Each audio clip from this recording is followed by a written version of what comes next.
Okay, we're streaming.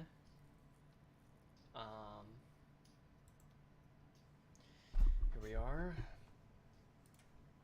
I will grab the...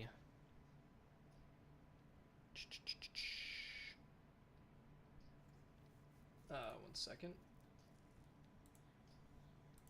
I have a bunch of game keys that I have to turn off. There we go. I think that worked. Yeah. Okay, we're going back on. There it is. Let me refresh for the stream. There it is. Okay, I get ads on my own videos. That's awesome. I love when YouTube does that. I get to watch ads on my own videos. Great. YouTube really needs that extra cash. Okay.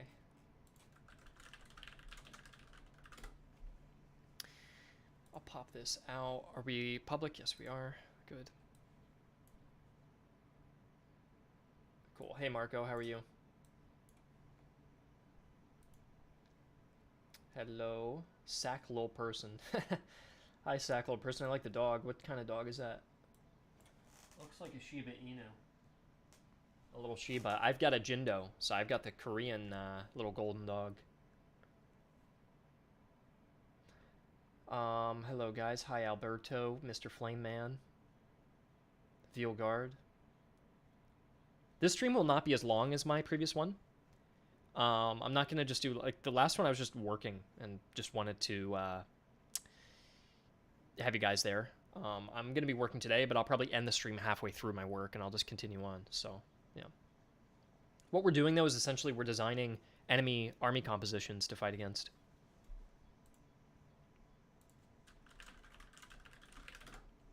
So these will be different armies that you could find. Let me move this over. There we go. That you can find as numerous different nations. So the way it works, actually, I'll give you guys a quick tutorial, and then I'm not going to explain it again.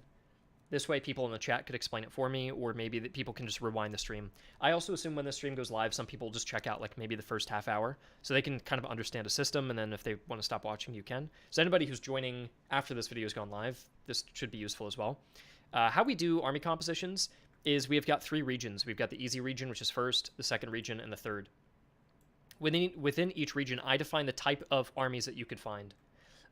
So there are 4 types of armies in this game. There are patrol armies, field armies, encamped armies, and boss armies, or HQs, whatever you want to call them. Essentially, the boss army is the one that you have to beat to win the region. They're like the main enemy force in that area. Whereas the rest are all just there for you to get XP or loot or doctrines or whatever reward it's going to give you. The way that this works here, just ignore that.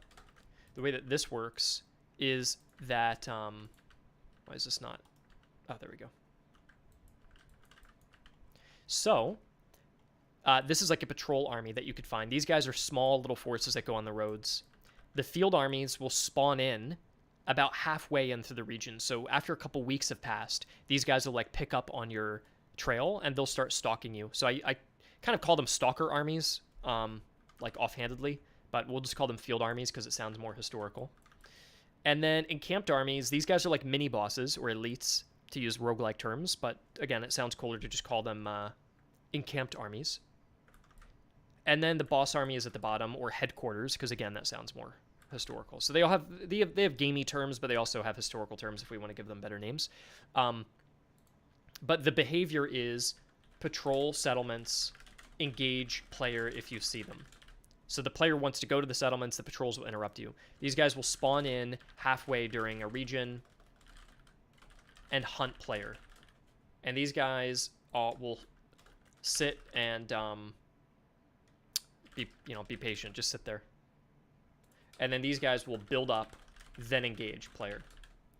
And the main reward here is, or I guess the characteristics, is that these guys are usually small, slow, weak, and a small amount of loot. Also easy to find because they're usually on the roads. So these are like easy ways to get your first few wins. These guys are, I'm pretty sure they're, actually, I'm wrong. These guys are fast. small, fast, weak. These guys are medium-sized, slow. They're still pretty weak, but they're larger size. They share the same type of loot, a small amount of loot, and they come in later.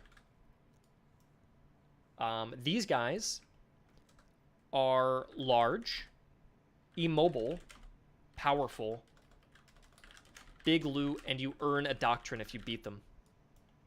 And these guys are large, immobile, powerful, big loot, earn a doctrine. So you can see how similar these two armies are. So you really kind of want to look at it like there are two types of armies and then two subtypes.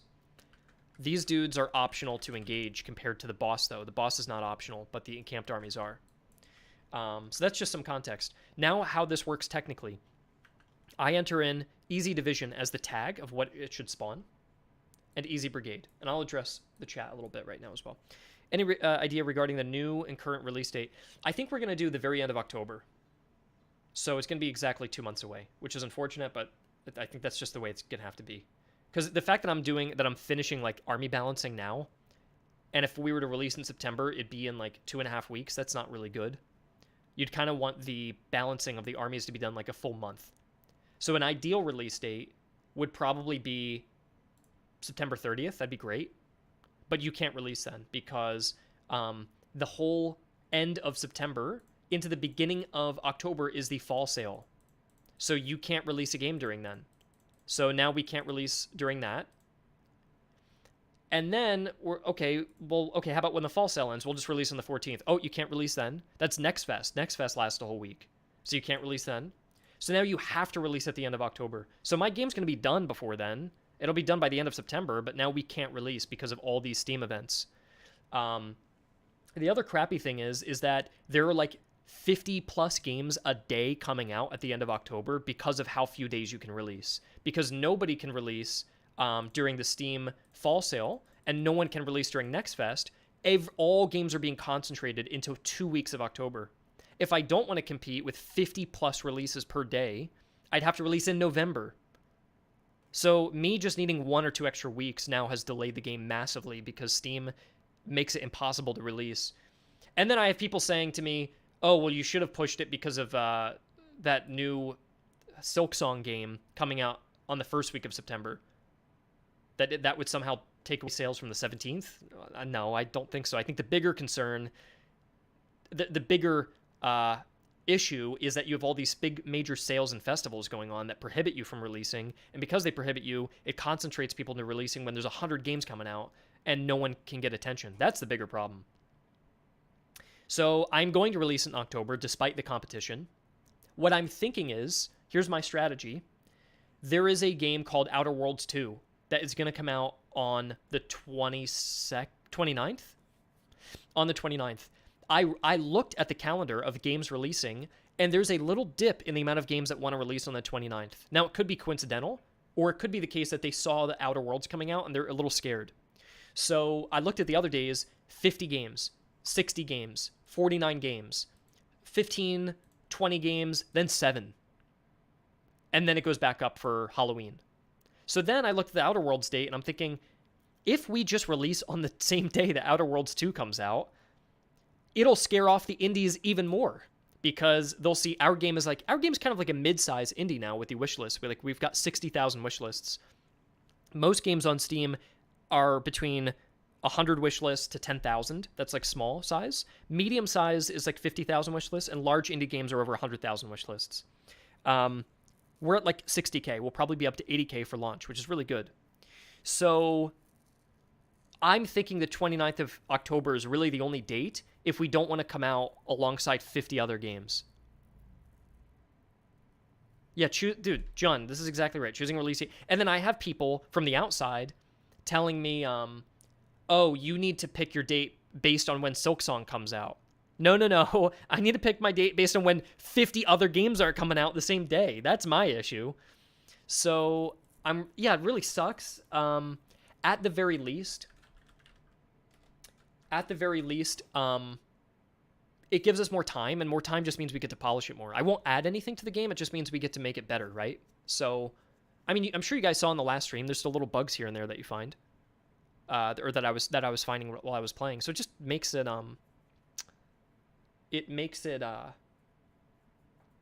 easier to find those bugs and to solve them. Yeah.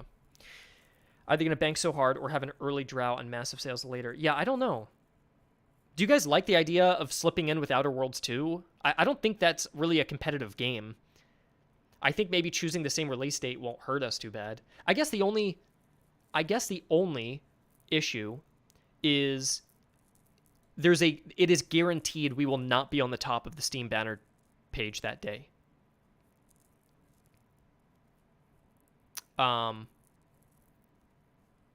So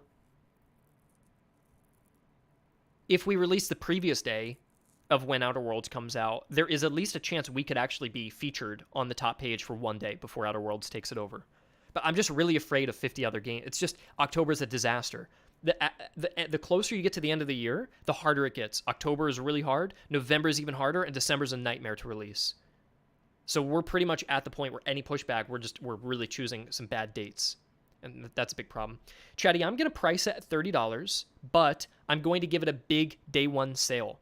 I was going to do a $25 price, but if I made it $25, Steam really wants you to do a big day one sale. It will promote your game everywhere if you do a day one sale. And if I make it $25, the day one sale would make it $19, and it doesn't feel fair. Not to be arrogant about it, but I feel like the game's worth more than $19. Like, I don't know.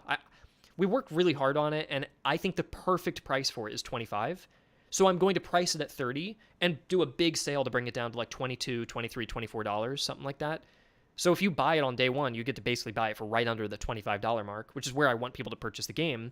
Instead of making it $25 and now it releases for $18 or $19, that doesn't feel right. I don't really feel like that. There are playtesters who have over 100 hours in the game, and it doesn't feel... I don't know. We worked really hard on this one. Fire Maneuver, I'm fine with making that $10. I think that's worth what the price is. But yeah, I don't know. 5 games on my wish list are coming out late October. Dude, I know. October's so busy. I don't know what to do about it. I'm not sure. October, Battlefield 6 comes out in October as well. Yeah, Chatty, I think the people who buy this game will either play 10 hours of it and go, all right, I've beat the game once and I'm out and I'm done. I think that will be some people who play. And I think other people will play and beat the game once and go, oh, there's other nations, there's other compositions, there's other play styles, there's other difficulty modifiers, there's random generation, there's replayability. I can play it again and again and again. Like, I was looking at the playtesters, and either they put in 10 to 15 hours, or they put in 50 to 100. It's like one or the other, like split almost in half.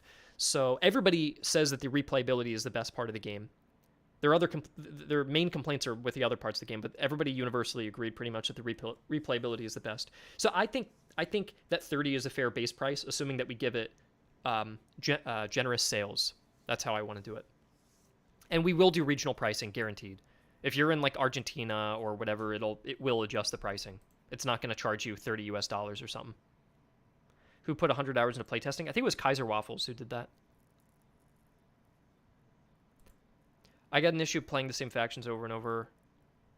I got an issue with playing the same factions over and over again in games, and I always have fun with it. I'm not sure what you mean by that. You have an issue with it, but you have fun with it? I'm not sure what you mean by that. If the game's successful, will we do an American Revolution? I don't know what... Honestly, man, I don't know what's going to happen. Revere, I'm not sure what's going to happen. I want to release the game and see how things go. It could be a complete... well, I won't be pessimistic. It could be completely lukewarm and just be like, average. And... we'll make the game good, and then we'll move on, and either, I don't know what will happen. Or it could do really well, and if it does well, then we can kind of... But I don't want to, like, get overly excited and eager about monetizing it and adding stuff to it. I just want to, like, finish the game first, so, yeah. Do I think there'll be review bombing? I don't think there will be review bombing unless people are falsely advertised. I think the review bombing would be, you're charging $30, but there's no grand strategic campaign with naval battles and multiplayer. Then someone would review bomb it. But if somebody understood what the game's trying to do and just let go of the biases and just enjoy the game for what it is, I think people could get plenty of hours out of it and will have fun. I think a difficult thing is that I think historical fans are going to have a tough time connecting at first with what the game's trying to do, but once they just give into it and just understand what the game's doing, I think they'll be very happy. But you have to understand what, like, they're going to be like the procedural generation and the real-time campaign, and how come it's not turned, why can't I build cities? And once they let go of that, the biases, you're gonna, if you think this is just like Total War, it's not. For better or for worse, there's things that I think are better, and there are things that I think the game is downscoping and not trying to do. But I think if you just understand what the game is trying to achieve, I think people will enjoy it. So yeah. But yeah, I think we'll do $30 with a generous sale. You won't, if you buy it in the first week or two, you will not have to pay $30. So. Will the AI be reasonably smart? I think reasonably smart is good, a good way to describe it. It will not be advanced. It can be advanced one day, but I think it will be reasonably smart now. I'll show it off today, because what we're going to do, here's the goal for anybody listening. I'm going to show you how the system works, about how we generate enemy armies, and then we're going to test them. We're going to play against these armies and see if they feel too hard or too easy. So we're going to go, all right, with the Russians, they should have 2 divisions in the first region as a patrol. And then we go fight them and go, oh shit, they're way too hard. And then we'll go and rebalance them. So you guys can see a little bit of the AI. It's still being improved. It's still being worked on. There will be more improvements before launch that I'm excited about. We just taught the AI infantry how to charge, which sounds really basic, but in a lot of games in this time period, they kind of just do it randomly. But in this one, we have some really advanced factors. Well, I don't want to overhype it, but I'm just saying, like, they're smart about it. They consider a lot of things. They consider, like, all right, what's the morale at? How much ammunition have I used? What is the melee skill of the person I want to go charge? How far away are they? And they start weighing all these things. How long has the battle been going on for? How strong are my melee capabilities? Can I get there in time? And they'll really kind of factor that out and then choose the most appropriate target. If you put a bunch of weak skirmishers in front of grenadiers, they will, like, pretty much use an emergent Gaupaw tactic. Did I pronounce that right? Gaupaw? I think that's how you say it, right? In Swedish.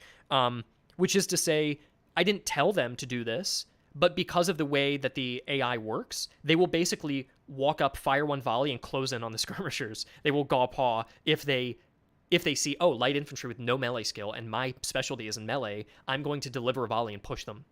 And I think that's pretty cool. We didn't hard code that. That's just something that they would do in that circumstance. But that's rare. That's assuming the player has, like, no defense. They're only fielding light infantry. So you can't cheese the AI.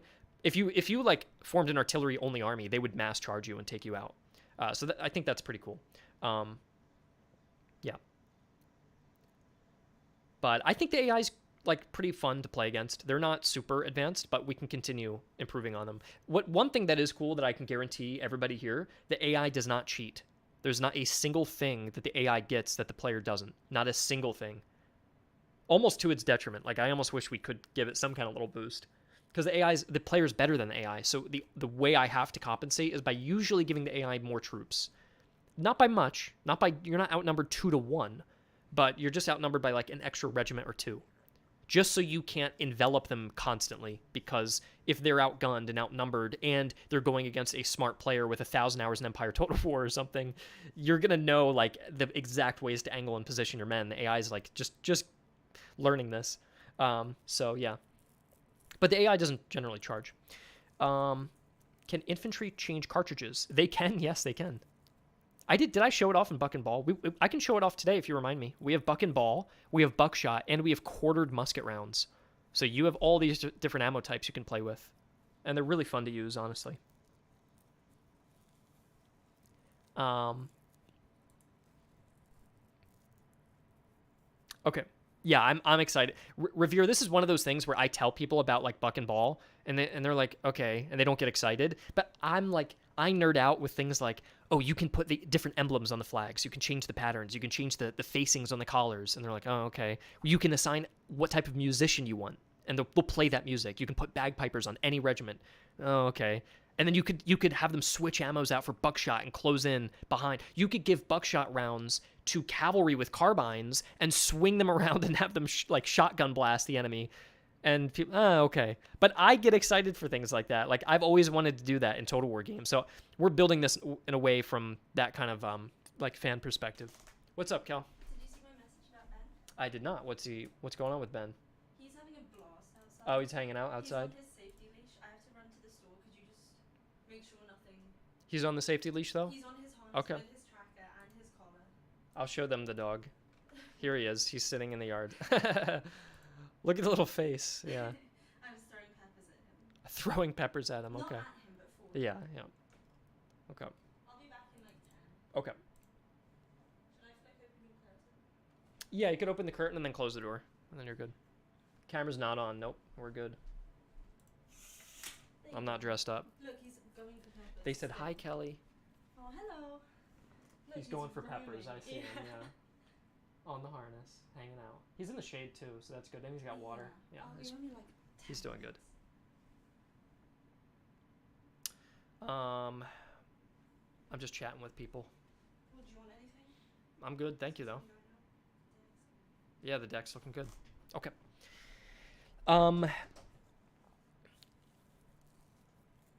Hope for a demo, Eric. Part of the reason we can push it back to October is we can put it in the Steam Next Fest, so I think that'll be nice. So it should come out with a free demo right before release. Just the custom colors alone has been something. Yeah, Krieg, I love. I did a live stream in Empire Total War, like 2 or 3 years ago, where I played as Sweden, and I had people name the regiments, and we built one army together, and I just campaigned with it, and they told me what to do. So I would traveled to America and fought the Iroquois with the Swedish army, and we were just having so much fun role playing with this one army that stream alone almost planted the seed for the creation of a game like this, because I just think it's fun to. I think it's fun to build that attachment to the way I've always played games when I was a kid as well. I don't know if anybody else did this, but I'd play RTS games, and if a soldier did well in battle, I would take him and put him in the corner of the map so he survived because he did such a good job. But I liked getting treating them like they're real dudes. If you had a veteran who achieved something great on the front line, I want him to make it home. so I don't know. The part of the perspective of building this game was just wanting to feel like each unit is a real personality on the battlefield, and that they carry their flag. They carry what do you call that? A tradition, I guess, and that they have some kind of specialty and camaraderie. So I don't know. That's something that I've always really wanted, and that no military game tends to offer. They tend to treat soldiers like they're just ants, and I like feeling more attachment to them. Anyways, let's go and talk about army compositions. So I was showing you guys how this worked and about the different types of armies in the game. And I will get back to answering questions, by the way. I'll go back and forth, but I do need to get this work done at the same time. So anyways, these are the patrols, and they will spawn with one division and a brigade. So that'll mean 4 units, 1, 2, 3, 4 in a division, and a brigade as their second division, which would only be 2 units. So it's about 6 units that you fight in a small patrol. And your 15 army compositions that you can play as a player, I won't draw out 15 lines, but there are 15, usually have between 2 to 6 units in them. So this ensures, even at the higher end, that you can't just openly start outnumbering the AI at the very beginning and just crush them. And if you ever have 2 troops, they're very high quality to make up for that. So that's how this will work. And now you might be asking, how does the game know what an easy division is? What defines easy division? How do you write that and the game knows to put in 4 units? Well, we have this other sheet called enemy division compositions. And everything in gray is Prussia, yellow is Austria, green is Russia, red is Britain, blue is France. The purple is things that are unfinished. Purple tells me it's unfinished. But what we can do is these are broken by line to based on difficulty. So this is for easy, this is for medium, this is for hard, and these are little special units at the bottom in white. Special units come with a renowned unit, like the Heinrich von Preußen Fusiliers, the Lenoble Jaegers, Potsdam Grenadiers, and they always spearhead a boss army in easy, medium, and hard. So every boss fight that you fight, or headquarters fight, you're always going to see now. This was not previously in the game. This is brand new. You're always going to see a special renowned unit, of which there are 50 in the game. So we added an extra 50 units to the possible pool of unit generation, which is really cool. But we can ignore this for now. It's not too crucial. What is important is that we know there are easy divisions in the light gray, easy brigades in the dark gray, medium divisions in light gray, medium brigades in dark gray. So brigades are always darker than divisions. They're smaller. And then we have hard. So this is how it reads. It'll read, oh, we need to spawn an easy division and easy brigade. So it'll go here, look at easy, because you're in region 1, and it'll say, all right, pick one random division. Let's pick that one. And then we need one from the other one. We need one brigade, right? So let's pick this one. And it'll combine them together, and that is a patrol. So this patrol happens to have 1, 2, 3 Freikorps recruits, a Freikorps cavalry, and a Freikorps artillery in the back. So it's got a little bit of artillery, a little cav, and some infantry to attack you. So that is how a patrol would be formed. And then here, this is a field army that will stalk you. And this one gets easy division, easy brigade. So look, it comes with an extra division now. So this one, let's go ahead and pick another composition that a field army could spawn in with. So they could get, let's say, one of these, and then one of, what did we not pick yet? Like this one? There. So they could get a land militz, which is like a militia unit. So I'll mark it I'll mark it with an L. 3 cantonists. So 1, 2, 3 cantonists, C, C, and C. A musketeer with an M. A reserve artillery. And a fry infantry, which are light infantry, which I'll mark with an F. So this is a possible field army that can come with you. They're missing cavalry, but they have light infantry to kind of make up for that. So you guys can see how this randomness, the fire maneuver French unit bust. Where are you guys seeing the French unit bust from fire maneuver? I'm not seeing that. This is I was redesigning a Russian regiment where they had these felt hats, and I tried to kind of remake it, but it didn't look good, so I reverted it and I went with this instead.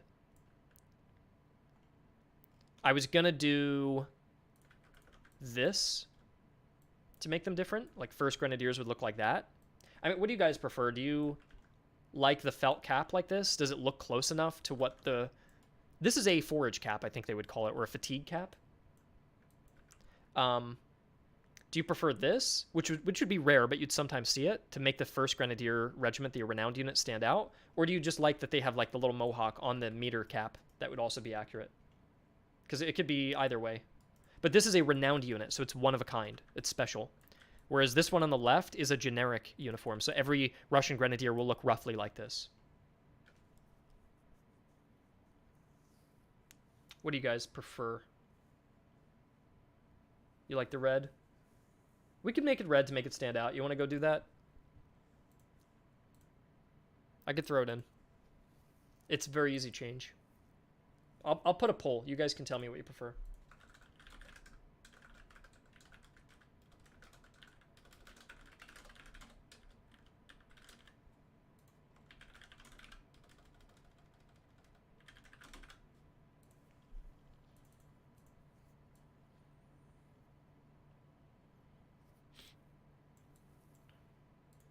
Here they are. Ignore that the hat is broken in the head. That it doesn't look like that in game. It's just in the unit editor. What do you guys prefer? It seems like you guys prefer the forge cap. So here, what we'll do is we'd make it red. Something that's kind of neat is if we make it red, the player will probably be able to customize this. We'll go a darker red for the inner shading. It's like painting a miniature model. There. See how it's a darker in the middle now because of the shadow? So they'll look kind of like that in battle. Again, the hat should not be clipping in the head. It's just in this view. In battle, it looks normal. So we can make him look like this. And do you guys like the double crossbelt or one? I like the double crossbelt. I do think that makes him look unique compared to the regular. So I'm actually going to keep that. And then what was my next question? Oh, should we make this customizable? Because if you can color the red facings and you change him to yellow, do you guys want the hat to also change to yellow? We could look. All I have to do is enable this color, and now you can change the whole hat to any color you want. Okay, let's do that. So let's export him. I'll show you how it looks. Well, I export it. We'll just put him in game, and I'll show you. Does the waistcoat change? I think it does too. Yes, I think the waistcoat does change.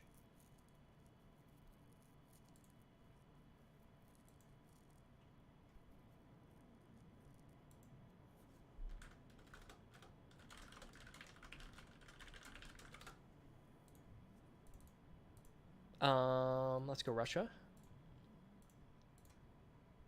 You guys have not really seen Russia.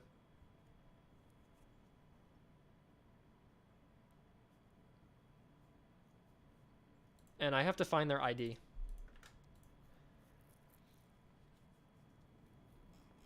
Let's go grab. I don't understand how streamers can do game development because this is so unproductive. I've done like nothing besides change one unit. It's fun to interact with you guys and you guys give opinions and I love like talking about this stuff, but I could never work. If I were to do 6 hours of like hard work with no distractions, like it's a whole different story than streaming for 6 hours while working on the side. But yeah, okay. So I call them the Dragoons, but they are not Dragoons. It's just an old ID. I've since renamed them. This is what the unit now is in battle. And now when we open it, we can change the hat too. Look at that. That's pretty cool, isn't it?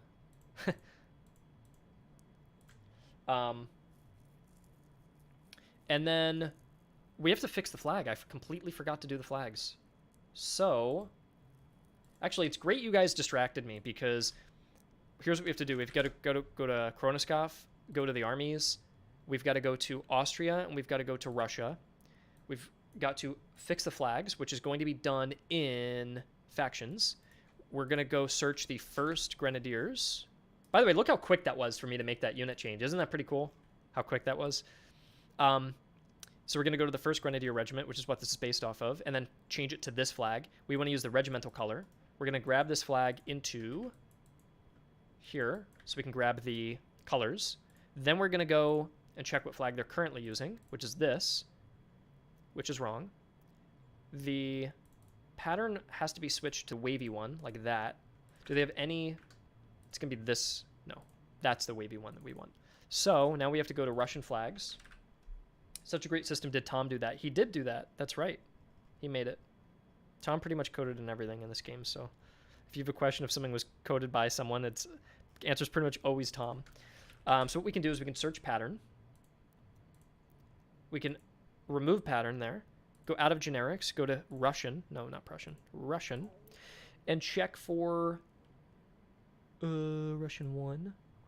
I think it's this one. Because it's wavy, right? That one. Russia secondary 3. So now what we do is we go to factions, flag templates. We go to the Dragoons that we just made. There. We go to flag pattern. We're going to change that to flag secondary 3.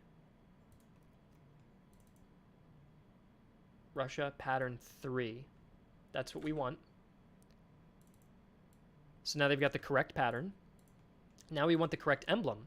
The emblem is actually it looks like an observation corps emblem, surprisingly. Something like this, right? Something like that. Okay. So then we're going to go back to Russia and search for emblem.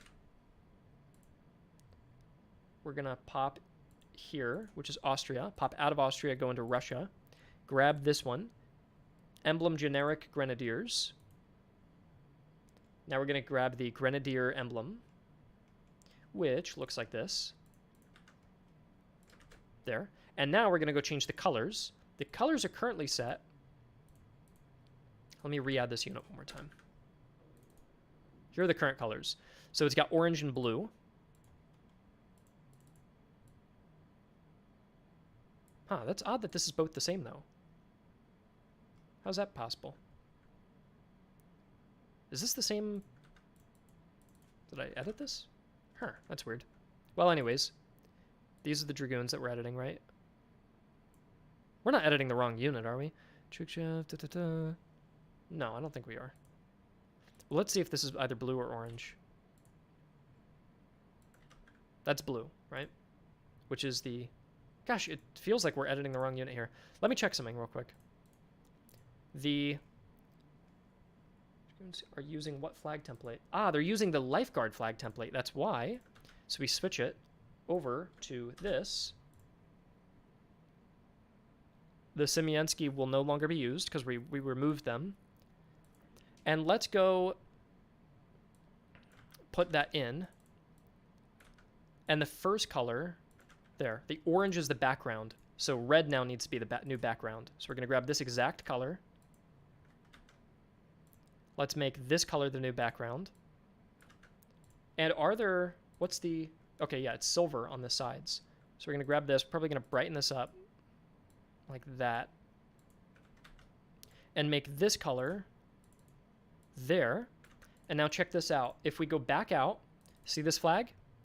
We rebuild the data from Google Sheets onto units. We should go in, he should now have the correct flag. So let's go and check it out. How long are you going to stream today? I will probably stream for like 3 hours, probably. Okay, let's go check out Russia. And let's re-add that same unit.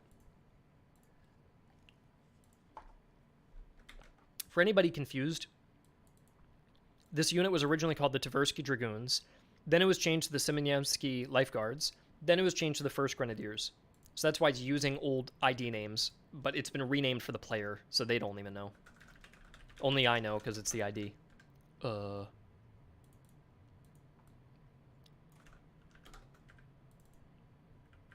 what's the unit ID?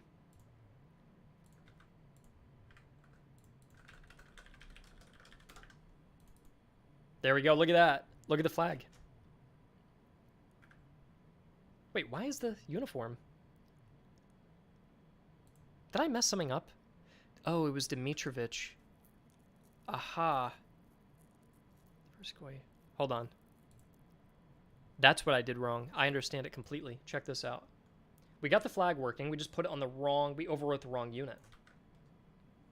So we're going to grab this and move it over to Siemianski. So watch. Undo all that. There. Update that one. Sorry. That one there. Rename this to 1st Grenadiers. Aha. Paste that in. Open the Dimitrovich. Rebuild unit. But you can see we nailed the flag, right? Like that flag is pretty much it. And then we're good.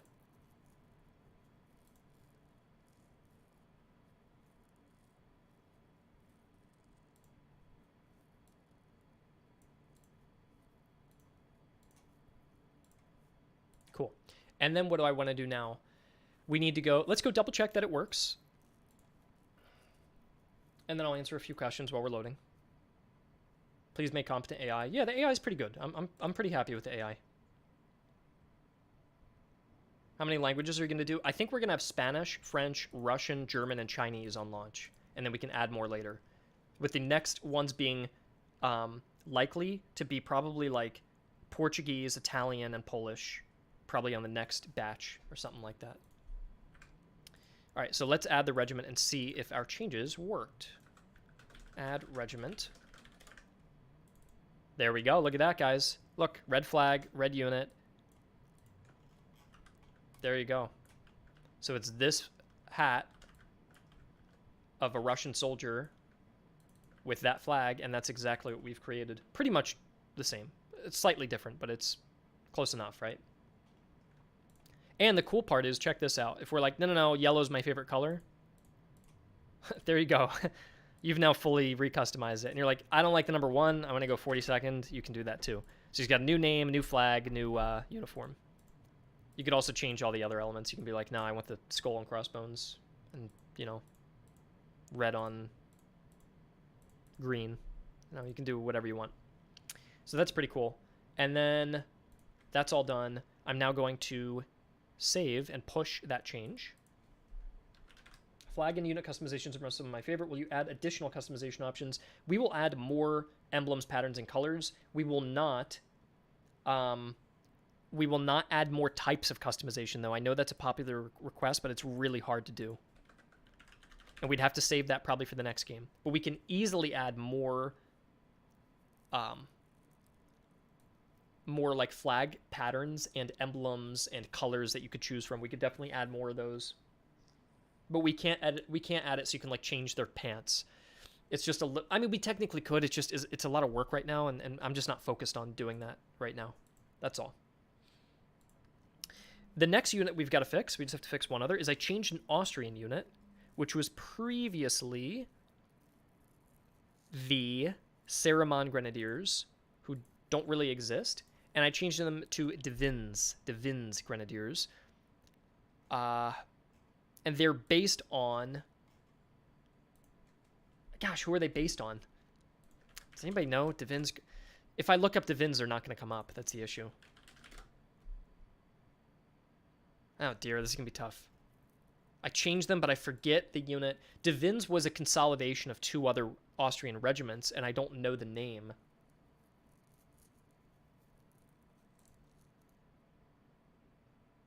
Oh man, that's tough. You know what? I think I have it in my history here. Yeah, I think I found it.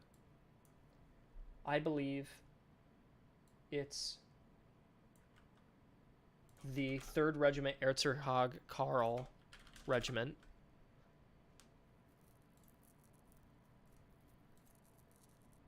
From Kronoskov. Okay, hold on. I'll find it. Go to armies, Austria, Erzherzog, Karl, Royal Hungarian. These guys got merged into, there it is, to Vins with the harsh infantry. Which, do they wear red? They wear red, which means we probably want to copy that flag, which, if you're Austrian, everyone uses this goddamn same flag, so it doesn't matter. Okay, their flag is fine, because every Austrian regiment uses the same flag, so it doesn't really matter. Okay, anyways. Yeah, I was just fixing a couple things. So, yeah, getting back to our system here, that is how armies are generated. So, let's go in and let's start doing some work.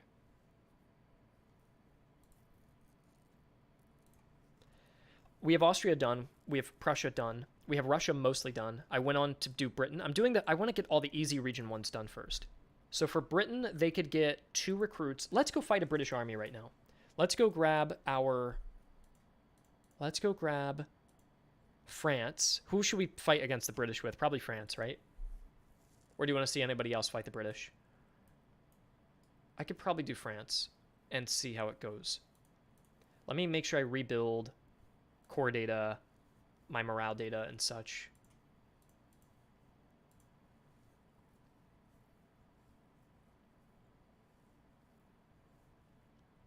Yeah, let's go in with France. Let's see what we can do.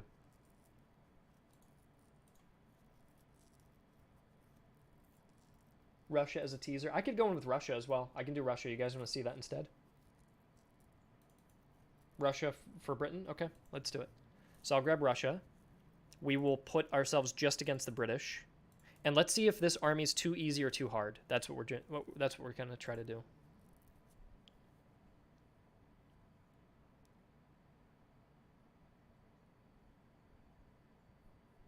Okay. We are going to... I'll turn the sounds on if you guys want to hear as well. There. We will assign our items. A cross pendant, regimental staff. So this guy's got high morale, so we're going to give him some kind of symbol, like a cross, to know he has good morale. We'll make it like gold with brown behind it, or like... There. We know he's our religious regiment. We need somebody who's... We'll give him buckshot because he's got high morale, so he can get close to the enemy. We'll give the jackets to the cavalry. And we'll give them alcohol, so they can charge harder and reduce melee damage received. So that's good for them. And then these two guys are kind of generic, so we're going to keep them at the bottom. We'll go in... let me make sure the AI is turned on, which they are. Good. Let's... Doesn't matter what region we go to. Let's go to Hanover. The reason it didn't animate, by the way, is I have animations turned off. I think this is new. Have you guys seen this yet? War's Upon Us. Did the release date get changed? It did get changed. I wanted to push it to the end of September. There is no release date opened at the end of September because of the Steam fall sale. So it has to be at the end of October, unfortunately. Just gives us more time, which is nice, but yeah, it'll be at the end of October. Captain, you control one army across 3 regions of randomly chosen nations. Roughly, yes. You can narrow down who you want to fight, though. Like, I chose specifically to battle the British. Another new change is there's now supply caches right at the start of the spawn, so you can go up and you can pick one advantage you want to get. Coin, provisions, drill, or ammo. I'd probably take some money because we're pretty poor. And we'll march our units up. I have debug turned on so I can see through the fog of war and I can see where the patrols are. I'm going to cheat and jump forward a bit, and let's try to engage an army. There we are. Have a Booga Bird. So they spawn with a musketeer, 2 recruits, and a subsidy recruit. So we have an even amount of men. Actually, they outnumber us in infantry, but we have an extra cavalry. So let's see how this battle feels. We can also, 3 things we can balance. We can balance the types of units they get, the amount of units they get, the quality of those units. We can even rebalance the units themselves if any feel too strong. And we can also rebalance the veterancy they get.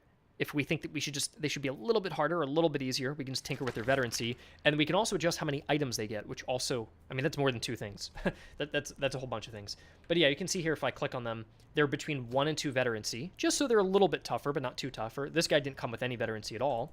And they come with 1 item right now, an extra cover bonus. He has extra stamina, and he has a Pfeiffer, so he's got extra morale. So this guy's going to be harder to take on due to his morale. And let's check out the cavalry. They've got good saddles, so they're going to ride a little bit faster.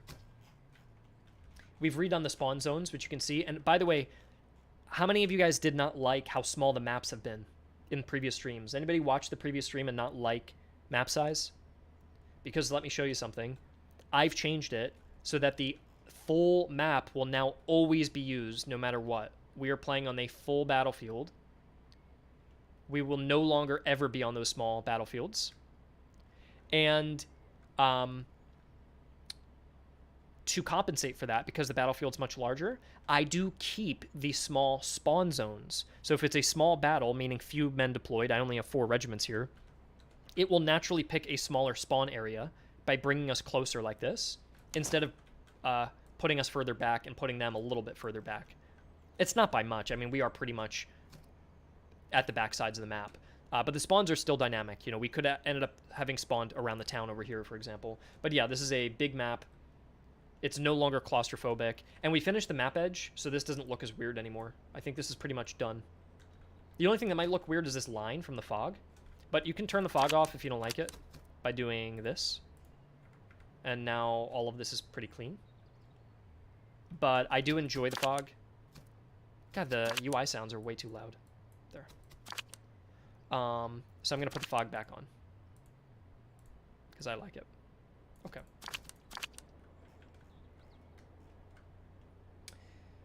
Just please give us something about the release date. I think it's going to be like October 28th or 29th, something like that. I would like to have released it sooner, but there are no dates available. Basically, if you delay the game by 1 week, you have to wait months to put it in again because of how much people are fighting for that space, and the festivals and fall sale and releases and all these things. So unfortunately it has to be at the end of October. Even though I don't want it to be the end of October, I have no choices. So we're really disappointed by that because we needed like an extra week, and that means we now need to push it back a month. Isn't that crazy? So yeah, it's a shame because the game's playable. It's not done yet, but it's playable, and I think it could have been ready by the end of September, but it just, we can't do it. All right, so this is the enemy that we're facing. What I'm going to do is probably form a line along the hedgerows here. I don't want to use this hill. I'm just going to form the hedgerows. And I want my buckshot units to be on the left. You can see they lowered their range. I'm going to form in like semi-columns here, just so I can get that movement speed buff. Just move a little bit faster in column. Or this is like kind of like an attack column somewhat formation. And then I'll spread when we want to engage. I will move these guys around to form up on that fence line. My cavalry is going to be mirroring the enemy's cavalry on the left. And then my general is going to hold the center with these other men here.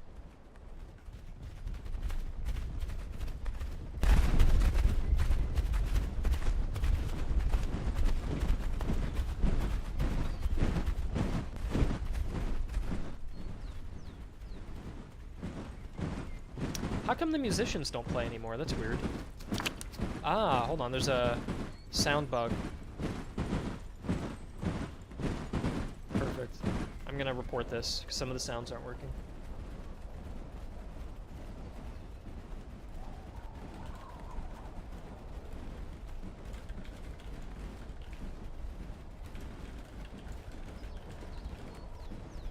There we go.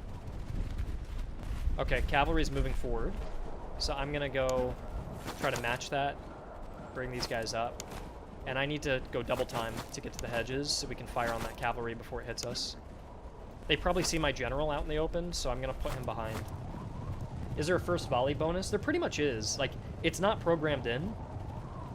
But if you fire first, you just killed 100 of their guys, and if they return fire, they're firing with less men back. So you do just naturally get a inherent bonus. Like, I've done tests. And I'm like, how are these recruits winning against these musketeers a little bit right now? And I realized whoever fired first gets that slight advantage and can actually turn the tide of a firefight. The other thing is, I'll pause real quick on that note. Some units with extraordinarily high morale get a combat effectiveness bonus. And so I don't think the Hessians have it. Oh, they do. Okay. The Hessians have 53 morale. If your morale ever goes above 50, in this case 53, or actually 55 because they have an officer, you get a combat effectiveness bonus. See how it says 110%? That's why all of their accuracy, see that little green bar here? This means they're getting a little bonus. It's normally 43 accuracy. They're getting an extra 3 accuracy because of that morale. If they take a shot, if they get hit first, that morale is going to go down and it'll lower all their combat effectiveness back to normal levels. If they can get the shot off first, they're getting that little combat effectiveness bonus because of their accuracy. So in that way, whoever gets that first shot off can maintain that combat effectiveness bonus based on morale. Does enemy accuracy decrease with morale? Yes. So if your morale goes to wavering, you do get a combat effectiveness debuff. I'm going to move the cavalry out of the way. Oh, geez, they're charging me. Try to get this volley off. Oh, geez. They've got full momentum. Can these guys fire? All right, they're waiting to form up to shoot, so I'm going to turn off volley fire. So they just fire as soon as they see the enemy, which they do. I'm going to countercharge. Rider recruits are not very good, so these guys are probably going to suffer, but at least I got a shot off. And there might be a little friendly fire, but we'll see. Hessian recruits are over there, or Hessian musketeers, rather.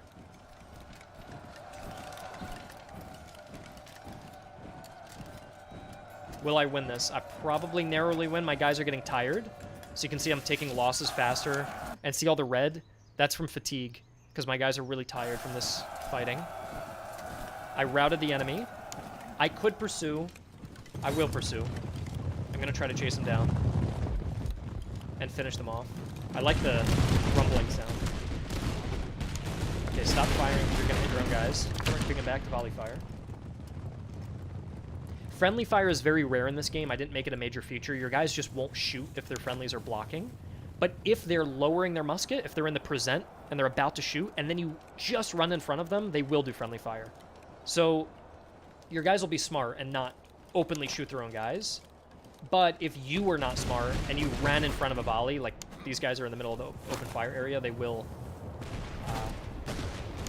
Has the release date been postponed? It has been. I will put out a devlog probably this week and announce it in that devlog. We're looking at the end of October. I would have liked it to have been sooner, like end of September, so only a 2-week delay. But Steam doesn't have the release dates that we need because of their sales and festivals. So we have to push it back further, unfortunately. Are you assuming we're dumb? I don't think I am. I didn't say anything about that. Okay, The recruits are not doing well against musketeers. If I bring up the officer, they will be inspired. I'm going to form up along the hedge, or along the fence, rather. See these guys in column? They can move faster. The clock shows 60 seconds. I don't think that was intended. I'm not sure what you mean by that. The clock? 5:17.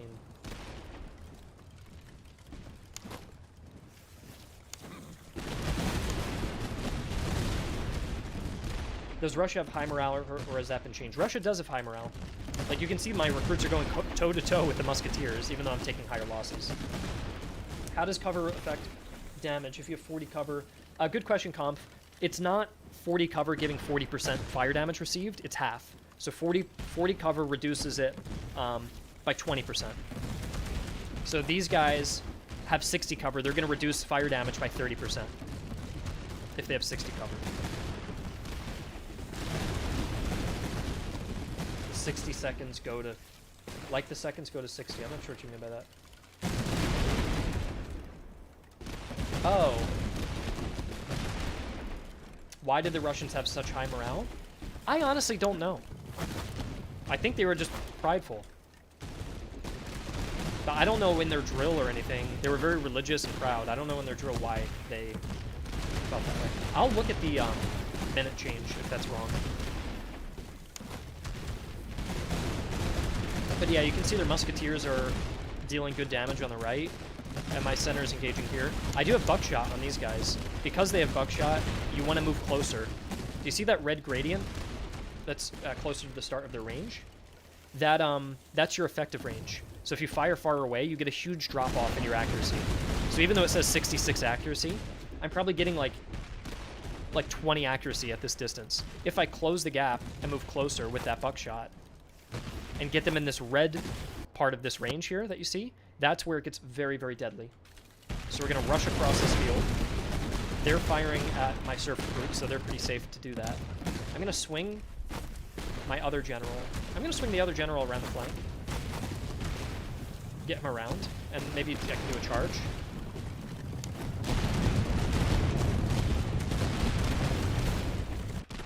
Okay, I will leave a note about the timing. The timer in the top right counts to 60 before the minute change instead of 59. There. Okay, I wrote the bug. So we're forming these guys up. We're loading.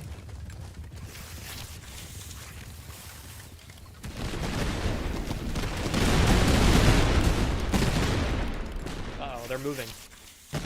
They're moving, that's not good. Why are they advancing? Reform. They're charging me. Okay, this is what I was talking about.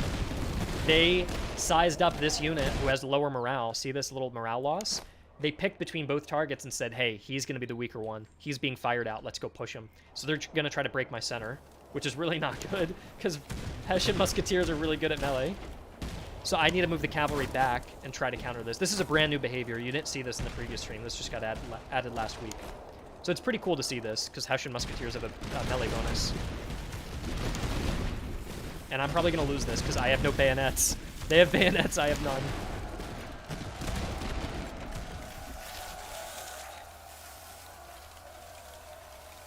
Yep. I'm going to have to move my cavalry in and try to countercharge. Oh yeah, they're trying to break my center. Make sure the general's close enough. I have 2 generals, or 2 officers, and a cavalry to try to support. But the surf recruits are really struggling here. Maybe I could charge from the side and catch these guys off guard. We're now sweeping the side of that unit. They're retreating, but they're not shattered yet. I think they will get shattered because they're exhausted. Okay, I charged them in the side.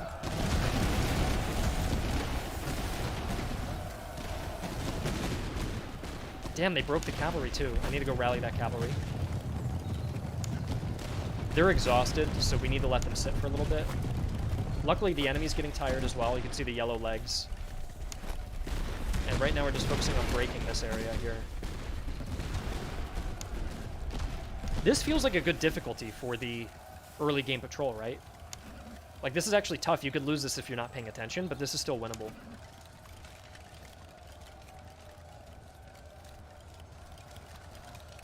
Okay, we're gonna retreat there as well, but we should be able to countercharge. Yeah, they're gonna shatter, damn. This should work. This charge into them should work. There we go, we did it. That scared them off. And then we will pursue them. Because our advantage is that we have cavalry and they don't. So we can just cut them down. And these two guys are shattered, so I'm going to focus on rallying these recruits, the buckshotters, with a lot of kills. And you can see the red coats broke and reformed. We're going to push up the line on the left. Feels like the recruits have as much morale as the Hessian musketeers. They do, but they have worse stats everywhere else. So their accuracy is lower, their melee stat is lower. Once the Hessians pushed me... Oh, we won. There we go.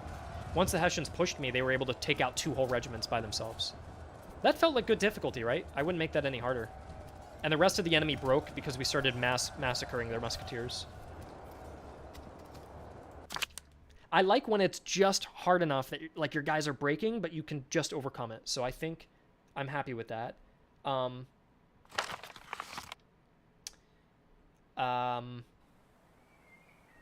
Should they get any other bonuses, or did you think the AI was tough enough there?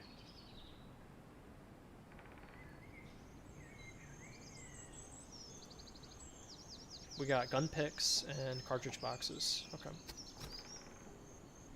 I think that we need to go to the generic loot items and just bump this a little bit more. 250 maybe?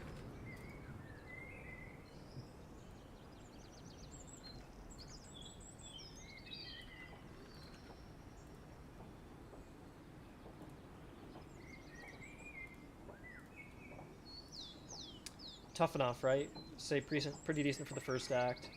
They seem pretty good. Yeah, I'm pretty happy with how they performed. The question is, if I just recruit one more unit, will all of them now just be way too easy? That's a bit tough to balance, right? So he got 2 promotions for that, which is pretty good.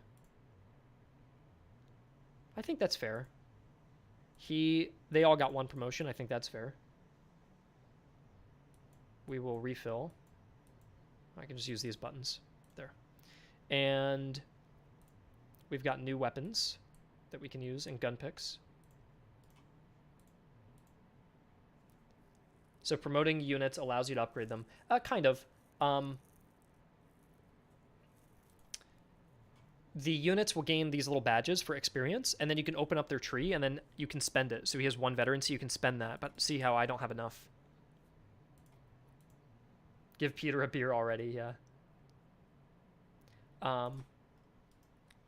You can give a unit to the enemy when you gain 1. It's a bit hard to do that. I can't really change the AI dynamically. Also, here's the other issue. You don't... what you're saying, Phoenix, is kind of a dangerous design decision, because if you keep rewarding the AI every time the player wins, the AI will just will just scale with the player perfectly to the point where you never feel like you're getting more powerful. Like, it would feel bad if I was punished for winning. If I recruited a bigger army and then the enemy suddenly has a way bigger army just because I did, I don't like that. So what we do, and I was explaining this at the start of the stream, is we have 4 types of armies that you can encounter. We have the patrols, field armies, elites, and a boss. And what I like about this is if you put time as 1 scale and difficulty, and you label this as patrol, field army, like encamped army, and then the headquarters, none of these will become more powerful with time. The only one that becomes more powerful is the headquarters. He's slowly going to raise in power level until he reaches a point and then comes after the player.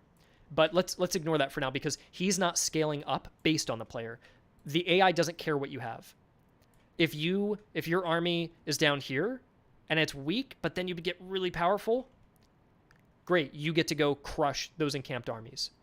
But if you lose a couple battles and you're having a tough time, the AI doesn't care. They're still going to beat you. So what I like about this is if you grow linearly, you can take on harder enemies. So the idea is that you start off maybe a little weaker than a patrol, but you win. So now the patrols are a little bit easy. Now you take on a field army. It might be a little too hard, but you win. You become more powerful. Now you feel confident to take on an encamped army. It's hard. You win. And then this is like how the player will go. And this way you're constantly in this range of the flow state, we'll call it. Because if your army was way too weak the whole time, you'd be frustrated. Fuck this. If this is like the never mind. All right, well, okay. Yeah, if you're too weak, you're going to be frustrated. If you're too strong, the game's going to feel too easy, right? So you want the player to be in a constant growth there. The issue, as you guys know, is if the patrols were to get stronger and try to match you, this is annoying. Because it's like, why the hell is the game punishing me for winning the game, right? Like, I should be able to proceed on to the next type of army. So that's essentially what we're trying to achieve here. Okay. Ignore the pirate software drawings. Let's get back to what we're doing here. Okay, item generation looks decent there. They have some pretty good items in silver.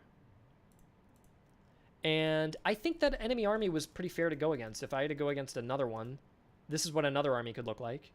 This one's got a British foot and a Hanoverian foot, and then 2 recruits. I'm curious, how different are the unit trees when all the armies' videos? Any big changes? The unit trees have not changed too much since my videos on them.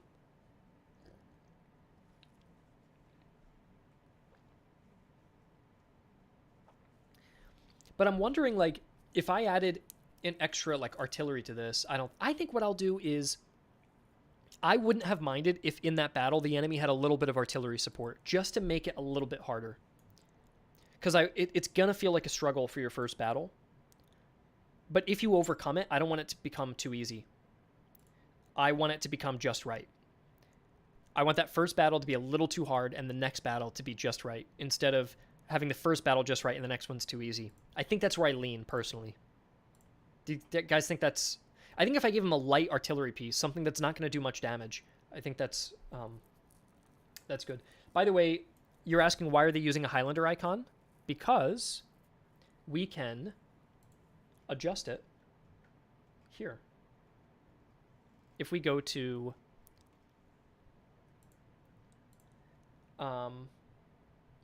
Britain, they're all using Highland Foot as a preview, but we can determine what we want to preview. So if we think British recruits should represent a unit of British recruits, we put that here. Same thing there. Oh, there's Hanoverians. Let's make the Hanoverians represent that army there. There's Hessians. Let's make the Hessians represent them there. And British Foot. We can do that too. There. And then I do think they're missing a little bit of artillery support, in my opinion. So I think we should go and grab some reserve artillery. Let's look at the other compositions. What do they get? Like for Austria, reserve artillery, reserve artillery. How many of these get artillery? Just 2 of them do. So let's make sure at least 2 of ours. Yeah, we only have 1 with artillery. Are Hanoverians scarier or are Hessians? That's my question. Hessians appear to be a little scarier. So for the Hanoverians, let's give them an artillery piece. I honestly may even give 1 to the Germans as well. And do that.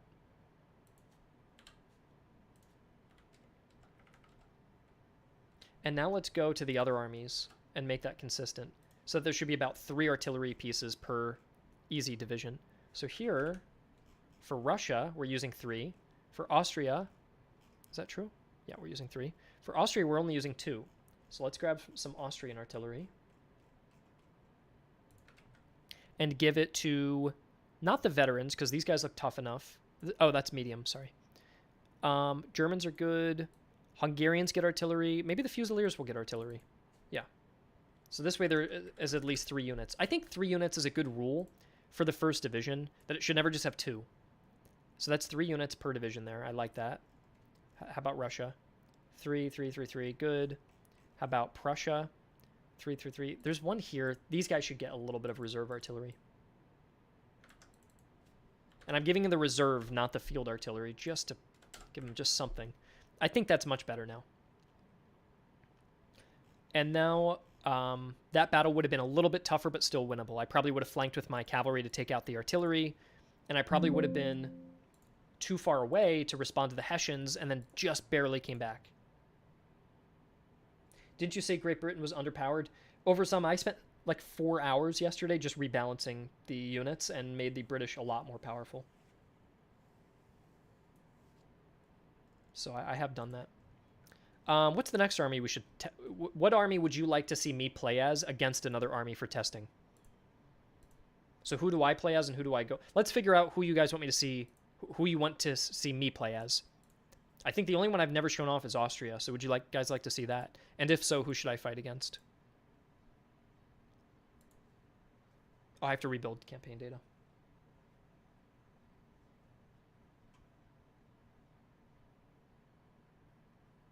France versus Austria could be kind of fun. Okay, let's do Austria versus the French. That sounds cool. Let's rebuild campaign.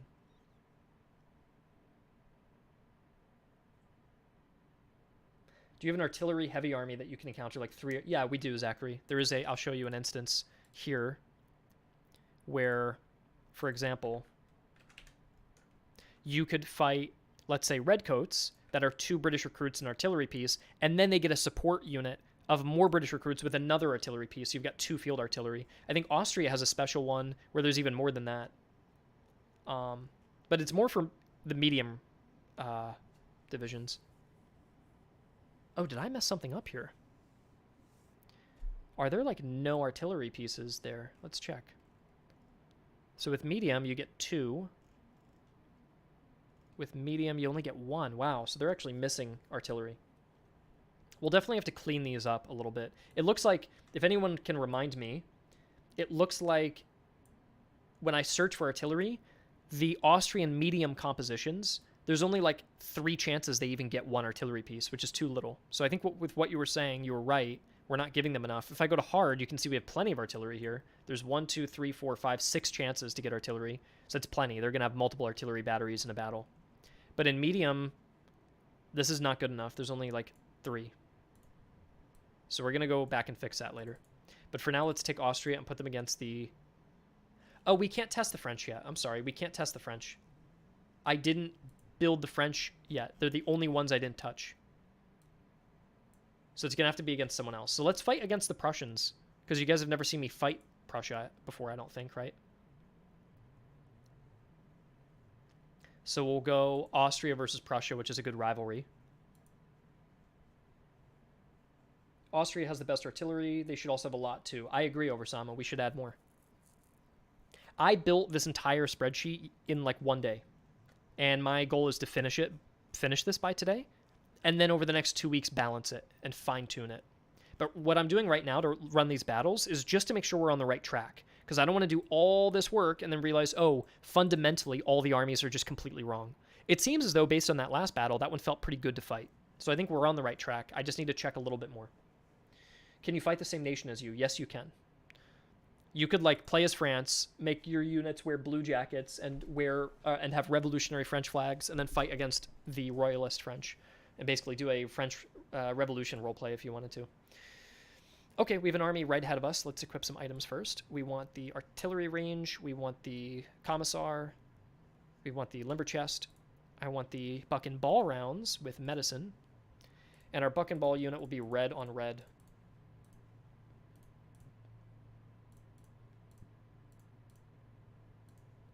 So we know. There's 3,500 there, or 3,700. Let's go against the one that looks easier at 35 and just see if they're too easy. What do they have? They have 2 Freikorps, an artillery, another artillery, and a cantonist. So this one doesn't seem too hard. They seem a little weak, but let's go see.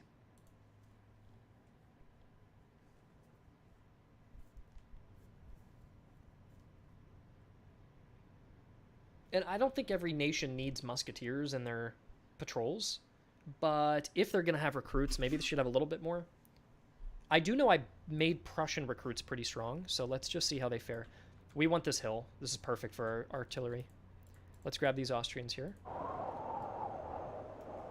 I'm going to preload my buck and ball, which has better range. You can see I only lose a little bit of range. It's better than the buckshot in that way, but it does less damage. Let's move up the artillery. Let's get... You know what I'll do? I'll put these guys in the back of the hill. And then these guys will be in the front of the hill. And then I'm going to use these dudes to, like, hold the main line. And then I have a fallback position on the right. I'll spread my general out because they have artillery and I don't want to get hit.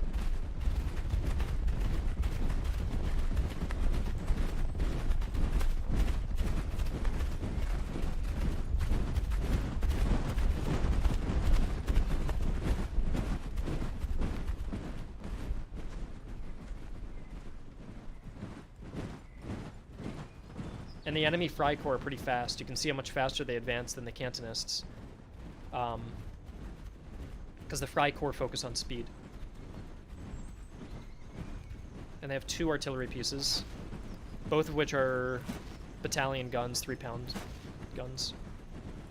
Whereas I have a 6-pounder, so I'm going to form up.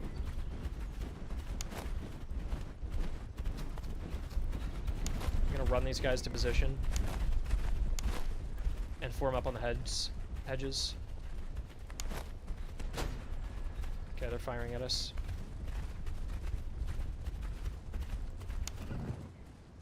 Shouldn't the AI advance in column? They haven't been taught to do that yet.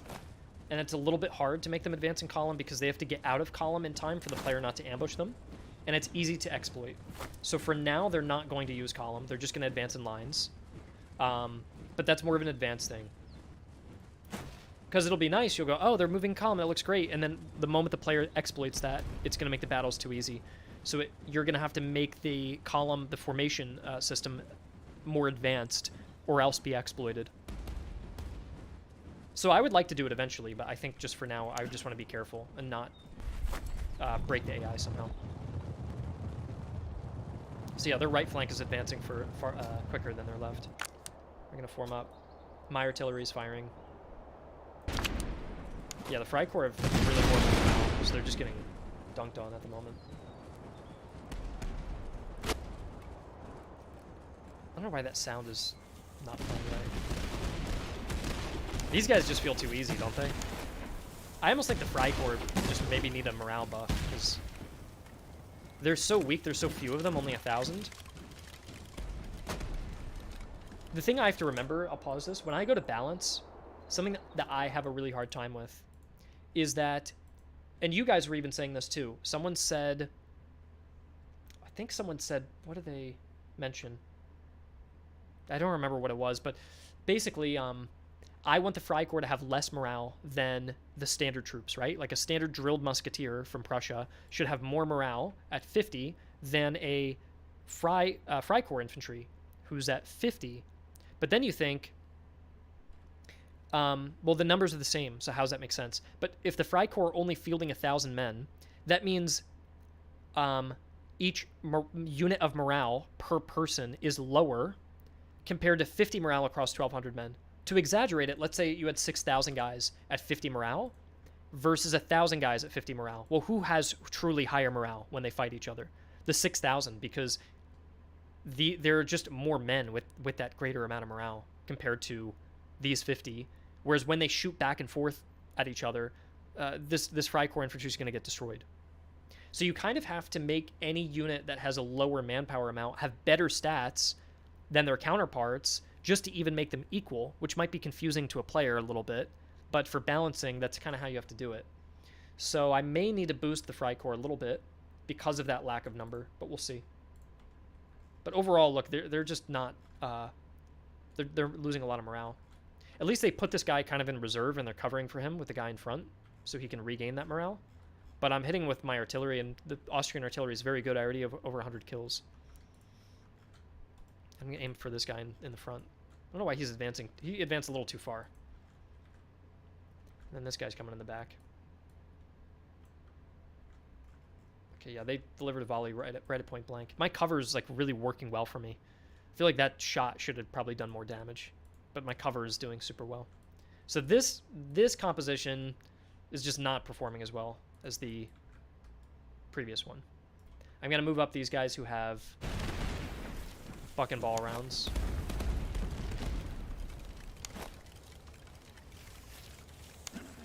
And I'm even holding back one regiment. They're not even doing anything. So I'm going to swing them around and outflank them on the right.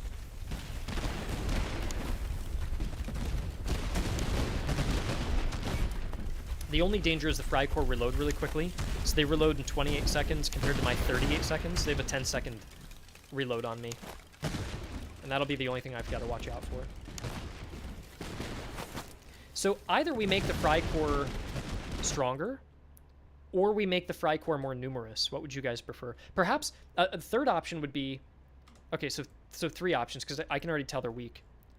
Option 1 would be Fry Corps divisions are larger. Number 2 would be Fry Corps units themselves get a buff. Or option 3 would be Fry Corps divisions contain musketeers plus recruits instead of just all Fry Corps recruits. So it'd be like a Fry Corps musketeer plus a Fry Corps recruit. So this would be more of like quality. This would just be a straight up buff. And this would be like a quantity. I would think 3 makes the most sense, right? Yeah. I can already tell as I was writing it, it just made more sense to do. Because I would feel more scared if one of these guys was a musketeer. Then they'd fire at me and they would have killed like double the amount of guys and I'd go, oh shit, that flank is buckling. And then this guy would have to take on 2 guys by himself. Now, on the other hand over here, their artillery is basically doing nothing because it's Prussian artillery, and Prussian artillery is pretty bad. So, to buff that, what could we do to Prussian artillery to make that a bit scarier too? Maybe the Prussians come with more numerous batteries, but they're worse? Or the AI doesn't use the battalion artillery, which is too weak, and maybe they could use field artillery more often. I think that's probably the best thing to do, because field artillery comes with 5 guns, not 3. So that's the next thing that I would probably do. Oh, they're Fry Corps battalion artillery. So something else we can do. Fry Corps battalion artillery only comes with 150 men. Prussian regular artillery is 150 men. The Fry Corps artillery are less accurate, reload a little faster, have better stamina, same morale, and same movement speed. I would think the Fry Corps battalion artillery should move faster.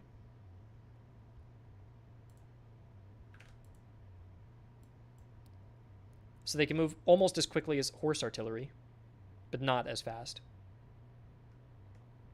In fact, I wouldn't mind making horse artillery faster. I wouldn't mind going 25 and 45 on that. Because horse artillery could sometimes keep up with cavalry. So I'm going to buff their speed so that when I buff the Fry Corps artillery speed, it doesn't feel like they're as fast as the horse artillery. So that's one thing I can do. The other thing I can do is there's only 150 guys here. So when we compare this to this battery, I think I'll buff their reload. Make that 0. I'll buff the reload on the reserve artillery a little bit more.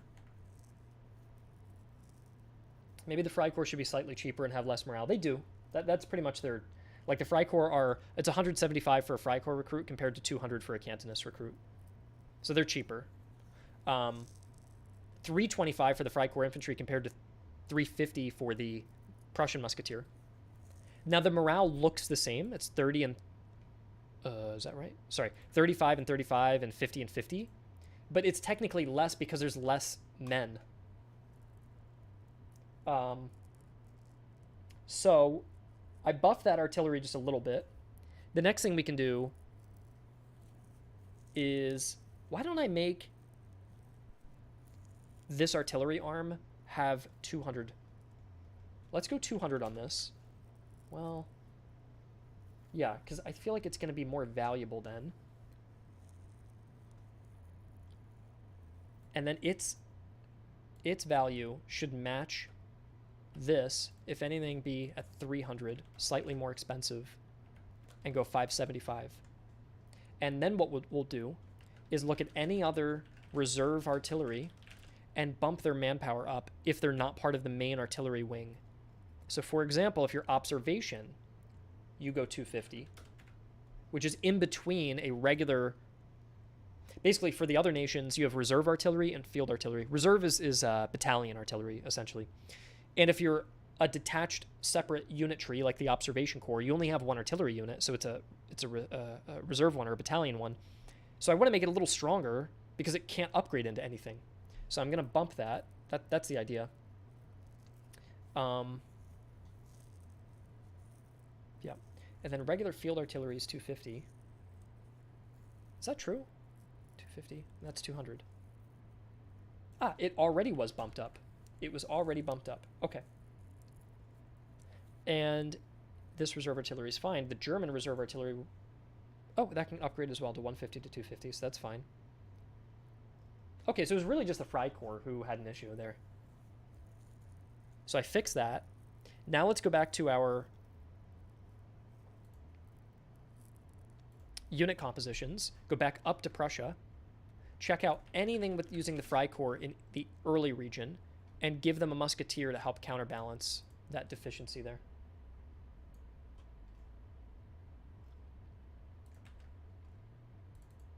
So let's give them here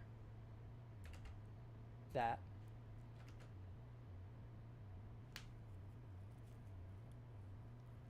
Yeah, I think that's good. I think that's the way to do it. Yep. And then anything that's support, like these guys, I buffed their artillery already, which should be better now. And I could make...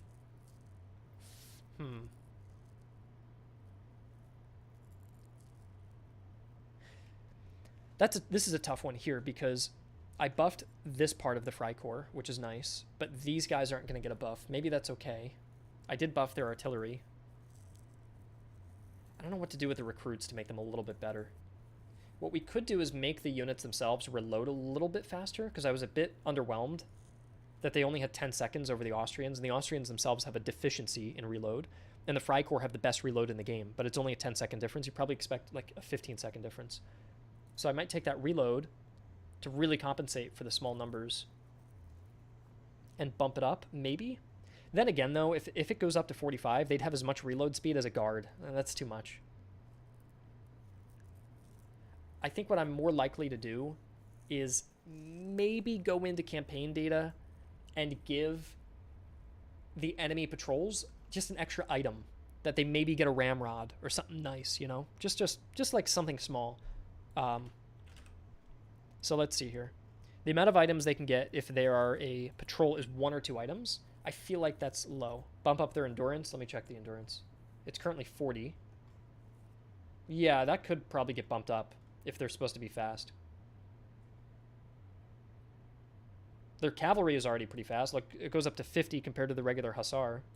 It's a 15 increase. The infantry are 45 compared to regular infantry who are 40, which is not much. I think it should be like a 10 difference. So it should be like, we should go up by 5 probably. 45, 50, 55, 45, there. So you're getting extra endurance, which is nice.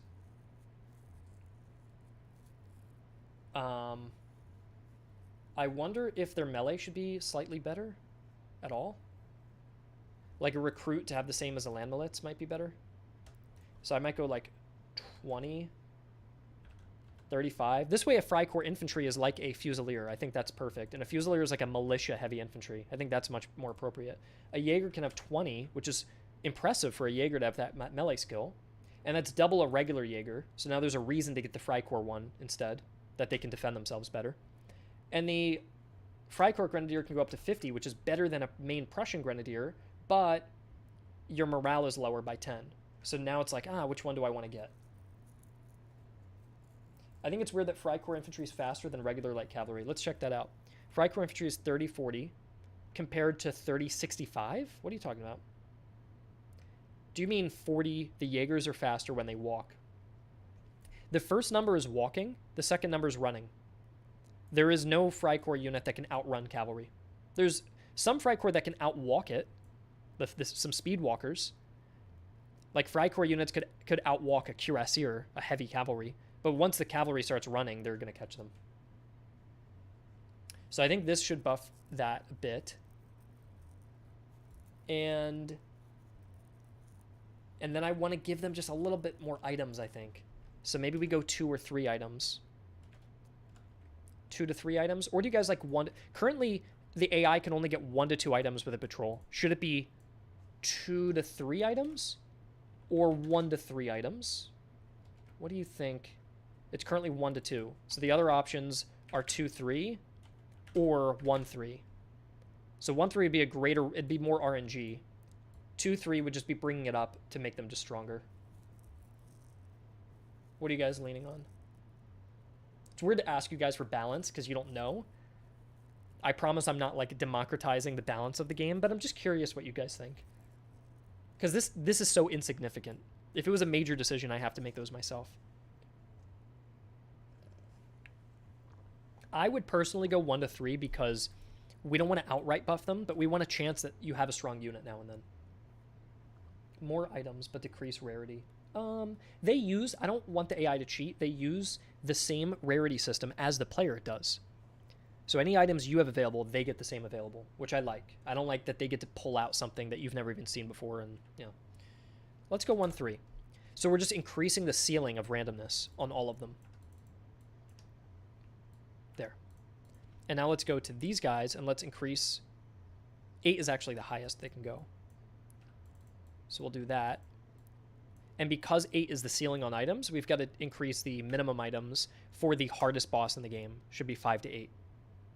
I could be even convinced to go 6 to 8, but we'll see. I haven't gotten there yet to fight them. So that's a tougher one to comment on. An easy boss getting 2 items sounds a bit lame though, right? So I feel like we should raise this a little as well. And say you could find 3 to 5 items on an easy boss. I feel like that's good. Do stratagems work with AI forces? The AI do not use stratagems. But let's try to find the same battle where it was Cantonists with a battalion gun and then 2 Freikorps. The difference next time would be one of these will be a musketeer and that their artillery will be stronger and that their melee skill is going to be stronger. And the last thing I have to look at, and that they might have an extra item. So I'm actually buffing a lot of their stuff. The last thing I do want to look at, though, is to see if we want to upgrade any of their artillery, because it's so bad. Field artillery, reserve. Reserve, reserve, reserve, reserve. That's too much. Too much reserve artillery. I've written to myself that... What was the note I gave to myself? They should have harder artillery if it's part of a division. That's what I wrote to myself. So let's upgrade a couple of their chances. This one should be field artillery. This one comes with a musketeer, so it doesn't need one. This one comes with cantonist. Let's bump that artillery up a little bit because Prussian artillery in particular isn't very good. So I think that's fine. I don't think the player's going to be upset about that. And let me check it's consistent with everyone else. Yeah, they're getting field artillery. How about the Russians? They get artillery recruits, but that's because we were going to give them more men per unit. So we're going to see. Okay, now let's try this again. Because I know I'll win that battle so easily. Let's rebuild our data. And then run that again.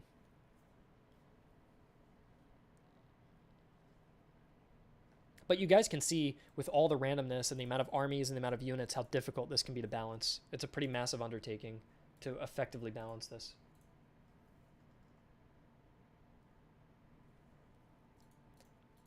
So I built units. Yeah, I built campaign. What did we change? And then core data. That's the last thing we have to do. There. Now let's see what the AI's got. Because there should be no case where you're just fast forwarding and you're like,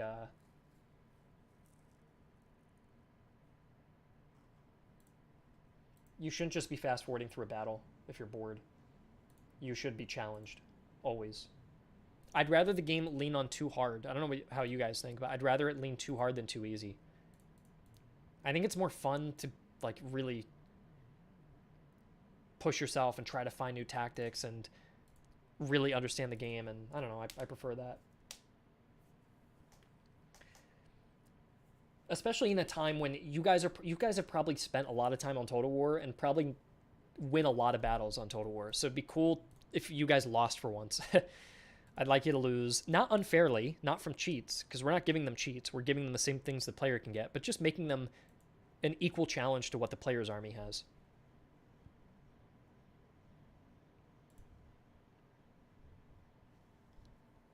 Like my friend Alex, I made it way too hard, and he played for 8 hours straight because he wanted to overcome the challenge, and because it was just so addicting, and that was when it was way too hard. So if we can get back to something similar, but not too hard, like this is a similar. Okay, this is the army that we should have been fighting. Look at this. They've got the Freikorps Musketeers now, which we upgraded. Freikorps Recruits, which we gave a little upgrade. Freikorps Battalion Artillery, which we gave a little upgrade. And they're a little bit different down here. The 2nd Division's a little different, but let's see. This might be too hard. Let's see if we can take them on. This I can already tell is going to be tough. They have Fusiliers and they have Freikorps Musketeers. Plus they get artillery and land millets. This one's tough. We got a little bad RNG here. But I think if you were a player, you would see this uniform and go, oh shit, let me avoid that. Compared to if you saw that little gray uniform, you'd be like, I can take that on. Let me just see if there's a slightly easier variant of that army, or if that's the only one we... fuck.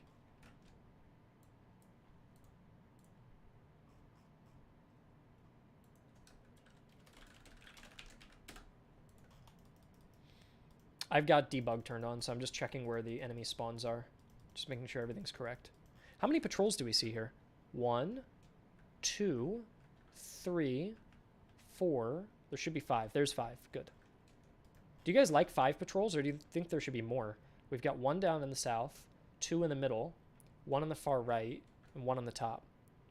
But if you were to go... If you spawned here and went up on this road, you'd find nothing.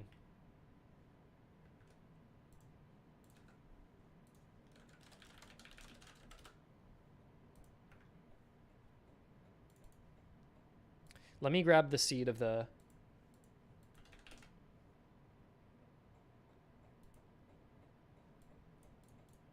of this campaign.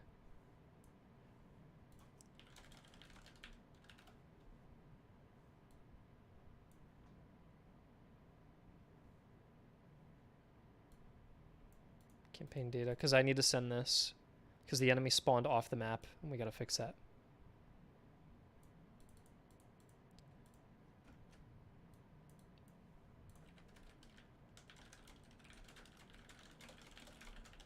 Anybody see seed? You've got to look for that.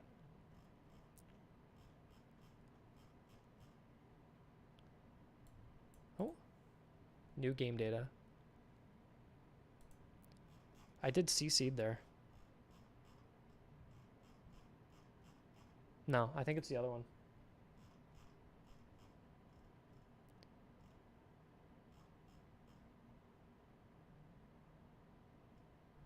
Damn, I saw it, but I missed it. We know it's there, though. Fuck, where was it? Have I passed it already? It's not there. We know it's not that. Save data, name, player, stratagems, cache, ammo, composition, weak, seed. There it is. Nice. Yeah, this guy seems too hard, but we're going to fight him anyways. Let's go battle him.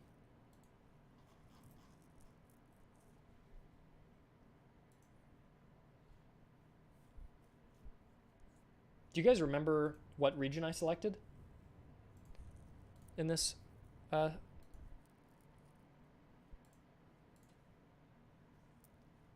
Would it be a 15% random chance for their morale to either be buffed or debuffed by 10 points? Many times recruits perform really well or bad. Prince, that's done through the items, actually. That's done through items. They might a recruit might appear with a Bible, and if they have a Bible, they're gonna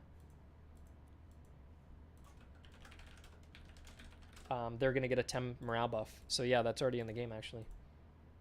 Okay, we got a really good battlefield because we're defending a river line. And this is a tough enemy. They've got the buffed artillery. They've got Fusiliers with Freikorps and land millets. So, let's set up our artillery. Let's get our buckshot ready. Luckily, there's no cavalry, so we're not going to get flanked by anything. This, though, I can already tell is going to be a tough fight. I can already tell. We're going to put these Crownlanders on the hill overlooking the river. This is a new map, that's right. Yeah, you noticed. I just made this map. We're going to hold this part here. And I'm going to sprint up to that fence. And if we need to fall back, we'll fall back to the church. At least they have a very charge-heavy composition because the Freikorps and the Fusiliers and the Freikorps like charging. They have good melee. So if we're holding a river line, it should make it harder for them to push and commit the charge. And we have buckshot, or buck and ball at least, which is good at close range. So I think we have appropriate counters. But yeah, that artillery is going to be doing most of the work. And we want to target down probably the main musketeers. That's who I want to target. And let's check their items. They have 1 item, 2 items, 2 items, 1 item. So yeah, we gave them 1 to 3 and they didn't even get the extra item, which I think is fine. We don't need to buff them too much. They're already pretty strong here. These guys have got coffee, cross pendants, and haversack, so they're getting a really good morale buff. So those Freikorps recruits are going to be hard to break. And they've got plus 20 stamina from canteens. Okay, this is, yeah, it's definitely a tough battle. How's our artillery doing? 39 kills is not bad at max range. We have a hold the line ability on this guy, which is good because he will need to hold the line. I'm going to fall back to lure them closer to the river and then run up to the fence line and fire with buck and ball. That's my strategy. I'm going to hold fire until we're ready. Looks like they're firing with their artillery now.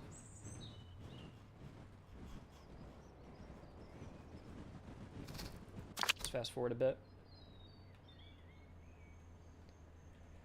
They've got 2 units committed to my right flank, which is not good. Nice shot.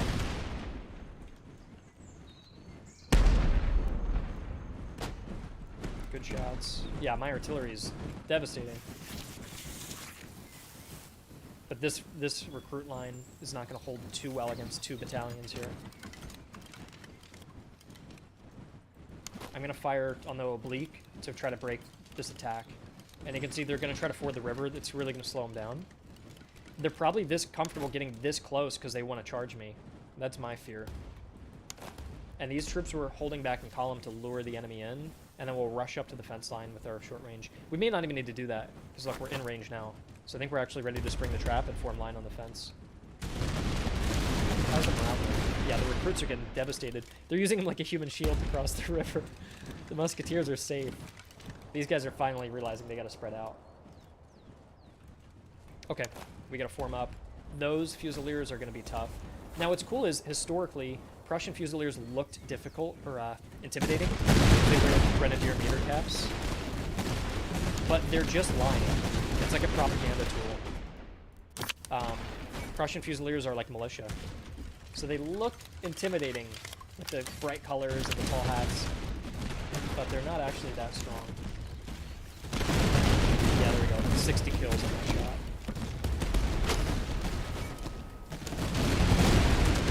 Nice. Yeah, we lure them into this river here, and we're just firing straight into them. We did update the musket sounds. Yeah, they should be punchier. I do need to move the general over to the left to reinforce the left. This is a way better battle, isn't it, than the last one I fought? This already seems more challenging.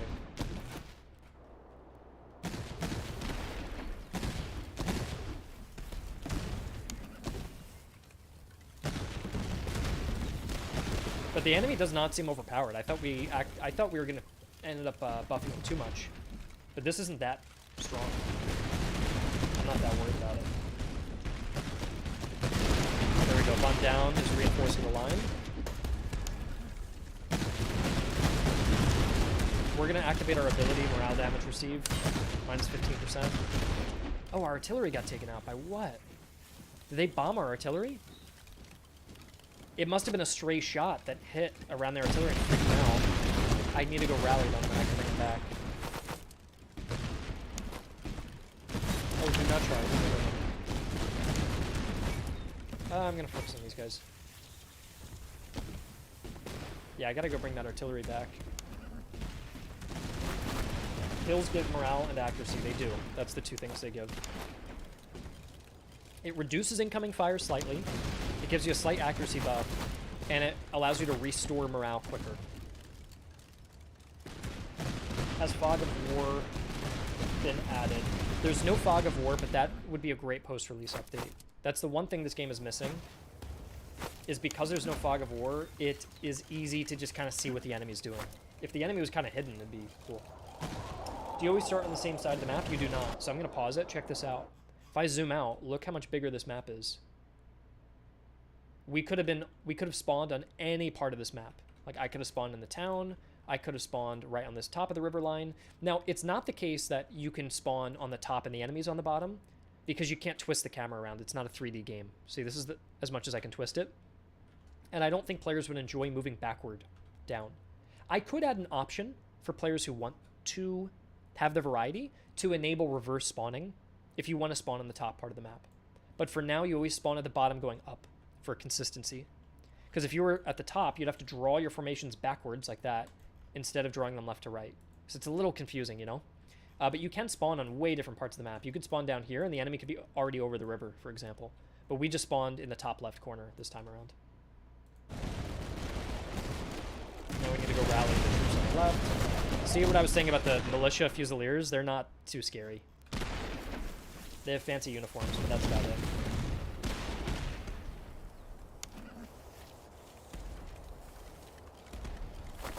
Okay, so we're gonna go rally. I'm gonna pull back to the church.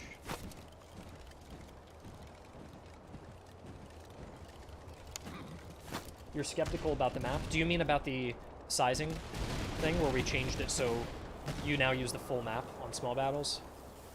I was skeptical about it too, but it makes the battles feel way better. I don't feel claustrophobic. Look how much room I have. I like the idea that I can pull back through the town. It feels more like what a real commander might have to do. What? We got them fighting the river. That gave us a huge advantage here. And I need to reform this. Oh, the artillery broke again. It must be these shells that are... You know what happened is I put my artillery too close, so when the shells come in, it freaks these guys out. It doesn't want them to stay. So I'm going to go back. We've got good cover back here.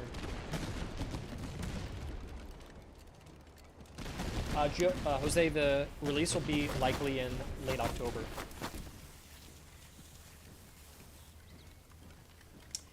Seems much better. Thought it'd be more cramped spawning in a corner. No, it honestly, I used to spawn camp all the time.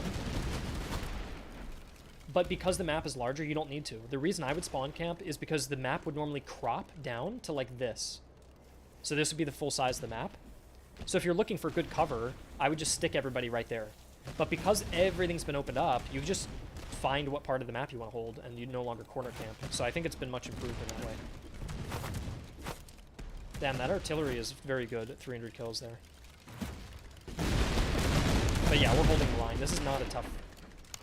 It's not an easy battle, but this is not a tough battle at all. That whole right flank's broken. The Fusiliers are going to break. And the land millets are the only ones who are actually full strength.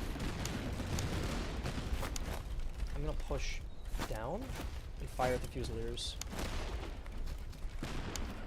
Thing is, every time I leave the artillery, they fall back. Because those, see that incoming round? They're ricocheting and freaking these guys out. Because they're targeting the infantry. But if I push the infantry up, those ricochets should be less of a problem. Yeah, now Prince of Panzers, now I could probably finally play on the epic scale. Unit size on a map like this. Because we have the space. I do find that the AI works better with this unit scale, though. We're playing on large. This is the best AI behavior. Ultra and Epic, they get a little... Like, the AI has to fight in, like, columns because the units are too big, which I don't like. This looks most realistic. Oh, shit. Oh, they're pushing my line. I love when they charge now. It's so cool. It feels smart when they do it. It doesn't feel like they're like glitching their way into a melee. Okay, hold on. Let's fall back, fall back. Or do we want to try to fire? Let's see if we have any. Oh, no, they've definitely... I'm going to fall back. Run, guys. Get out of there. No. And I'm going to fire and turn off volley fire and let them shoot as soon as they're ready. Okay, now we have to face them.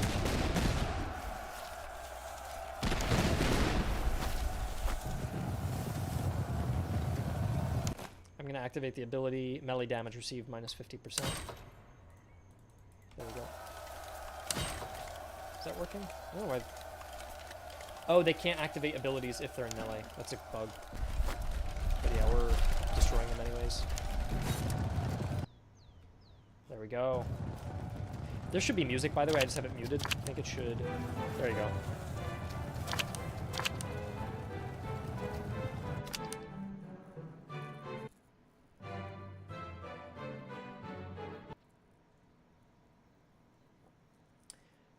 I honestly think that the AI could be even harder. I don't mind for me because it's a tough one. Like, that battle looked like it should have been even tougher. There we go. This is a good amount of loot. Captured uniforms, canteens. Because here's my issue, right? I get $440. Everybody's higher veterancy now. I refill my units. I go into the local village, buy a little manpower, refill the rest. I go off and sell, let's say, all the loot. I get 700 coins. I purchase 1, 2, and let's sell off like our limber chests. 3 units. Now look how strong this army is. Now we go to find the next patrol. And now look at that patrol there. I'll force march to catch them.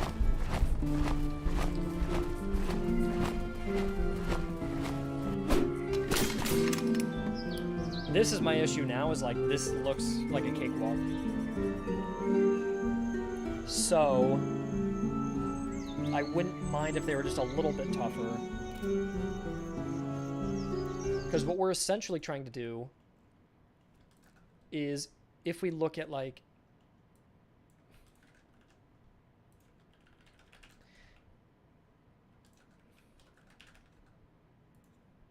Can you lower the music? Yeah, I can lower the music.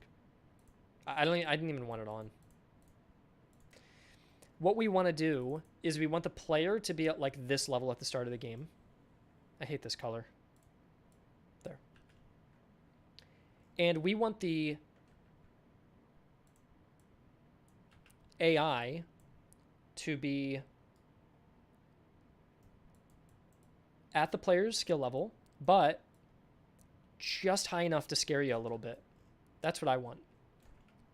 And then I want you to beat, if you beat a patrol, I want you to grow in strength to about here. And now your second battle is just about even. That's what I want. Right now, what it feels like is it feels like the patrols are right here. Like, it's actually, you know what? In that battle, that was pretty even, right? If anything, slightly in my favor. I would say a patrol army is about right there. That's what it is right now. So when I win and do this, you get that, right? So you can kind of see what we're trying to balance here. Now, the issue is, if you're a brand new player, this looks great. If you're a brand new player, this looks really tough. I only expect the player to fight about 2 of these battles before the balance is broken. And that's fine. That's okay. Your first battle will be too hard. The second battle will be just right. The third battle will be too easy. The moment this happens, the moment you go, damn, I just wiped them out, that felt great, you now fight the harder tier enemies, like the field armies. And you do the same thing. You fight 1 or 2 battles. Maybe you fight that third, and then you get to the next set. But it should always be like, just struggling. Okay, that doesn't feel as bad. And then, all right, that was pretty easy. And that's okay to have moments where the player goes, that's pretty easy, because it's nice to feel powerful. It's nice to feel like in an RPG game, you went into a dungeon, got your ass kicked, you upgraded some of your gear, you just barely got out. Then you got the loot from that dungeon, you go to the next one, and now it feels a little easy. And now you're like, oh, that loot felt good. I use the loot. I actually feel the difference in these items. I feel like, all right, now I'm ready to go to the big spider cave next. So you don't want the player to ever feel like, oh, I'm getting my ass kicked. Okay, I upgraded it. Oh, I'm still getting my ass kicked. Well, now it feels like nothing I do matters. It's good to give the player some victories where now and then something feels a little too easy. That's okay. What isn't good is if both of these feel too easy. That's not good. Then the ratio is out of balance. If that's easy and that's easy, that's a bad thing. But if this is easy, that's all right. Give them a little win now and then. The criticism, and I love Ultimate General Civil War, that's one of my favorite games. The criticism with that game is the difficulty is just right, and then your army gets more powerful, and then the AI, the game recognizes that and immediately buffs the AI and does this.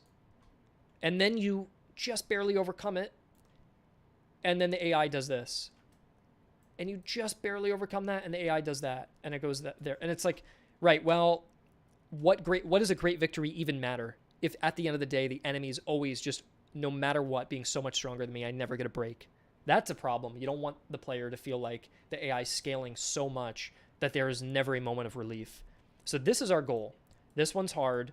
This one's, your second battle is normal with a patrol, and your final battle with a patrol feels easy. Having harder patrols probably helps with replayability, just like in Mountain Blade. Being smart and avoiding low-level bandits is something you have to consider. That's exactly right. There could be a couple patrols that, through RNG, spawn at a pretty weak state. But any patrol you see that spawns with... I could change something, actually. Maybe player's progression should be so fast, make it double... Oh, dude, you deleted what you said.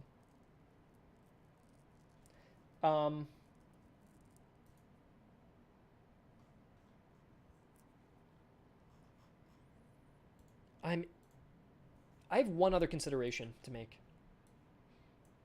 Is there any thought you guys might have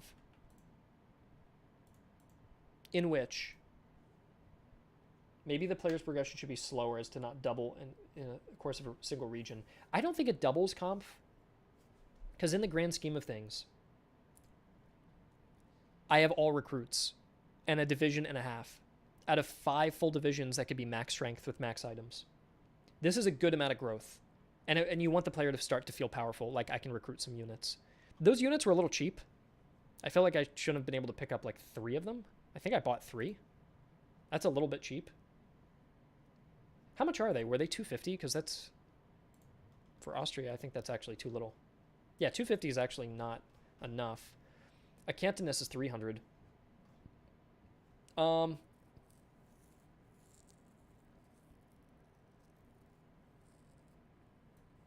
Yeah, you won't enter a campaign and fight a battle instantly. You'll visit some towns, get a couple units. I agree. Even more OH, what you're going to do is when you enter a region, check this out. You're going to find an encounter and go, oh, just in time. Well, we don't have the manpower for this. Hold on. When you just start the game, you get like 500 manpower. So you walk up. Oh, the encounter's gone. Shit. All right. Well, you'd walk up. Oh, munitions convoy. Free weapons. Bang. $200 that you can sell. Oh, I found a slum. No, I can't do shit. Found a convoy. Provide an escort. Let's do it. Convoy returns. Nice. We got money, items. Perfect. I got even more money. So you can grind up some money through the encounters now in a way that you couldn't before. So I agree we could probably buff up the... Yeah, you'll get a couple good encounters. I agree.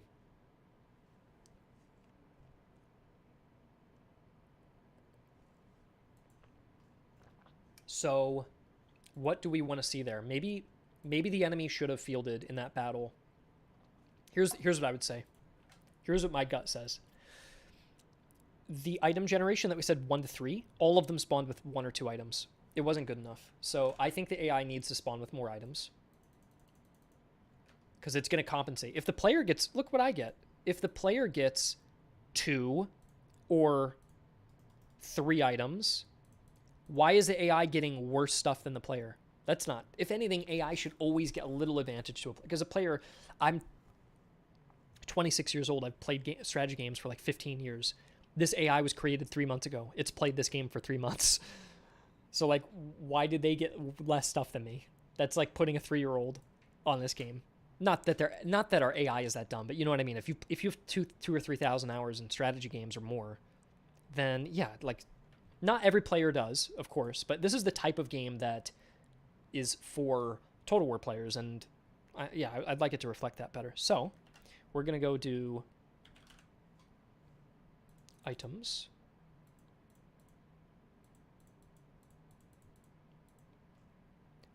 And say 2 or 3, 3 to 5, 4 to 7. That's a fix that I want. The second thing we'll say is that the enemies should maybe get 1 more unit. That a full division on top should always be 4 units. That's how I feel. These brigades are fine. These add like 2 extra little flavor units, like a fry infantry or a land milits or something cool. But the main division that it picks from should always be 4 units. In this case, we could go a musketeer and 2 cantonists and a reserve artillery. That's good. We could go maybe 2 land militzes, a cantonist, and a field artillery. Yeah, that's good. A Freikorps infantry. We'll go 2 Freikorps recruits. There. 2 cantonist recruits and a cavalry. 3 cantonist recruits and a cavalry. And 3 of those. The other thing is I made it easier to gain money, and the fact that I just picked up that many recruits that quickly, it's easy. Yeah, you're going to get money faster.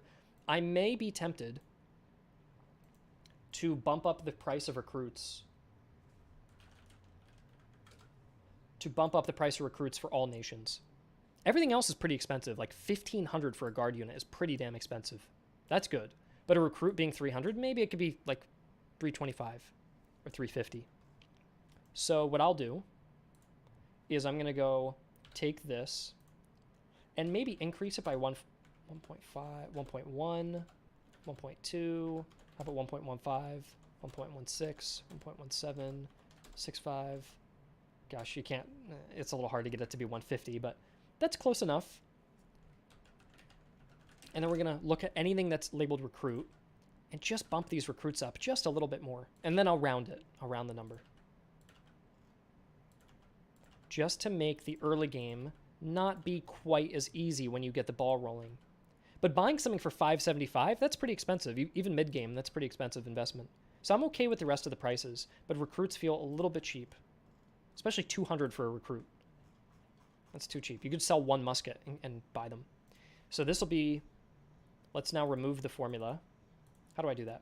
I guess you would make another column, grab the numbers, and paste them. Grab the numbers, paste them, and so on. Did I screw this up? No, I didn't. And then delete the old column. And then migrate the numbers in. So this would be about 350 now. This would be 524. Might be a little expensive. I would say 500 for this would be better. Or maybe even 400. What was it at before? 450? That's a tough one. The Lamolits are not that good. I actually think their price is fine. So I'm going to leave them at that. They're not that expensive. 320 sounds nice. Yeah, 320 and then 525 for a musketeer. That sounds perfect. I really like that. Or even 325 is great. 250 is so cheap. And then line infantry is 500. This should be 300. Doesn't make any sense. And then a foreign recruit. These guys are great. They should be 300 as well. And same thing with the Grenzers. Grenzers are really good now. And then 600 for an upgrade. Great. That works. 262 for the cost. For a volunteer recruit, yeah, we go 260. I may even go 300 because Russia gets a discount on their recruits. And they're big. So yeah, I'm okay with that. Let's go 450. Rider recruits suck. So 450 is fine. I may even say 400 is actually okay. Maybe go 425. Yeah, they suck. Rider recruits are really bad. So that's fine.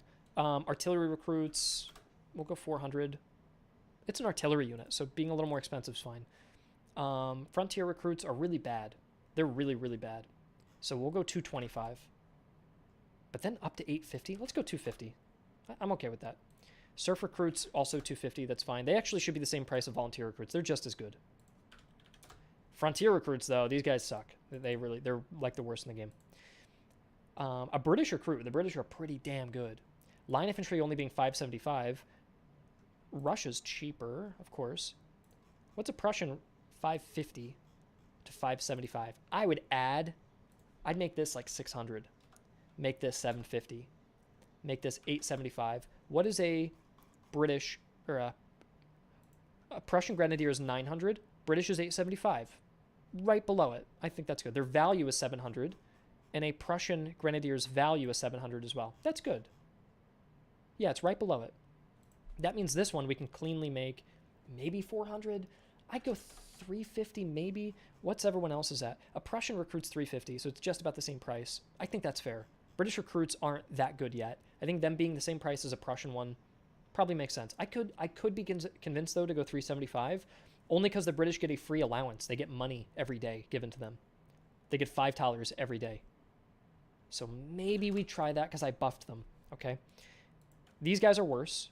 The German recruits are worse. They'll go 350. I think that's fair. And I buffed the French, actually, too. So I'm comfortable giving them, maybe making them 250. Now, who else is 250? They're still the cheapest, right? Perfect. They're now the same as a Frontier recruit. That's great. Because they're just as bad. Honestly, the Frontier recruit's even worse.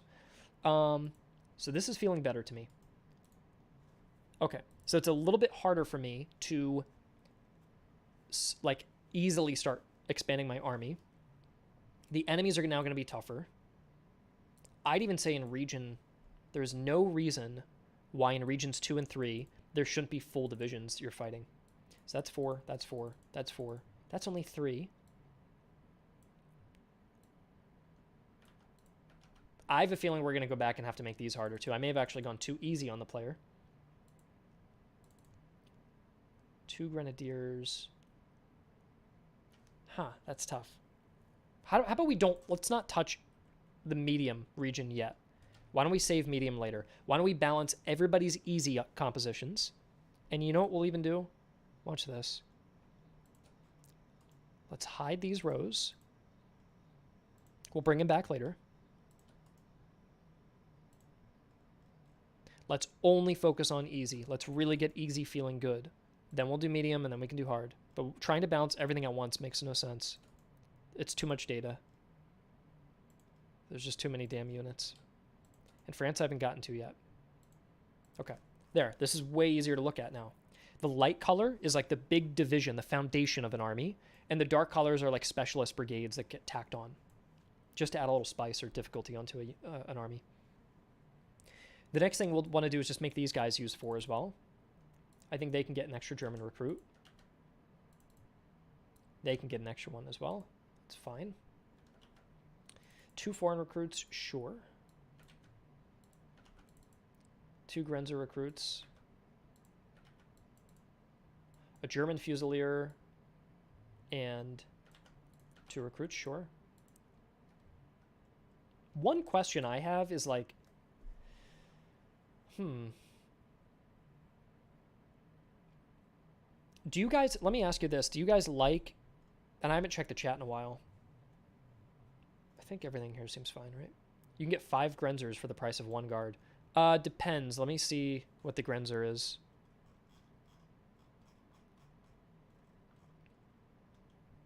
They cost 600 and a guard is 850, so not at all. Are you looking at value? Value is the way the AI perceives your army's strength. So they'll fear you. Now but price isn't always a reflection of that. Like sharpshooters, I don't want you to have a lot of them. They're a really rare unit, but they're not. The AI isn't as scared of them, as expensive as they are. Same thing with artillery. Artillery should be expensive because it's a big, powerful tool. But if there's an artillery piece in your army, it doesn't mean they're gonna die and they all need to run away. So value is a way for them to perceive the danger. Yeah. So we'll keep that there. The one thing I want to ask you guys, also do the balancing. Maybe units cost more and sustained food. Yeah, they do that now. First division, you fill up to 2 divisions. Second, 3 to 4, and the last 4 to 5. OH, I think you're probably right. I think, though, it depends. Like, if you're Prussia, you'll probably get to two full divisions. If you're Austria and you already have your second division slot opened up, you'll probably be on your third division by region 1. But you're going for more of a quantity approach, most likely. So, yeah.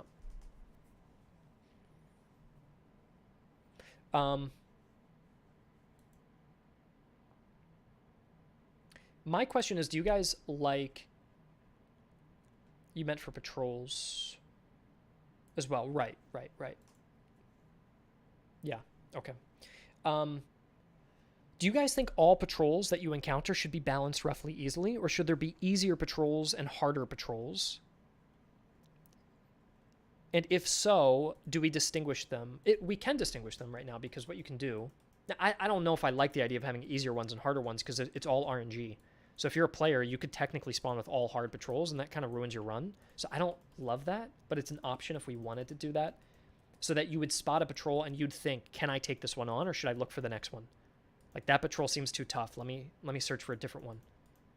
But you already kind of have... There's already other armies for you to go against. So I don't know right now if that's necessary.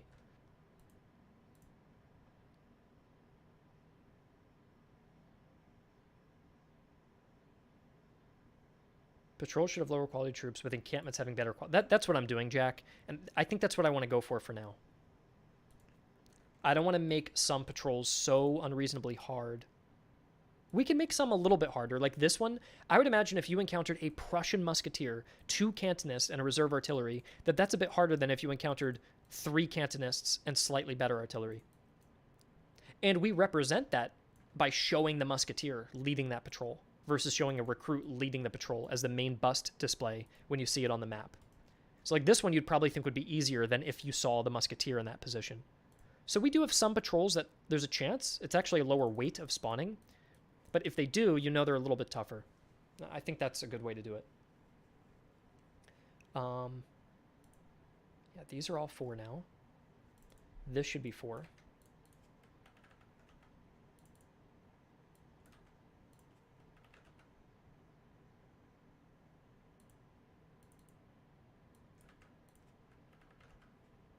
That's 4. And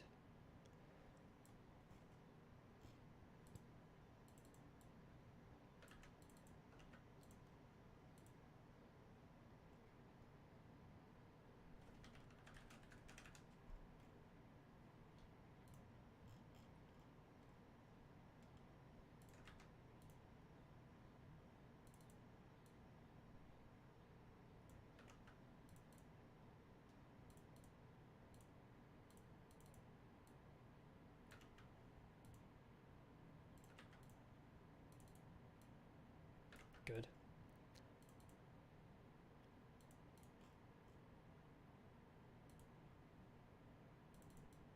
Let's give the AI just a little bit more oomph, a little bit more artillery that they can bring in. There's 3 possible divisions that could bring in artillery, 3 possible that can bring in artillery, 3 possible that can bring in artillery. I much prefer that. They shouldn't use artillery recruits. I don't really like that. I don't think the AI should even use that unit because it's so weak. It's mainly for the player to scale their artillery units. So I'm going to switch this to the reserve artillery, which I think is better. And I think this is in better shape now. Yeah. Now let's go to the British. We'll give them an extra recruit. The thing is, the British are tougher, so I want to give them less men. But I have to realize they only have 1,000 guys per regiment. The Russians have 1,400. So yeah, if you do 1,400 plus 1,400 plus 1,400 plus 250 from the artillery, the Russians are getting 4,450 men. If you only do 2 recruits, it's 1,000 plus 1,000 plus 250. It's half the size. That's way easier. So it's already balanced. It's already balanced in their unit scale, so we can make them the same size. It's fine if they have the same amount of units because the units themselves are already pre-balanced. So I have to remember that.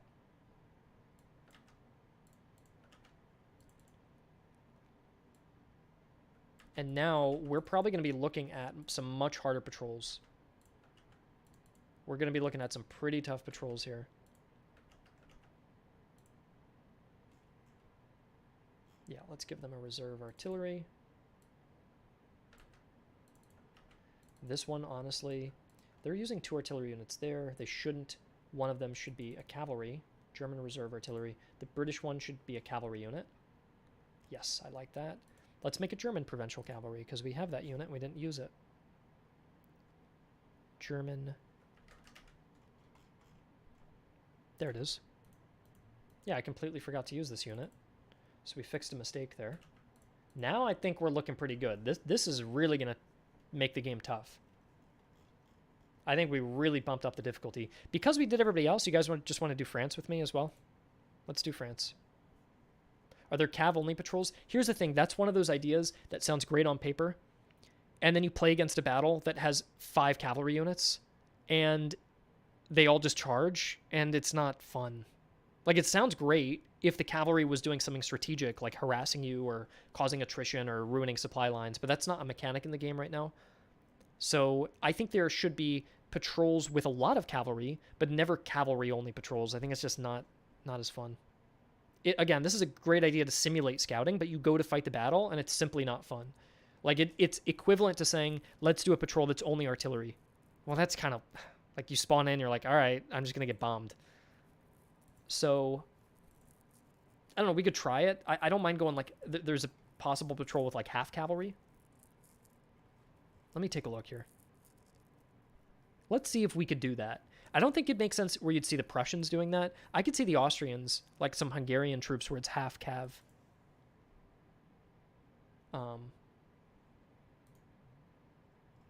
Like what we could do for Hungary is take... I don't want to use hussars. I think that's... Let's use provincial cavalry. Give them a provincial cavalry unit. No hussar, because you're gonna get destroyed early game with a patrol having a hussar. I don't like that. No. So they'll have 2 cavalry units potentially, but then if they get paired up, they're gonna have 3. I don't know if I'd want to fight 3 cavalry units. No, I think what we have is okay. I don't want to let's not overdo it because we're changing a lot right now. I think at the very least what we could do is make the Hungarians bring a cavalry instead of an artillery piece. And that the Germans don't bring cavalry, that they only bring artillery. Yeah, I think that's better. I think what the Germans could do, or the Austrians, I mean, is they could actually bring maybe a heavy gun early game. Is that too strong? Maybe they bring a heavy gun early game, but they don't have a recruit here. So they come in.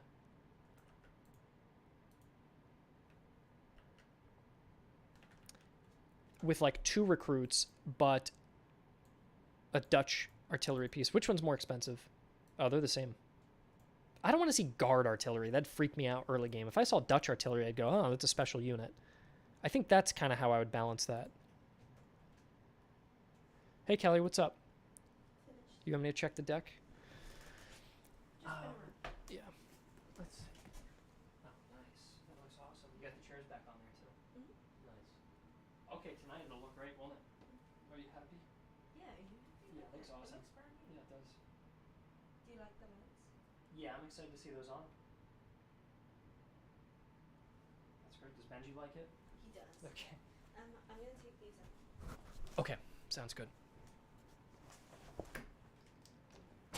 Can AI use defenses they attack only? Right now they attack only.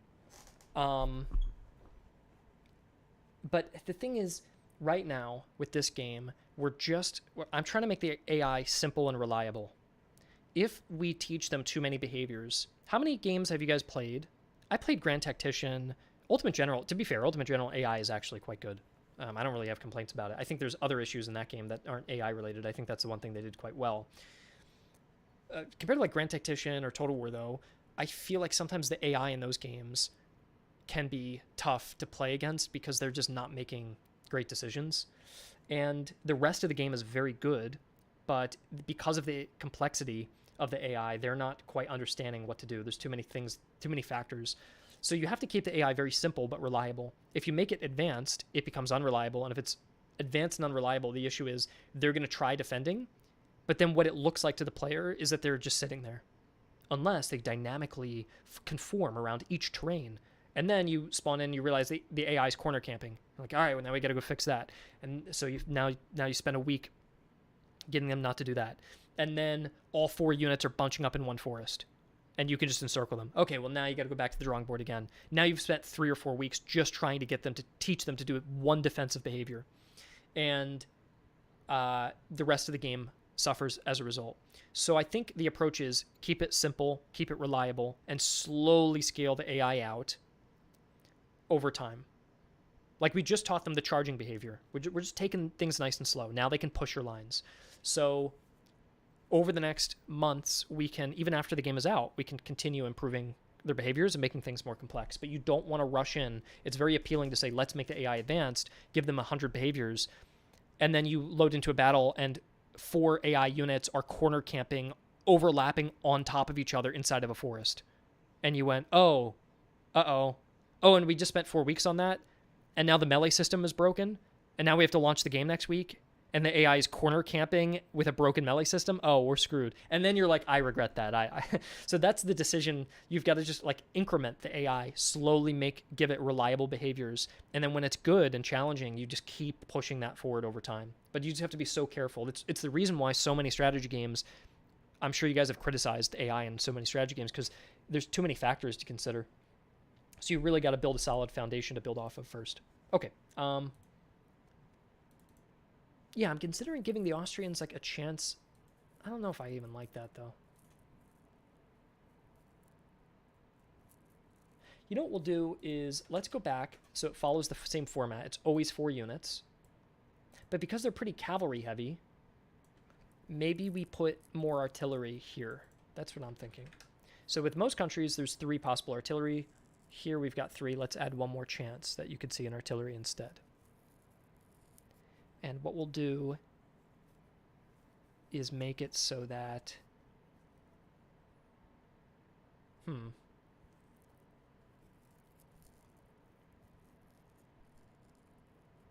So that they can bring in a reserve artillery, maybe instead of the extra infantry here? But why do they do this? Oh, that's a German Fusilier, that's why. That's a tough one. Unless the Hungarians simply should not get the extra cavalry, which is the reason why I did this in the first place.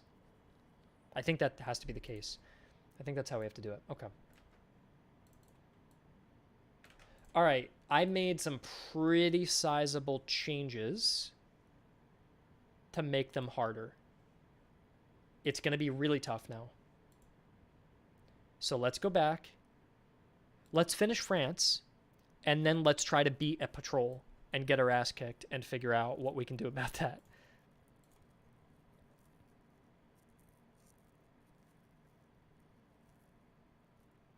Do the Russians get a Cossack patrol? They do. You can see there's a Cossack-themed one with frontier recruits, Cossack riders, and some field artillery.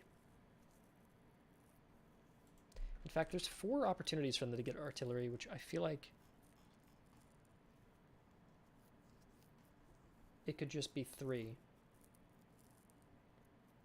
Why do the Prussians get a 4th opportunity to get artillery? Let's see why. It's because I think we gave it to land milits. I'd rather give them more opportunities to bring cavalry. Like the land milits composition could bring cavalry. I like that. Then let's go to Russia, and they're getting 4 opportunities to bring artillery. Why not with the Cossacks? There's a chance they can bring double Cossacks, so you get that experience of fighting like a Cossack host, which I like. There, that's fixed. Now let's go to France. This should be easy. We're going to do Royal Recruit, a Royale with cheese. Give them a field artillery piece. Their artillery is pretty damn good, though, to be honest. It's worth 1,100 compared to a Prussian one. Yeah, but you know what? Their artillery is great, but their Royal Recruits suck, so it already balances. I have to keep reminding myself, I don't have to balance it in the division. The units themselves are balanced, so yeah. And to represent this, this will be a recruit that represents that. This one will be the same thing, but we'll replace it with provincial cavalry. Swiss, that's cool. Now Swiss are quite good. So I think what we should do is do that. Oh, did I mess up the formatting? The syntax is broken. This is going to be an interesting one to balance, because how do you, if the Swiss are this good, what could you do to make the Swiss and the Germans? Maybe what you do is give them one Swiss Fusilier. Maybe remove a unit. So there's only 3. But that feels a little bit... I don't think we should hold back on the player, though, to be honest. Let's give them a worse artillery unit. And they get this. And then with the German, they'll get a German Fusilier and a cavalry unit. And then the French Musketeers, they get a Fusilier. And what do I usually give everyone else? This is like the harder one. 2 recruits. And like a reserve artillery. That's a good composition. Then for their brigades, the little add-ons, we could do... What do I do for everyone else? Give them like 2 recruits and a reserve artillery piece. Yeah. So do that. Then with their Fusiliers, you want to basically do just 1 and 1. I think that makes sense. Yeah. A Fusilier and a recruit. Because now you're giving the opportunity for them to get double Fusiliers, so you don't want to add more. You want to keep it simple. If it's an artillery-themed one, what you're going to do is give it a recruit and a reserve artillery. If it's a cavalry one, you do this, but you give it provincial cavalry. In fact, we could use voluntaries, couldn't we? We don't have to do that yet. There we are. If they're Irish, you get to give them an Irish Fusilier. And what do the Irish want to come with? Do the Irish bring cavalry or do they bring artillery? Or do they just bring more recruits with them? I feel like they buddy up and bring a handful of extra recruits with them. It could also be double Irish, but I feel like that's maybe a little scary. Do we go double Irish? Maybe. They're not a super high tier unit. They just have high morale.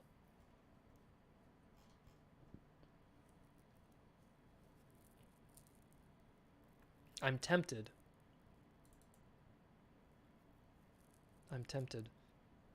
Also, with the Germans and the Swiss, they bring a cavalry and an artillery.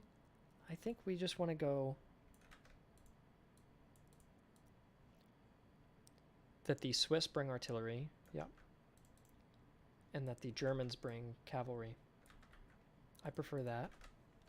They are only bringing 1 Fusilier, which I think is fair. You shouldn't be seeing a whole ton of them. The Irish are going to bring what? What do they bring with them?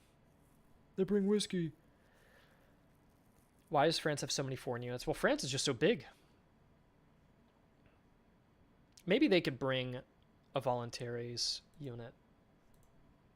An Irish and a voluntaries. Because voluntaries were made up of all kinds of nationalities, so I think that's fair.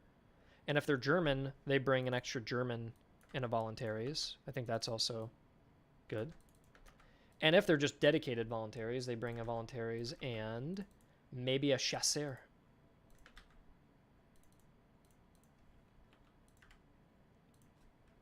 Maybe we bring in a chasseur.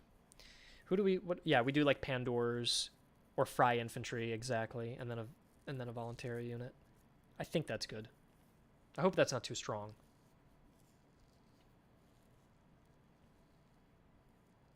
It might be a little too strong. I'm not sure. They're only worth 300. They cost 5 or no, voluntaries fusiliers 450 and their value is 300.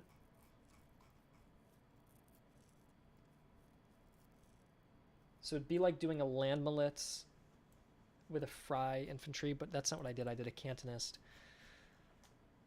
Because we're using voluntaries so much, why don't we rename this and call this light, and then give them a royal recruit instead, because they're getting the chasseur, and the chasseur is pretty good. In fact, let's give them a chasseur and a voluntaries provincial cavalry. I like that, because we have not used that unit yet. And that fits the light theme. It's a light scouting unit with a light infantry. So that's good for France. Now let's set what image each is going to use. So you can see a Swiss, or German, or French. You can see a Royal, or a regular, or another Royal. Actually, we use the specialist unit to represent these. I think we do. Do we do that for other people?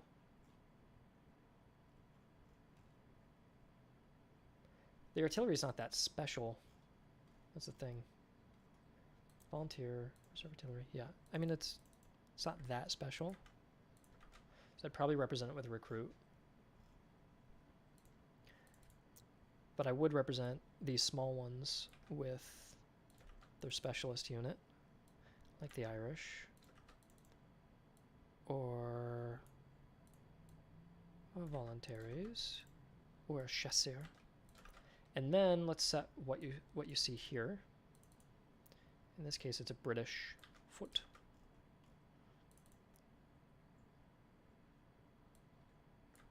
So this way they're not all Highlanders, because someone pointed that out before.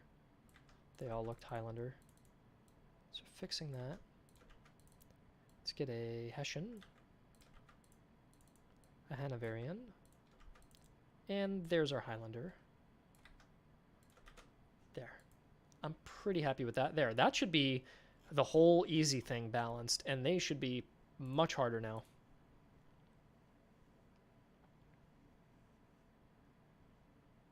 Maybe make the French artillery unit get one group of chasseurs. I think it's fine for now. It's funny Switzerland remains neutral, yeah. Does the AI officer have good skill? He's not bad. They're not bad level. They're like a level 1 or 2. They start at level 0, so it's not bad. So let's go in, let's build campaign.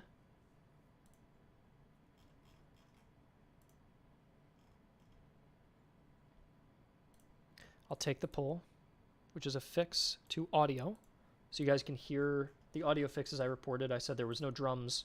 We were missing drums before, now we have them. Let's rebuild core data, because I gave the AI more items. We're making the AI tough, aren't we?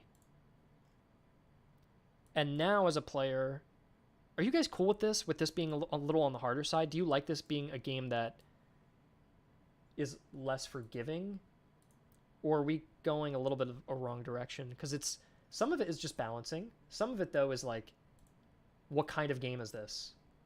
But I think most people would prefer, like, if you lost a battle in a line battle game, and the AI wasn't cheating, I feel like you would be happy, because you'd be like, oh, this is actually going to challenge me. But you can definitely get, there's certain encounters. Yeah, we want to challenge. I agree. Let me do core data and unit data. Okay, I can go against anyone. Who should I play as and who do I test against with this new balancing?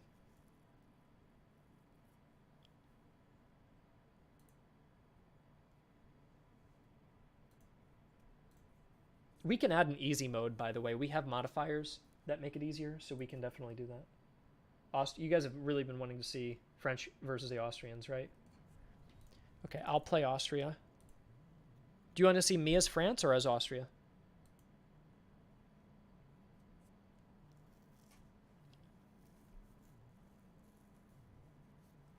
Who would you like me to play as?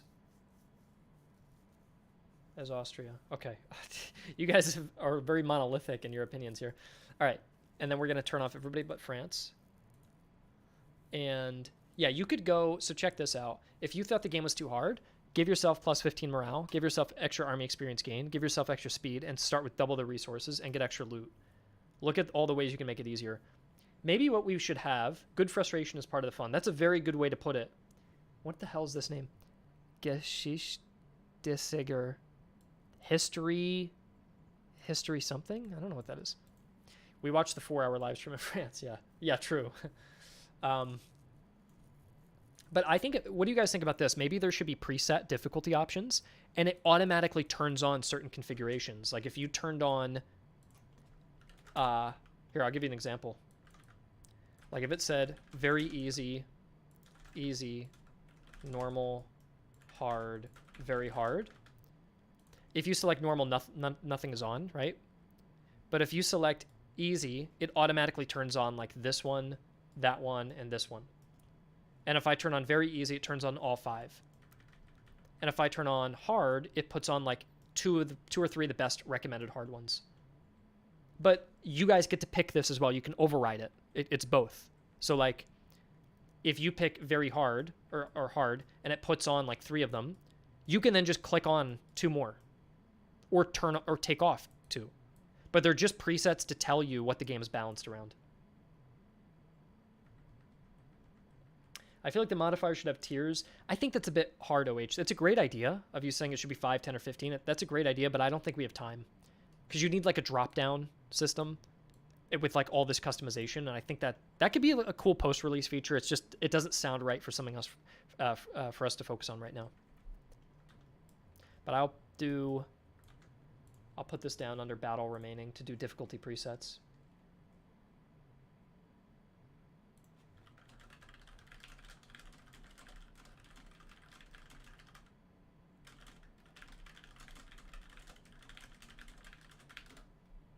Okay.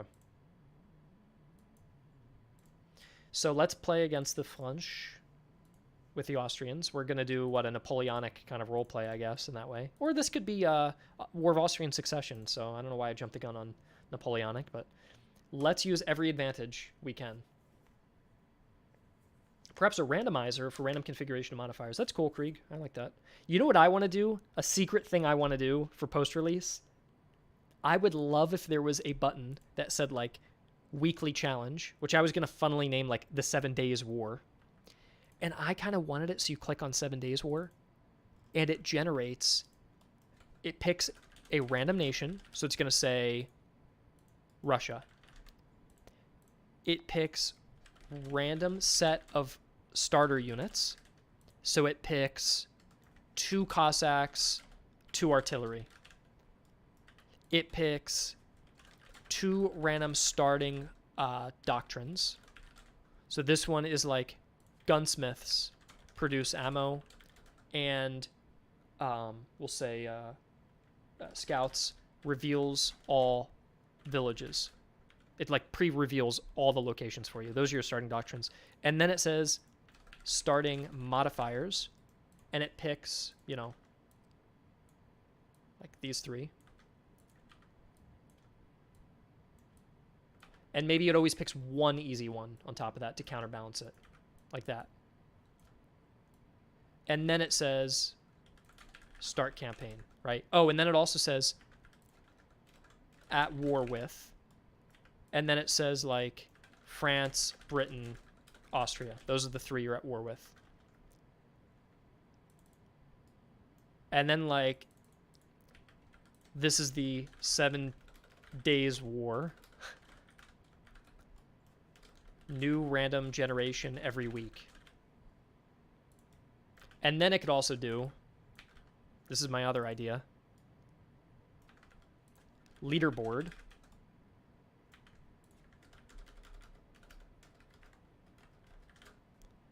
and shows the top 10 players' scores who finished this challenge. Because you get a score at the end. It actually rates your army on all the, like your kills, your losses, everything. And so you have a weekly refreshing leaderboard. How annoying is it when you guys check out a game that has a leaderboard, but the leaderboard's been up for 6 years and every score looks like this, right? Because you have cheaters, you have exploiters, you have people who have spent every single day on the game. But if this is every week it randomly generates, it clears the leaderboard, meaning that, let's say 3 or 4 years down the line, less people are playing, you have actually a chance to climb this leaderboard because the fewer people that are playing, the higher chance you can get on the leaderboard. So it's actually inverted, because in most leaderboards, the longer the game's been out, the harder it is to get on there. So I actually like that it refreshes.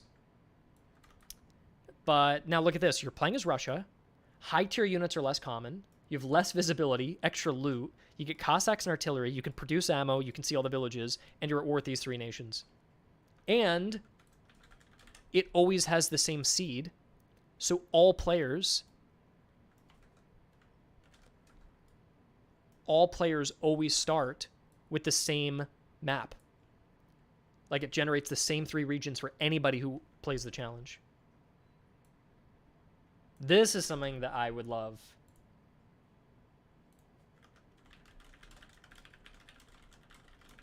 Because I could jump on live stream and just try the 7 Days War every week. Just do like a weekly stream and show what random set it gave us.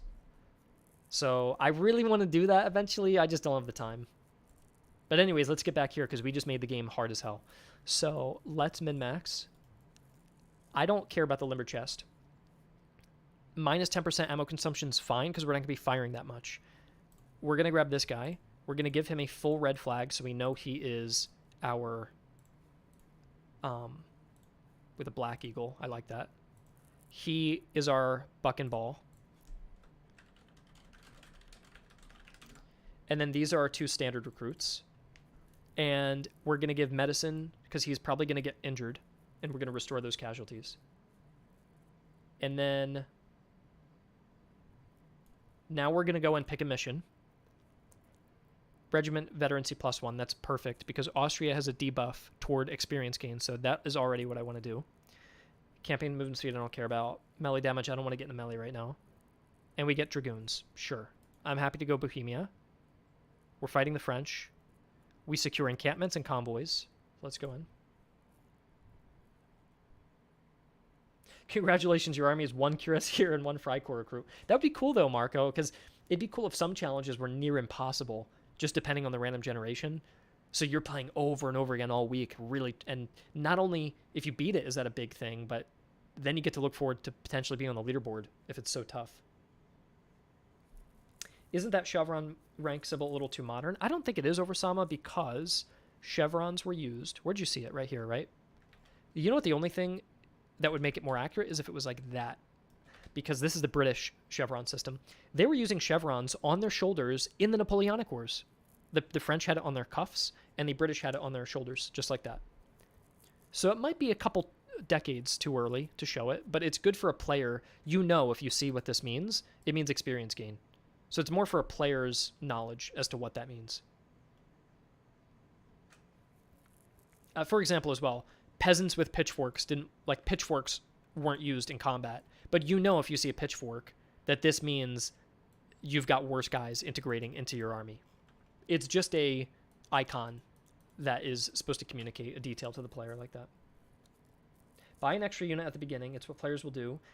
I'm just going to play the beginning. So let's see. I first get a supply cache. I want the money. I get 170. Let's go in. I get a higher resale cost. So I'm going to sell my limber chests. Get up to 232. Now I need 300 instead of 250. So it's harder to get that initial recruit, which is fine. Less supplies available. Do I want to sell one more thing off? Not really. Kuttenberg from Kisei. I don't know if it's these town and village names are just from a huge list I compiled of each region. It might be from that game, if that's actually there. There's deer here. There's a herd.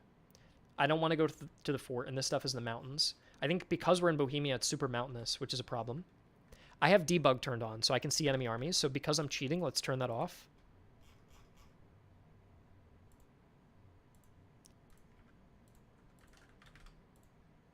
And reload the save. I want to see what a real player sees.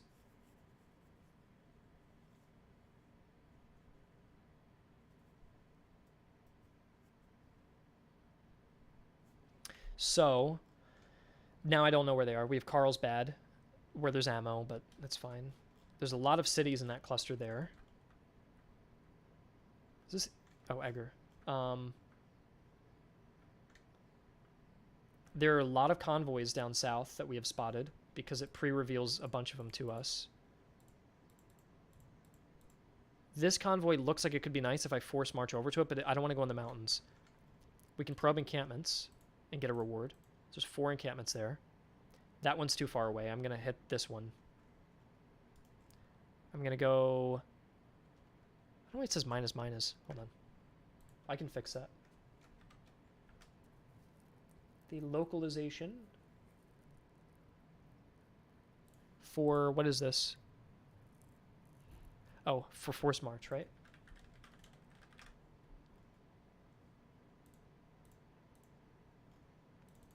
And where does it say minus minus? That's under campaign visibility.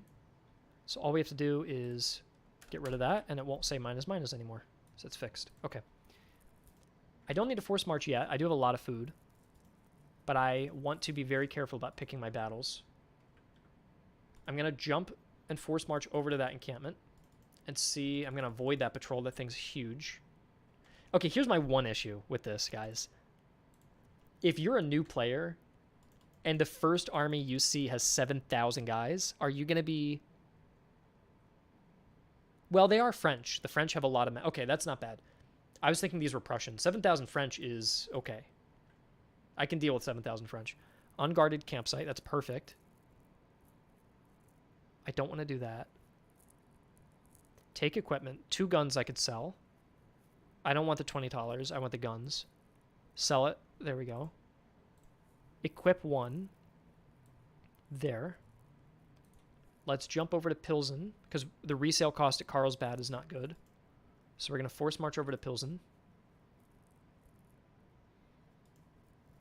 We're going to go ahead and sell these 2 weapons. 339. We're going to use the 339 to pick up another recruit, and now we're ready to take them on. Let's get a Grenzer for shooting, because we're going to play defensively. So we're going to use Grenzers. With the little money I have left, do we want to buy anything? Can we buy anything? I don't think so. No, everything's too expensive. That's fine. Now let's go take on that patrol we spotted. We're still consuming a little bit of extra food because of that force march, but it's not too bad. Once it goes to 250, I'm taking off force march. We're going to stop at Carlsbad. We're going to drill for a second, just gain a little bit of experience. Let them engage us. As a new player, they're going to naturally know that 7,000 French are easy to take on. Probably not, Matthew. Probably not. That's going to look intimidating to a new player. But I wanted to see what would happen if we made it really hard. So it's just part of the playtesting experience. They have German Fusiliers and Irish, voluntaries, royal recruits, and French provincials. Let's see if we get our ass kicked. And we technically have an extra starting unit.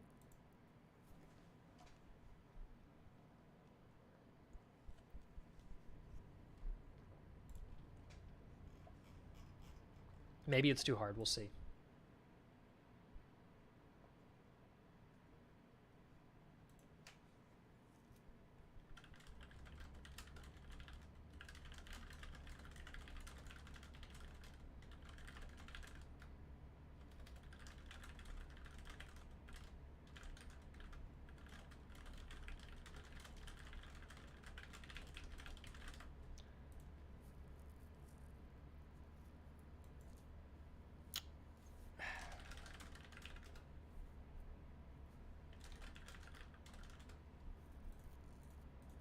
Okay. Sorry, I'm just talking with the developer. Hard mode is on. I wasn't around when you picked difficulty modifiers. No, I'm not even playing with difficulty modifiers. I'm just trying to make the game harder, generally. But I may have made it too hard. I'm just kind of like balancing and playing with numbers. Oh, look, if I go in the church, you get 80 cover. You get a full shield. We want to put the artillery probably on a hill, but I don't have one. I could fall back, but there's not really a good one. I could hide behind the river and hold that with the artillery, and then spread the rest of the line using the church, which gives a ton of cover. The issue is, if I get overrun, I'm screwed. It looks really scary. That's the issue, and they've got cavalry too. Yeah, we may have overcompensated here. We may have overcomped it just a little bit. I think it's better to keep the forces together and not split up to get the little bonus.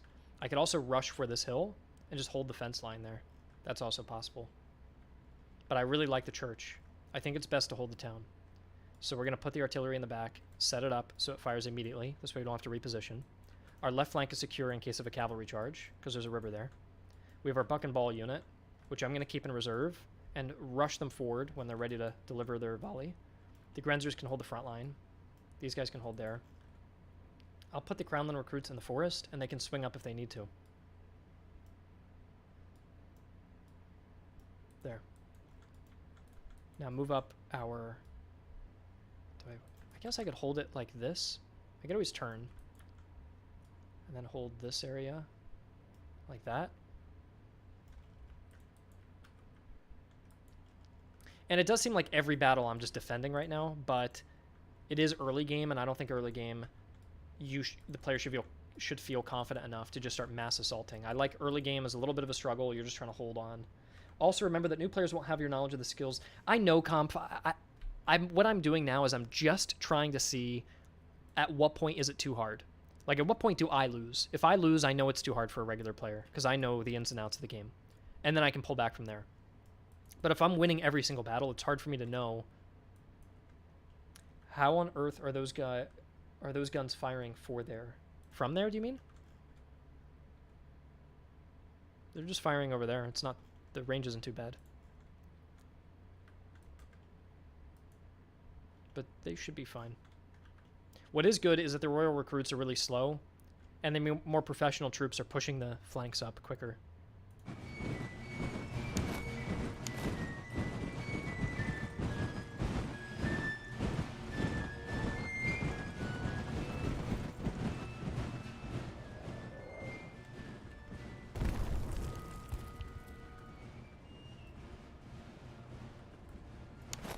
Do they have artillery?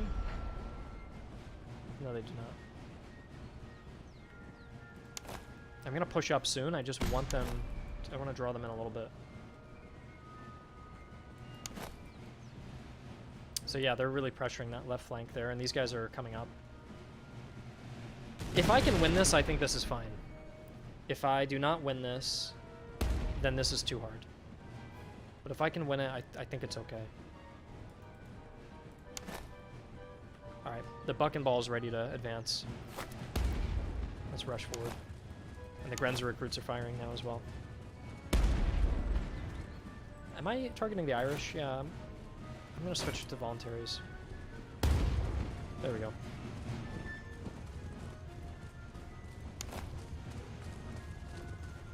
Okay. I feel like if these guys come in there, they could go around and flank them. But we'll see. The Grenzers are taking a lot of damage. Let's get the general moved up to support. Alright, I'm pretty close range with buck and ball, so this should be a pretty good shot. I'll spill myself out into the water a little bit, just so I can get more guns firing. There we go. Ready, fire. Okay, 45 kills is not bad on the first shot there. Got like the whole left platoon. So we'll target them.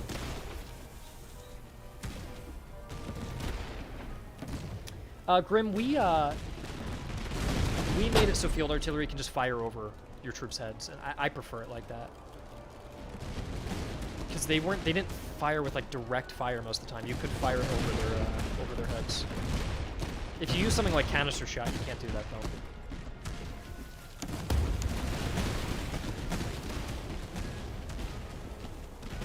Okay, I think I'm ready to move up these reserves. and see if we can engage on the hill. I will get engaged by this huge line there. Buckenball's firing the regular shot. You're right. Let's switch it. Oh, that's going to be much better, isn't it? We should be able to get like 100 kills per shot then.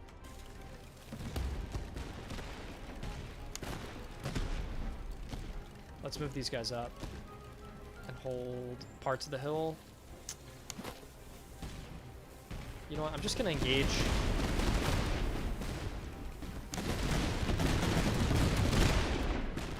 The cavalry's moving around the left as well. Send the Buckenball a little closer. I could send them a little closer. We did just break them though. Let me see. I'm a little afraid of that cavalry over there. Maybe I'll have Buckenball loaded against the cavalry. Let me see something. If I interrupt the reload and then move them, do they have to start from scratch? I don't remember if we coded that in or not.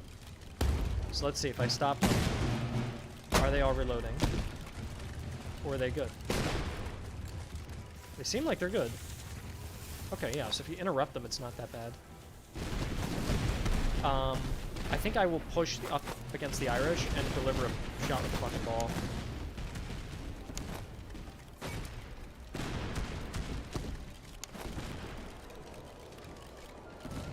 But Blind Monkey Man, what we're trying to figure out is like how difficult the early game should be with patrol armies. And I think I made this a little too hard. Like if the enemy had one less unit, if these guys weren't here, I feel like this would be a good force to fight. Yeah, the cavalry's pushing around. Ignore the lines here. This is just a unity bug. It doesn't look like this in game. It's just for unity. Alright, I think I'm close enough to fire. Let's see. 100 kills to what? Nice. Wow. To 200. So that was incredibly effective. Almost too effective. But we're overextending. That's our downside of doing that. I'm gonna hit the Germans there.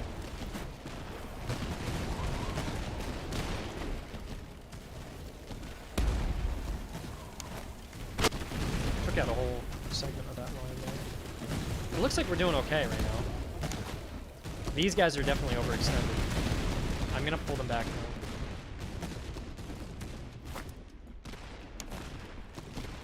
And I'm just afraid that cavalry's going to do something. I'm going to pull these guys back. I'm going to get in column on the road, and then pull back along the road, and then form up down there. Because that cavalry's going to come. What I can already tell what the cavalry's trying to do. Again, ignore the blue line. It's not going to be there. But they want to flank around and hit the artillery there. Does the AI recognize the advantage of cover and hills? Not right now. They'll use them, but they don't prioritize them. That's something that would be nice to teach them, but we haven't gotten to that yet.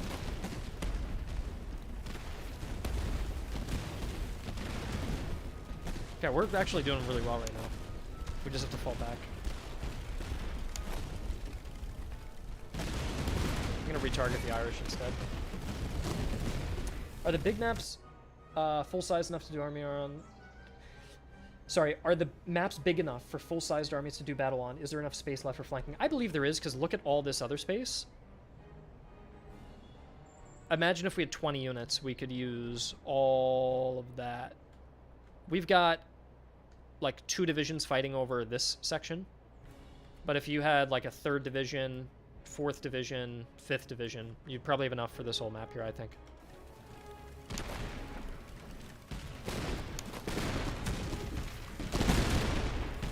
I'm gonna walk these guys because they're getting tired.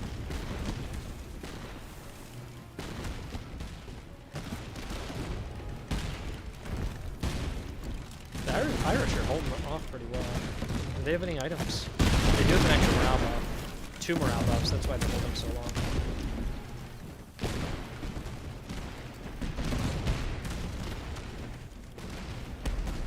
Okay. Now it's time to face the cavalry.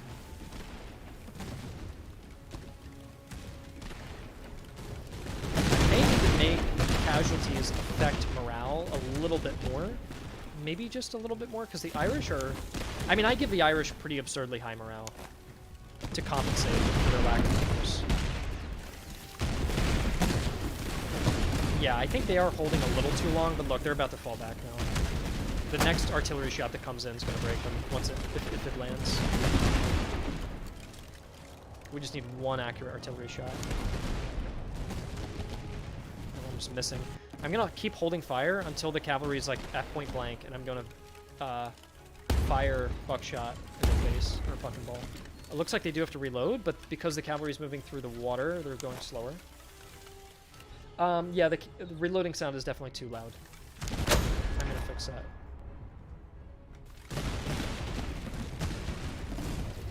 Damn, am I going to reload in time? I think I will. Alright, I'm going to tell them to fire. And I'm going to tell them they do not need to wait to fire. Oh, man. Okay, that was pretty good. Yeah, nice.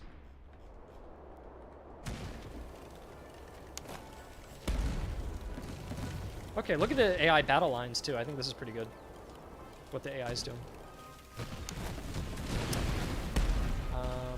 So, we need to retarget.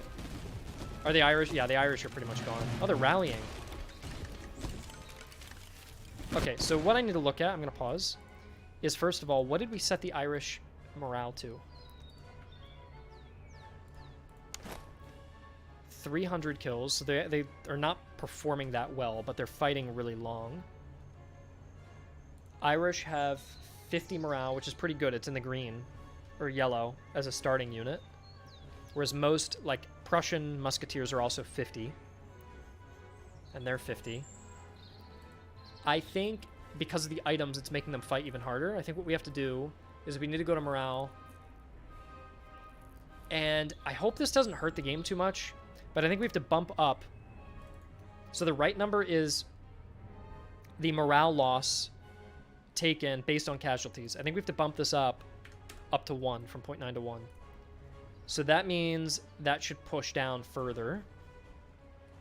Everybody would be pushed down further as a result of that. These guys would have broken already in that case.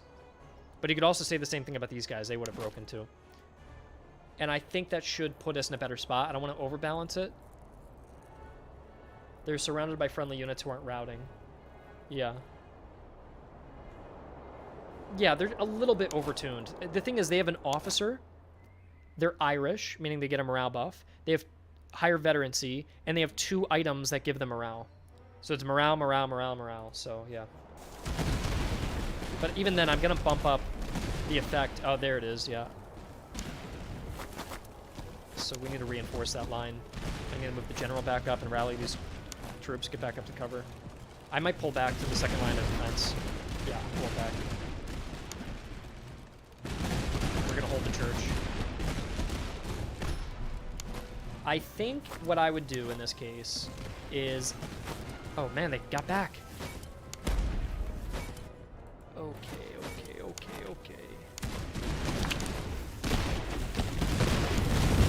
Oh, thank God enough guys had their guns loaded that we could send them back. That was scary. Oh, a cannon shot landed perfectly. Yeah, they're gone. They're gone. The Irish are still back.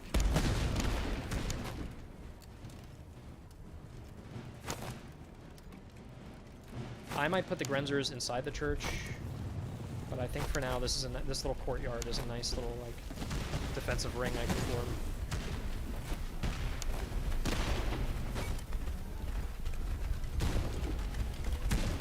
I'm firing at max range with fucking ball, which is fine. Yeah, these guys. Oh, nice! Look at the chain. I love when that happens. When these guys break and it freaks out the guys behind them and they all start breaking. I love that. Like the little chain routes. Look, everybody else is now wavering too.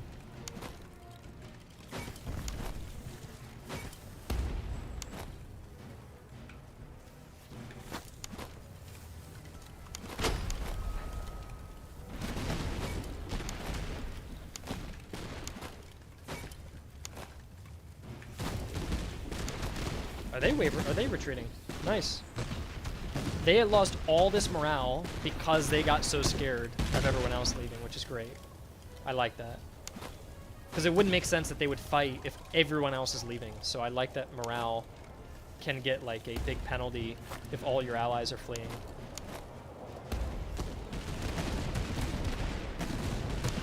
And we should be able to break these Germans. Do they have a morale buff too? They don't. I just have to increase the morale effect based on damage. Are the 6-pounders on the artillery? They are. And I changed it blind monkey, so field artillery guns now start with 6-pounders by default. So anybody who had field artillery is now getting a day 1 buff, essentially, from the moment they're purchased. Or in the case of the Austrians, they're already part of the composition, so they automatically get 6-pounders now. Which is nice. Now if you play as Austria, you feel powerful with the artillery to make up for the recruits sucking. There we go. Nice. Also, instead of the game just pausing instantly, it now plays for a couple seconds and then fades in the logo, which is cool.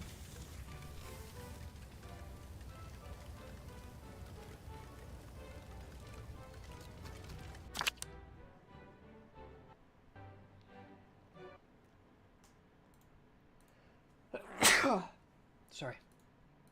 Based on that battle, knowing what I know in this game,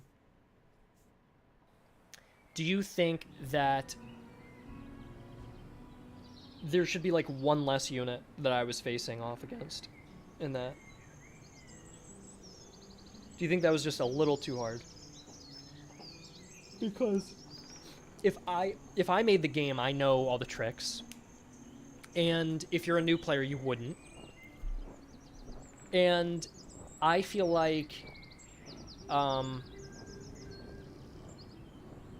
was a really fun battle. That, to me, that's the perfect challenge for me. For a new player, it's probably going to be maybe a little too hard. And I wonder if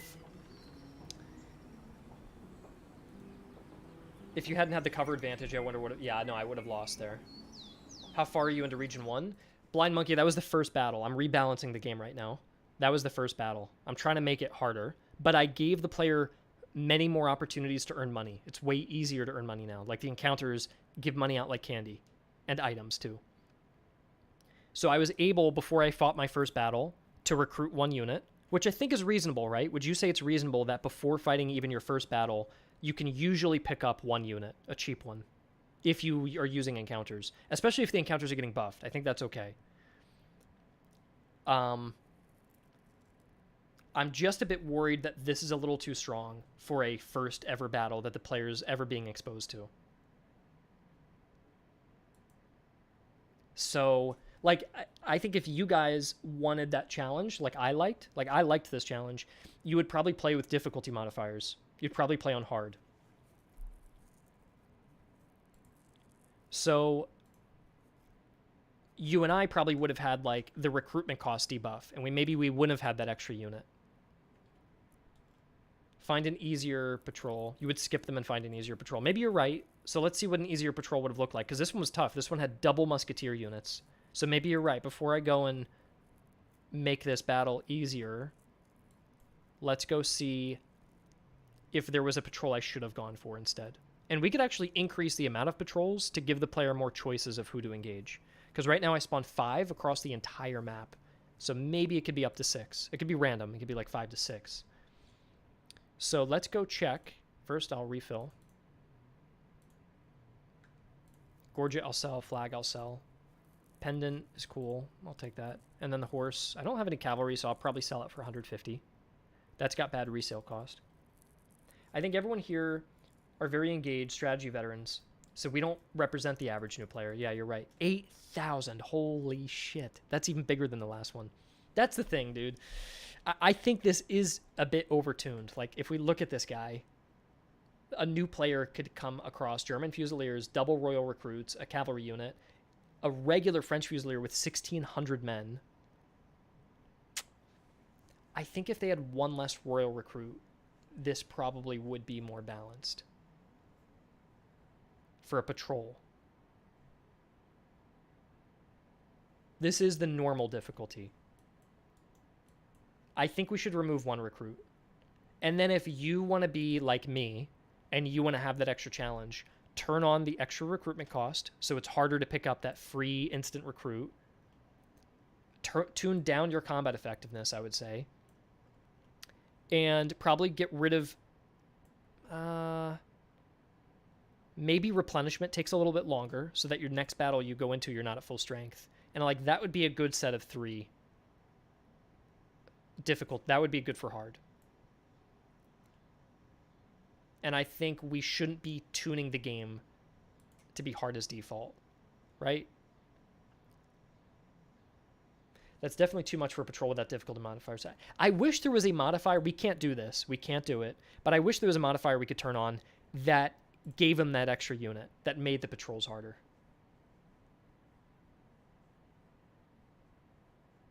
So, but we can't do it. That's okay. What we can do is if we remove one AI unit and I remove one of mine, because let's say I was playing on hard and this would have been too expensive to purchase, then I would have got that experience. So yeah, let's go in. Let's try that.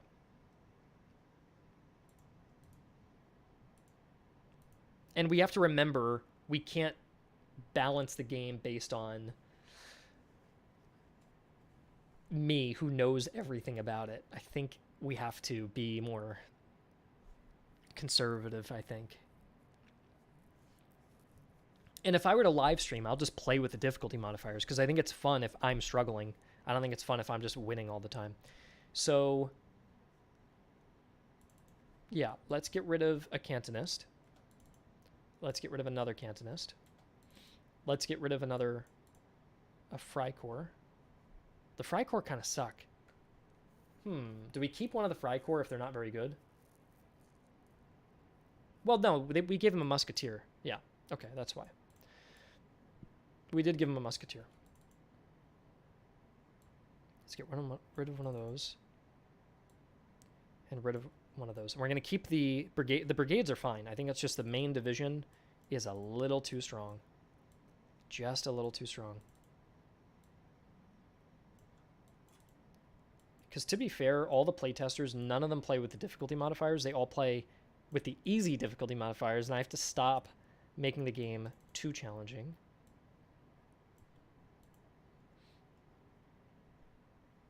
I agree, Blind Monkey Man. 3 regiments in the base division sounds like a good compromise. 4's fun. I enjoy 4, but I have to be like a normal person and balance it. I might give these guys 4. Maybe keep 1 patrol type with an extra unit just to have them around. That's exactly what I'm thinking. Maybe there could be 1 type, like this one, the Cossacks. They get 4. Let's do that. There should be 1 division from every army that has a possibility of having 4. For Austria, who should it be? It should maybe be the cavalry unit, where they can get like an extra recruit. Well, what's the chance of one of those appearing? Probably on the 25 weight. That would be good. Yeah. So that's why they get it on the 25 weight. Either Hungarians or Grenzers need to come with an extra unit.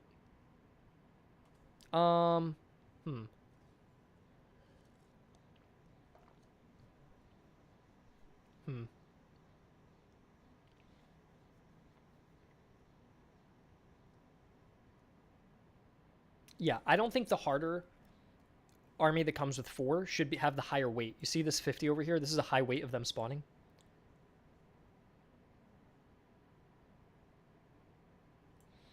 So it either have to be the Grenzers or the Hungarians. Maybe what the Hungarians get is just an extra cavalry unit. There, that's what makes them a little tougher. Yeah, I agree. I think we found what was too easy and we found what was too hard, and now we can find what's in the middle.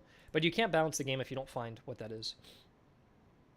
I've been talking so much that my throat hurts like I'm sick because I had to record a 40-minute script today, and I've been talking for 4 hours on top of that with the stream, so my throat is killing me. And I would say for Prussia, there's a chance maybe that they get a land millet spam. Do you prefer the... Yeah, I think the land millet spam would be fun. I was going to say give it to the Freikorps, but they get a proper infantry unit, so they don't need the 4th. Have I been drinking water? I've been sipping my coffee, but not water. So maybe I should, yeah. Maybe I should drink more water. Okay. So that one's a little hard. For Britain, let's dial this back a little bit. Let's take a chill pill. Let's not overdo it. I got too excited. I made them too hard. Okay. Now, which of the British compositions of these two is that Hanover had a big army, actually. They had a huge presence. So I'm going to give them the extra recruit. There. And then for France, it could either be Swiss or German. The Germans were larger than the Swiss. The Swiss didn't have many guys, as many regiments. So what we will do is dial this back here and give the German composition a little bit of a larger oomph, and the musketeers can go down by 1. There. Now there's a 1 in 5 chance between these armies of finding an army that hard that we just fought, but the rest will all be easier. So if you do find an army that scares the shit out of you, you can try to find a new one. And then what we'll do is we'll add an extra stalker army, which seems like we're making the game harder, but we're not. Because you're going to outgrow the stalkers pretty easily. Or I'm sorry, the patrols. You're going to outgrow them pretty quickly. So let's just add another one. Patrol army range. 5 to 8. Oh, that's how many that can spawn, huh? 5 to 8 of them. Okay, so we do have a larger range of possible ones that could spawn. That's fine. Yeah. Okay. I think that's good. So now, let's see that same exact scenario.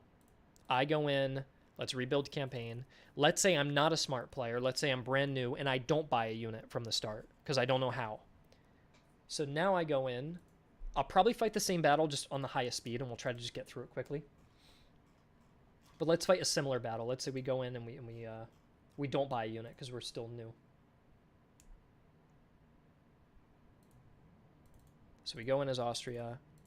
We're playing against France. Good. We don't change anything. No difficulty modifiers. Normal experience. Between outgrowing patrols and how the stalkers only pop in later, it'll probably be fine. Yeah.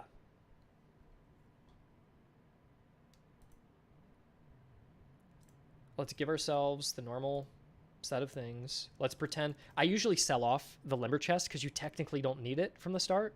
But again, we're a new player. We're excited. We want to keep all the items because we just want to use them.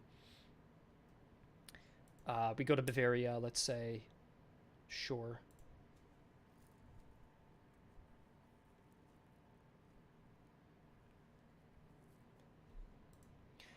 We're a new player. We're told, hey, though modest in size, your forces are disciplined. A nearby depot is a good starting point. You need to press onward soon.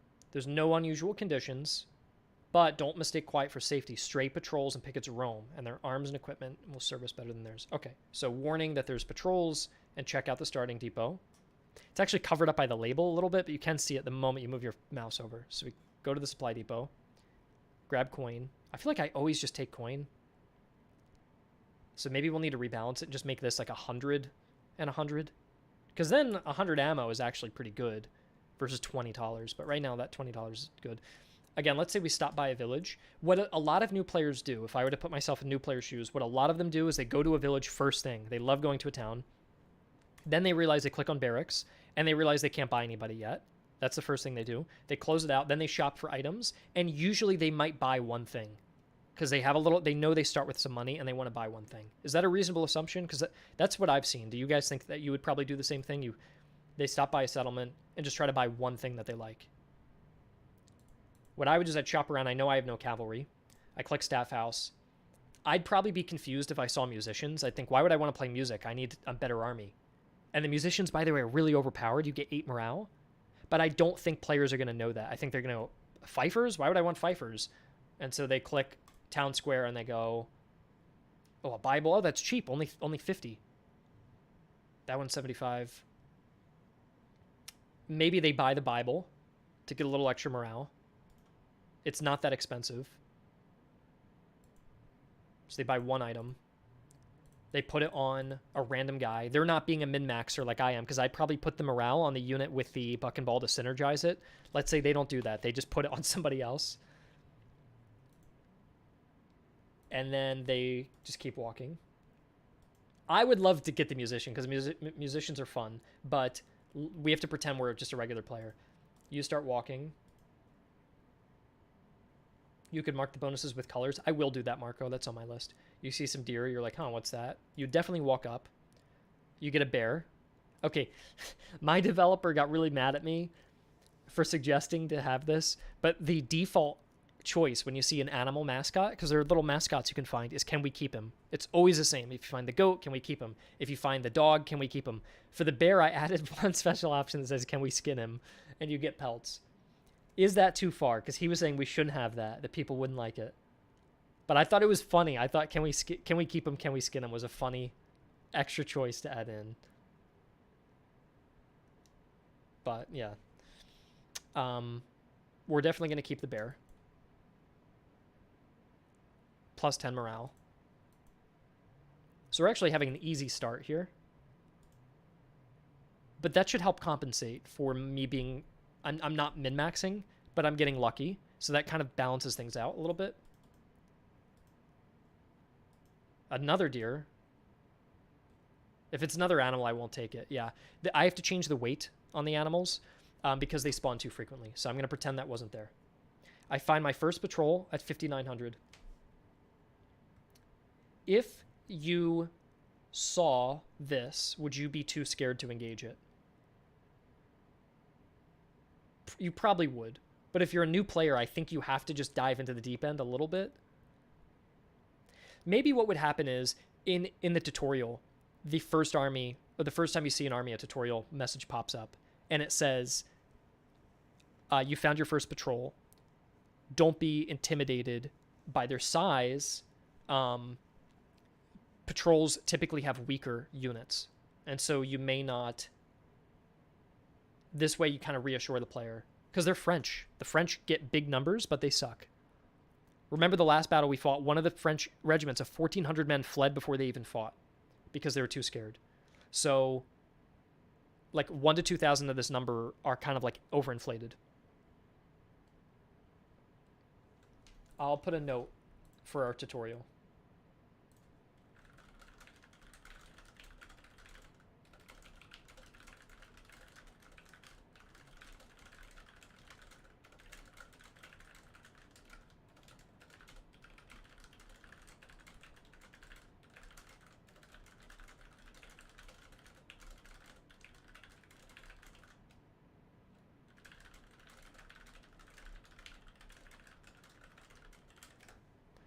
Okay, I put a note about that. Let's engage it and let's see if it's balanced. And I didn't even recruit an extra unit. I just have like an extra item. They've got a German Fusilier and a Voluntaries, same thing as last time. This is the exact same composition, it just has one less unit, I think. Yeah, it replaced the Irish with an artillery and then removed one of the recruits. So this should be a lot easier.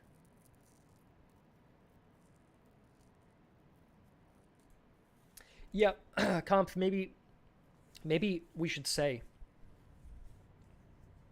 that the British are harder than the French. I don't know. Okay. We have a town here, but if the enemy advances, they get the town. So why don't we see if we can hide somewhere else? By the way, this is actually, I don't know if you know this is the same map we just fought on. Look. But we don't get to spawn in the town this time. But as soon as I loaded in, I wasn't even thinking this was the same map. I was just like, oh, there's a town. Let's go move to lure the enemy maybe onto the fence posts. That's what I'm going to do. So you play on the maps. They're the same, but you play on them differently each time, which is nice.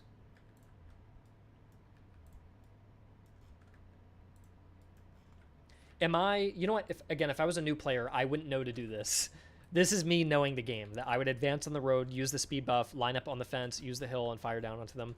If I was a player, I'd see the town. If I was new, and I'd get excited, and I would go to the town. That's what I would do if I was a new player. So I will play like a normal person. I also wouldn't go into column because I wouldn't know that that gives you a speed buff. We do have a tutorial that teaches you these things, but let's say I'm not paying attention. This game shouldn't be forgiving the entire time. New players should learn something from their mistakes. I agree. I agree. It's got to be a balance, though. Like,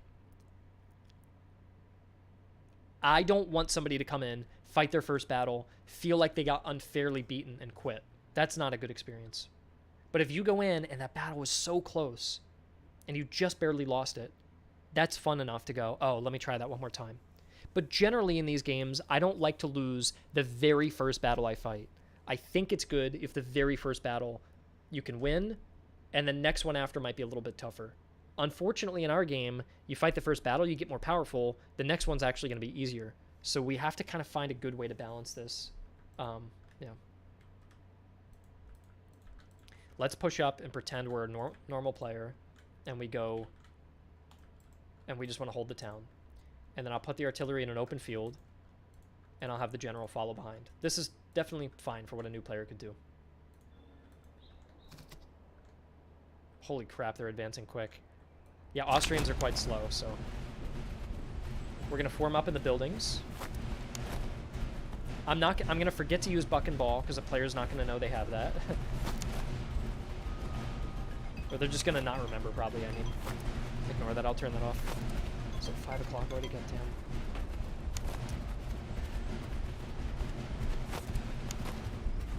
Will they know to run? I'm fine to run. That's fine. If they can't even sprint, I can't help them. Because in the tutorial we teach that. We need to set up that artillery. I actually don't mind if I lose this battle, by the way. Because I want the game to be a little bit tougher.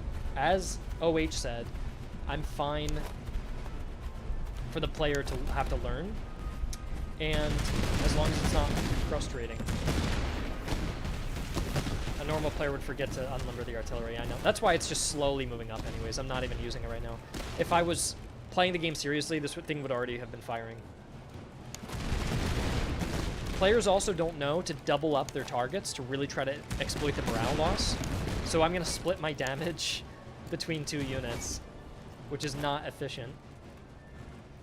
And then I'm going to spread in a thin line and try to fight these recruits over there. Damn, they took like no morale loss. Holy shit.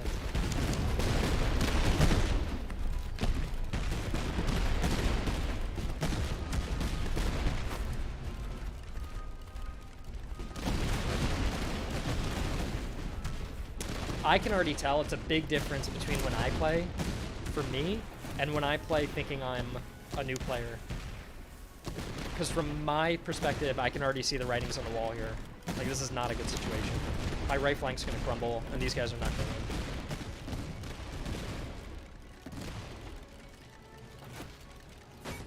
One thing I'll say, though, to be fair, this composition, I list the recommended difficulty for it.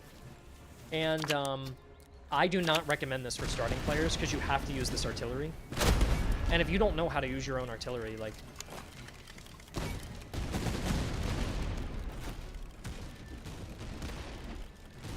Yeah. I gotta move this general over and help these guys.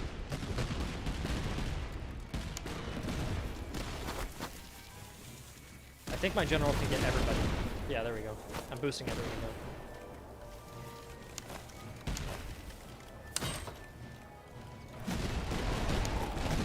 I'm gonna double up my fire on them. I think I'm screwed. And this is after removing a unit. Do you guys see how hard this is to balance? Isn't this so tough? Veteran players just ignore it upon controls. Ignore what? A small army sitting on the outskirts of the spawn point. I know. That was your. 2 people have asked me that I should do that. That we should spawn an enemy army right next to the player and make it really easy, so you have the first battle that you can fight as a test, just to get the ball rolling. Yeah. Maybe we need that, because I want to make these battles harder, but I don't want the player's first battle for them to just get steamrolled. And if you're a new player, you're like, or if you're an experienced player, you don't even go after that fight. You just dive straight into the deep end, because that'd be a waste of time. So maybe that's what we have to do.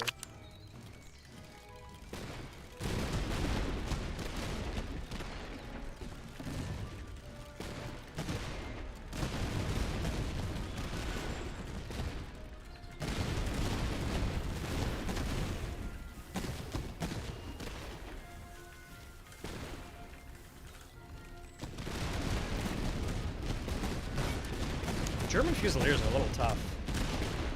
I feel like these guys are a little overtuned. They should have 45 morale. What do they have? 45, yeah. Well, what if they're more like Austrians? We're at 40 now. I feel like these guys are just a little too strong. They're at 55, man.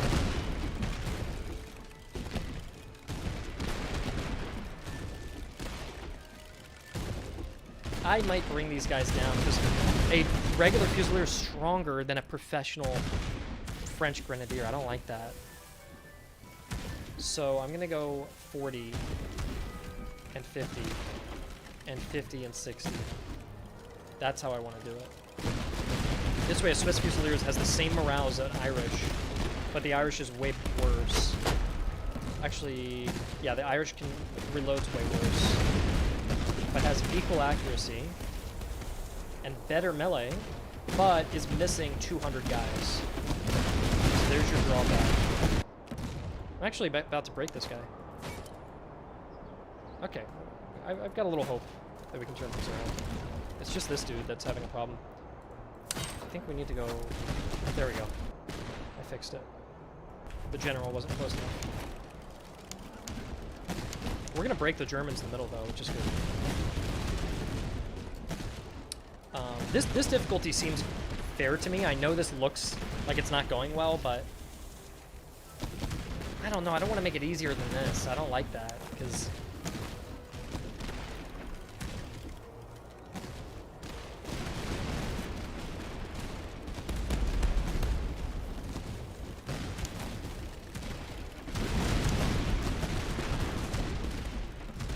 Uh-oh, they're gonna charge me.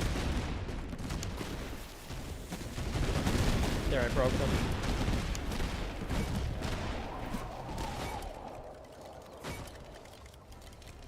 They're gonna charge me. I'm gonna pull back.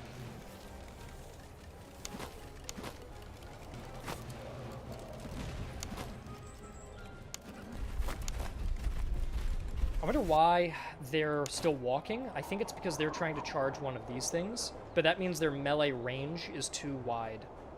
So what we need to do is take a look at AI melee distance modifier. How far away targets are allowed to be. I would put this down to 1.25. So it should be a smaller range that they're considering charging. I think that's better. I wonder if it's enough. Let's see who the true charge target is. If I pull back, who are they trying to charge? Wow, their charge range must be really wide, because it looks like they're going after either the general or the artillery, which is too much. And they were over here. So what I'm thinking is they're going after one of them. What I'm thinking is if the unit was here and its range is currently probably like that, it might even be larger because it's from the center. This is probably the 1.5 range. If I make it 1.25, the 1 would look... I'm kind of just eyeballing this, but... What's half of that? Half of that is this. Actually, no, I'm wrong. Hold on.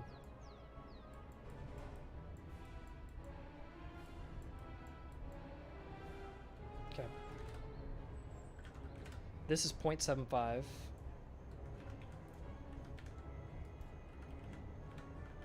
I feel like the charge range should just be a 1, if that's 1.5. Yeah. Maybe a 1.1 in case they are using a long-range weapon. I think just give them a little bit of leeway. So let's try that, because I don't want to overcorrect.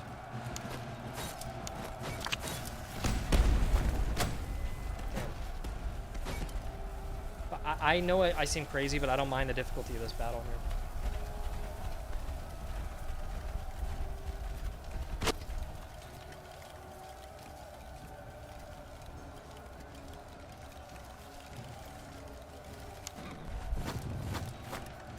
I'm probably going to lose this, but I think if we give the player that one starting army, and if the player can utilize the encounters to probably buy one more regiment, or use the loot from that. Honestly, I think that one starting battle fixes all of this. Because if you have that one starting battle,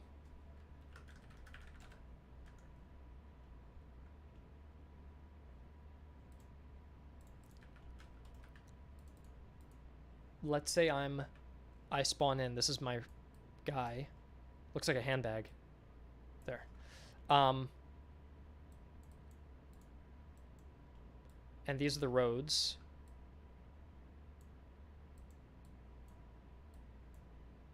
Okay. And there's usually a city next to you like this.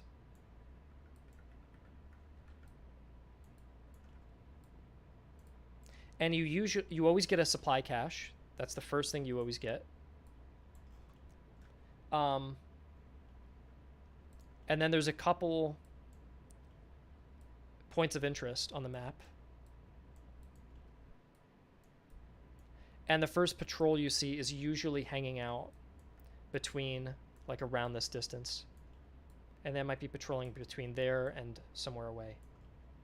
This is usually your starting position. This guy's just a little bit too challenging for you, but I think that's good because I want you to use encounters or settlements and other things to kind of boost your way up. If we just spawn a tiny little army outside the player's range like this, so the supply depot spawns within this range. If that starting army that you have to fight against spawns right outside the supply, and they are encamped, they won't move. They won't chase you. So if you don't want to fight them, you don't have to. You can just leave.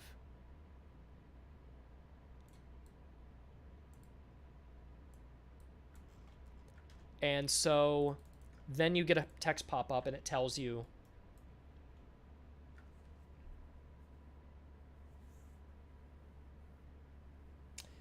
Comp, the units are overlapping on the right side of the map. Yeah, that's a bug. I'm not sure what we're going to do about it just yet, but we should address it before the launch.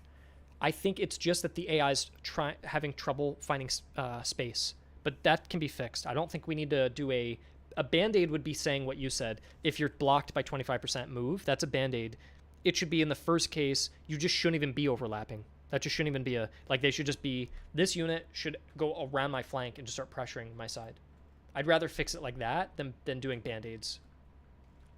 Because then they'll shift, run into somebody else, then have to shift again, run into somebody else, and then they're walking across the whole line. And how many times have you guys seen that in Total War? Even Ultimate General, that happens, where a unit gets stuck in that loop and just keeps bouncing and walking through everyone because it can't find a place to go. So that shouldn't be. But yeah, this battle will give you some loot. And that loot can be used then to go engage that first patrol. So this way you teach the player what the encounters are and what a battle is. And now you're ready to escape that range and go deal with the settlements and the armies. And yeah, if you're experienced, you'll probably skip this because it's not worth your time. It's going to give you like 2 loot and it's like 2 enemies. And that's such a waste unless you're really min-maxing. You'd probably just skip it because it'd be not worth it to you.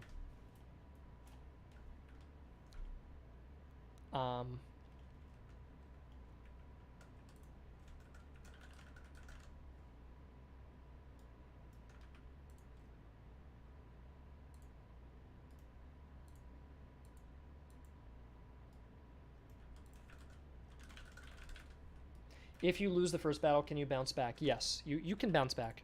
Like, let's lose. I'll lose now. Let's have the rest of my guys retreat. I don't think I can retreat my last guy. There we go. So let's lose this one. If you lose, the enemy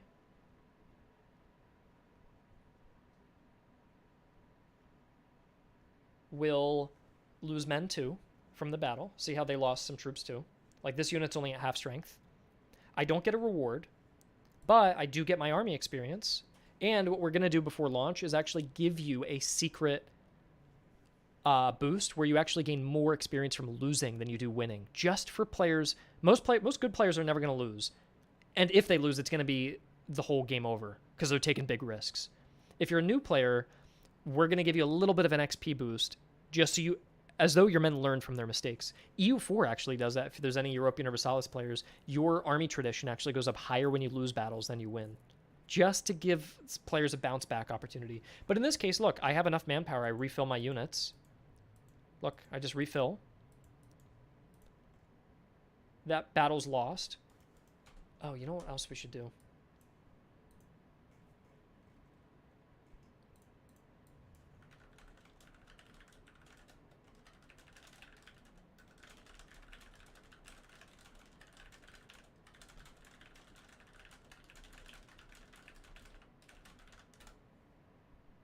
Okay. So watch, as we retreat, which we can just force march away, but as we retreat, we're actually gaining strength, right? Because we're refilling our units with that reserve manpower that we started with. So now he stopped pursuing me. He's like, do I want to come after you? We're staring each other down. Then he's probably going to go back to his patrol route if I stay off his road. But little does he know, I'm going to say, you know what? No, come back here. I've healed. And he's going to go, oh, okay, you want to fight? So now I get to fight that battle again at full strength, and the enemy is damaged. So if you do lose a battle, it's not the end of the world. You can actually come back. Plus, this time I'm coming in with a little bit of experience. Look, I leveled up. I have veterancy 1. And the enemy stays damaged. They won't heal, which I like. This way they don't keep regrowing and cause a problem for you. So you can go fight this battle, and now the enemy is going to come in with half strength. How do you guys feel about the strength of the army here? I'm personally fine with this because I purposefully played pretty bad. I'm not too opposed to this. What's the max size of a battle? 20 regiments against 20, so 40 regiments.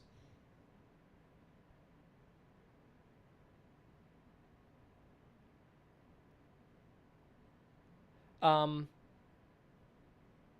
am curious, though, like, if I add manpower, if I do that exact same thing again, but I use, let's go fight another patrol, and I'll play smarter, and I'm not going to use any additional units. Let's just try to fight another patrol where I'm smarter about it. Let me re-heal my guys, though, first. How come they're not healing? Are they healing at all? Holy shit, 10,000 in a field army on day 31. That's rough. Gosh, it is really hard to balance, isn't it? Because now this fucking guy comes after you with so many troops.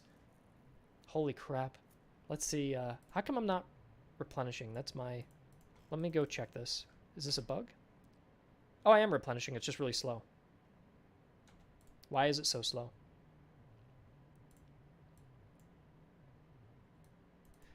Unless... It says he's at 1200. Oh, that's what he wants to be at. 1106. Maybe because I'm...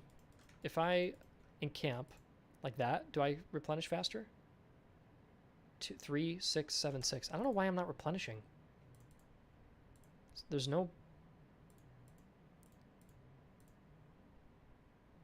There's no errors. I'm not sure what that is or why. I'm going to have to report that.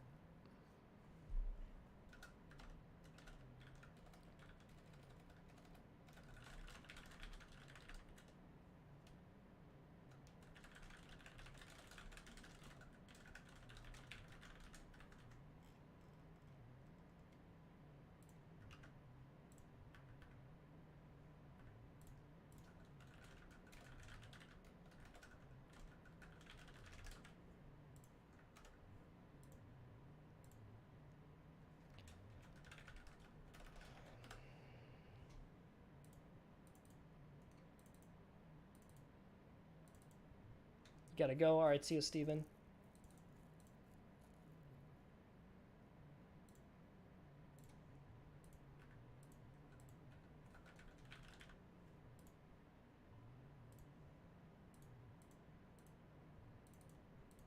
There it is.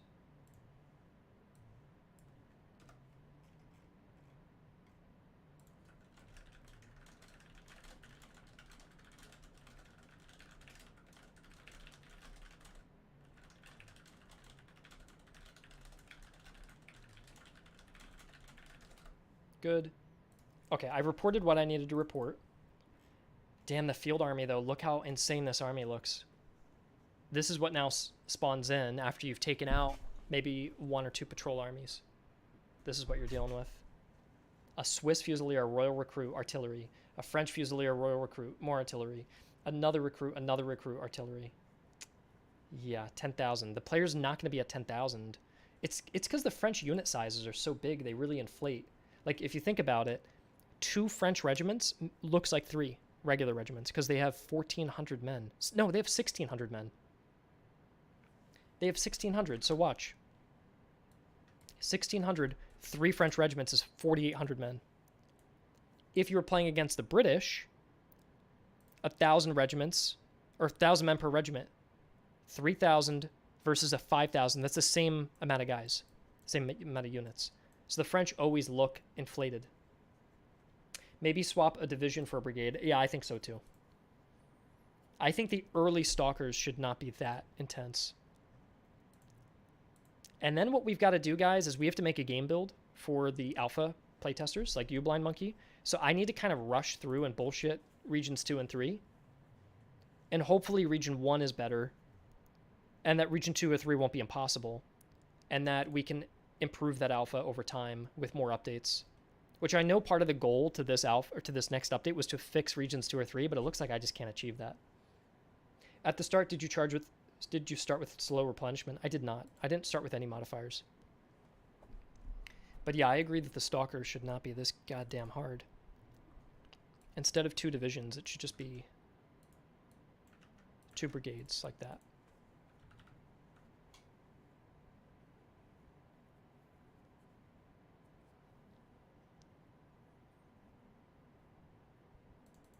And we could probably on the encamped armies. I feel like region 1 should be, like, I think,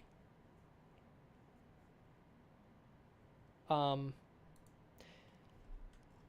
think what we have to realize in this game is there's 3 regions, but they don't look like this. I don't think the player is doing that. What I think is happening is the player's doing this and doing that. Oh. I think this is what the players, and this is okay. Like a really steep growth is okay. I'm okay if the player feels like they're getting powerful and they're enjoying it. And that, look, region 1, it feels perfect, but they're just advancing a little too quickly for regions 2 and 3.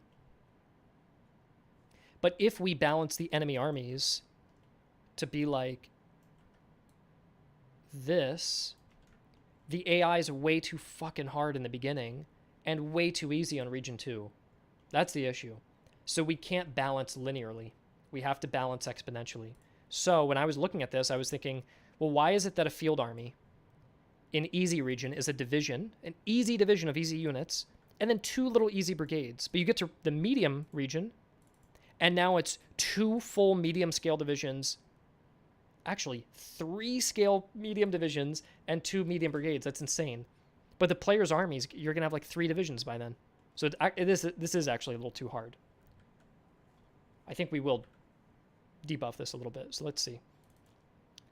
The medium encamped army can be like this. I like the idea of the encamped army. You have to face one division from the next region, and the rest are just easy brigades. So it's just teasing you with some hard units.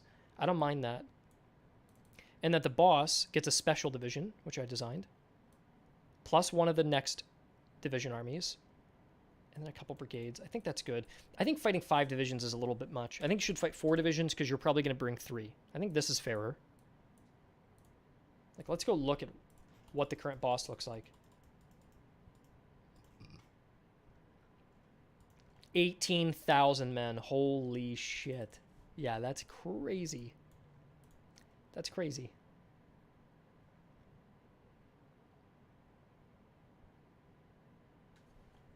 And let's see how many days it takes before they're up. I want them to come in like day 60 or 70.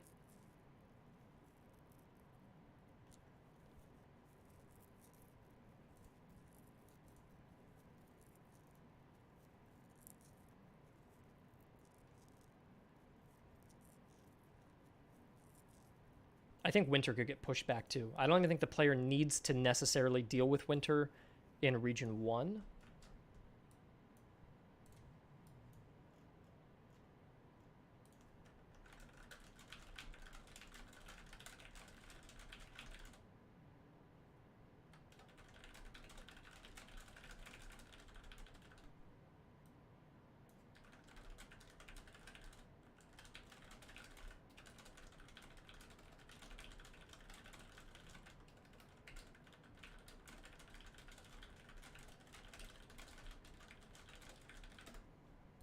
Okay. Good. Yeah, winter could be pushed back. We don't need winter coming in this damn soon. If you're new. Let's push it back. Let's see first when the enemy comes after you, because I don't want to stack the 2 notifications at the same time.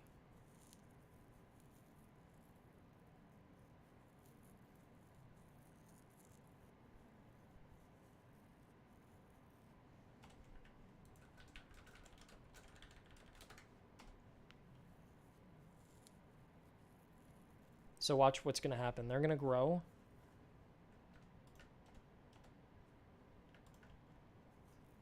Day 80, they're still not ready. It's because they have too many units.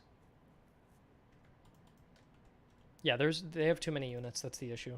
So we need to make them smaller, which I did. I went in and I removed one of their brigades. I think if you're going in, yeah, this one seems fine.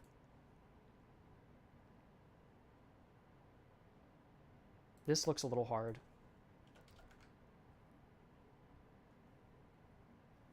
I don't entirely mind this. Hard division. Yeah, this is actually fine. And this seems okay. And then the region 3, we can just go off the wall if we want to a little bit. But we got to take our time. We can't like somehow balance everything all in one.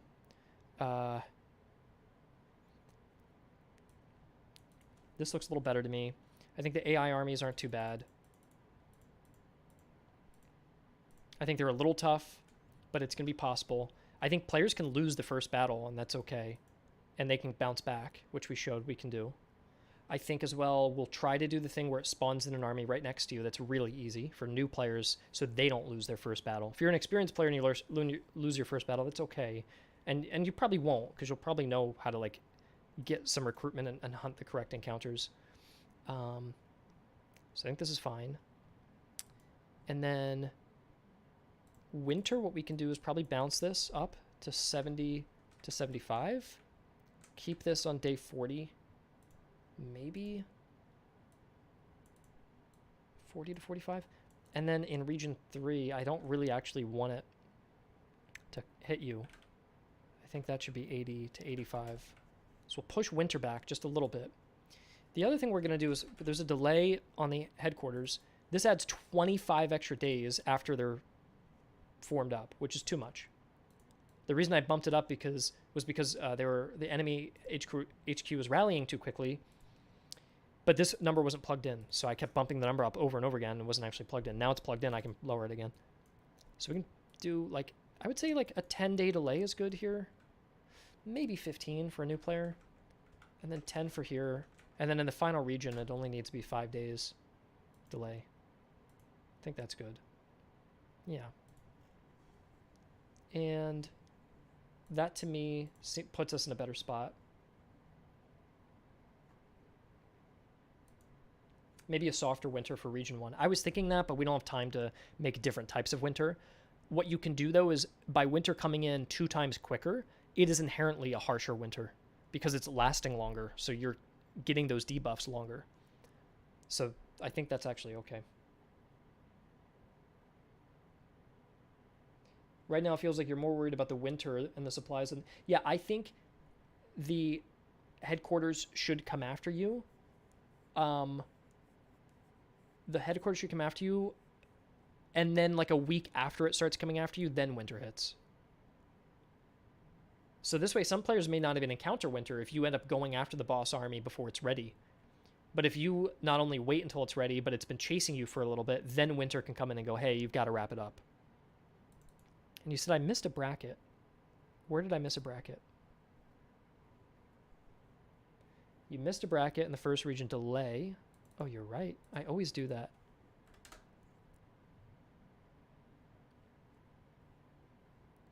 So, yeah, we've balanced it out. I think we've made things a little easier. I think the Stalkers also, in Region 1, give the player a little bit more time. Give them a full month to explore. I really like that. Give them a month to mess around. 30 to 35 days would be nice. And only spawn one at a time. I would like that. And now what we have to do is we've got to get the game ready. Okay, here's what we're going to do, guys. I feel pretty comfortable with this. I now need to design everything else in like an hour. So I'm going to probably mute and listen to music. You're welcome to stay and hang out if you want to. I'll keep streaming because if you just want to watch or just have this on in the background, that's fine. I'll probably put on period appropriate music, which will probably not get copyright struck because I'll put like 1700s music on. Hopefully it doesn't. Even if it does, hopefully the copyright happens like in a couple hours after the stream goes live. That's fine. I got to finish this in purple. Regions 2 and 3 probably won't be balanced, and that's okay. But we need to get Region 1 feeling really good. And then now with my new army composition system, it should feel easier to get to Regions 2 and 3. But Stalker should stop spawning when the HQ is mustered. That's definitely true. I'll put that in battle remaining.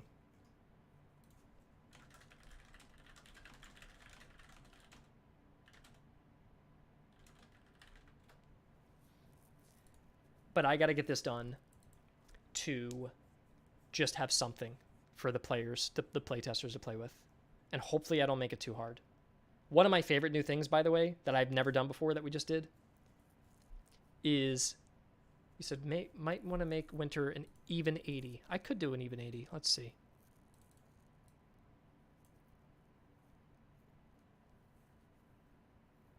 I could set it back a little bit and really let the player breathe. And this way it comes in half as, or like 2 times as quickly there. And the final region, I don't want the player to care about Winter or to worry about it. So I'm going to go day 105, maybe. Well, you know what? Bring it back to whatever it was originally. That's what I say. Because Region 3 is Scorched Earth. I don't want you to think about Winter. So we'll just make it back to normal. I'm going to mute. I'm going to get this done. And you guys are welcome to hang out. Otherwise, yeah, this was super productive. Thank you guys for coming in. OH, I'm going to make you a playtester because I know you requested it. And I like your suggestions. I like the way you contribute. By the way, I'm not picking him out. A lot of people contributed super well. But I've seen OH in the Discord participate a lot. So I'm using that knowledge as well, not just what you've done on the stream. What's your username? Because I knew you asked me on Discord. You're doing both. You stayed the whole stream for hours. And if you're that dedicated to do that, then I trust you. Same thing with like Monkey, Blind Monkey. He stops by the streams. He's a participant. I like guys like that. So OH on Discord. Okay. I'm going to... The claw has chosen you. Yeah. Yeah, I've seen you participate a lot. You asked me, right? Am I thinking of someone else who was asking about being playtester? Yeah, you said I'd playtest 24/7. Yeah, I trust you. I think I would trust you. I'm going to put you in wave 3, and you're going to come in with the next group. Okay. I'm going to mute for now. You guys are good to leave if you want to. If you want to hang out and listen to classical music with me, I'm going to put on some fife and drum music and just balance out the next armies. So thank you guys for joining, and I'll just hang out with you for a little bit longer.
All right. That was a little 20-minute. By the way, anyone who forgot they were listening, this is me talking on the stream. Just in case you were just listening. I don't want to jump scare you.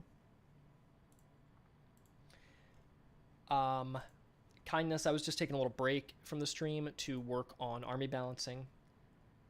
It looks like I made a pretty big dent. If we scroll out, the stuff in purple is what's unfinished. So I'm going to take a little break from it and hang out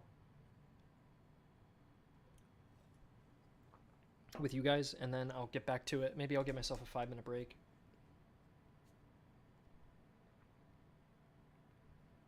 And we will not have time to do playtesting. So we're going to have to just approve it, hope it works out, and that's okay. And then we just have to be very reactive based on playtesting and just keep updating medium and hard. Easy, I'm feeling really good about. And then we'll systematically balance medium over the next week, and then maybe the week after that we make sure hard is balanced. And so by mid-September, around when we were supposed to originally release, hopefully the pacing is like really, really solid. I'm going to aim to have the pacing and all of this like really finished and good, and the loot as well that you receive by mid-September. And the game comes out end of October, so that seems good. Highland regiments were issued broadswords as an option to give them. I wanted that, Mac. I was pushing for that pretty damn hard, but the programmer just said it was not possible. I have a soft spot for Highlanders and Scottish culture and Jacobites and stuff. I love that. Like, if I could just do an all Scottish army with broadswords and kilts, I would love doing that. But there are some restrictions that we've got to work around. We just can't do it because you would need custom animations and everything to get that to look good, and it'd just be for one unit in the entire game. Out of 150 units, one of them needs their own fully custom animations, and we'd have to build a whole mechanic around infantry being able to use swords. And then what happens if like multiple units are using swords? Is it like medieval combat? You've got to make that look good and feel good, and that's tough.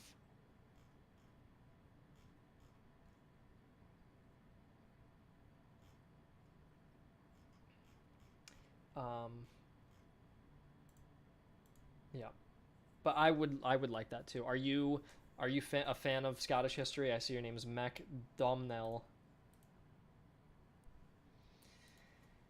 Will the game be moddable? Missing some Bohemians in Austria. The thing is, Simon, is that are you special at all? By the way, you have Warhorse written in your name. Are you special? Did you work on that game at all? Hey Kelly, what's going on? I'm gonna walk Benji. You're walking Benji? Let me look up your name here. Nah, it doesn't look like... It looks like this guy's Czech. I just wonder if he worked on that game at all. Or is a big fan of it, probably. Anyways, will the game be moddable? You can go through the JSON files and tinker with things. Oh, look. Mac is... he lives in the Western Highlands. Oh, I love Scotland. Mac. William Wallace.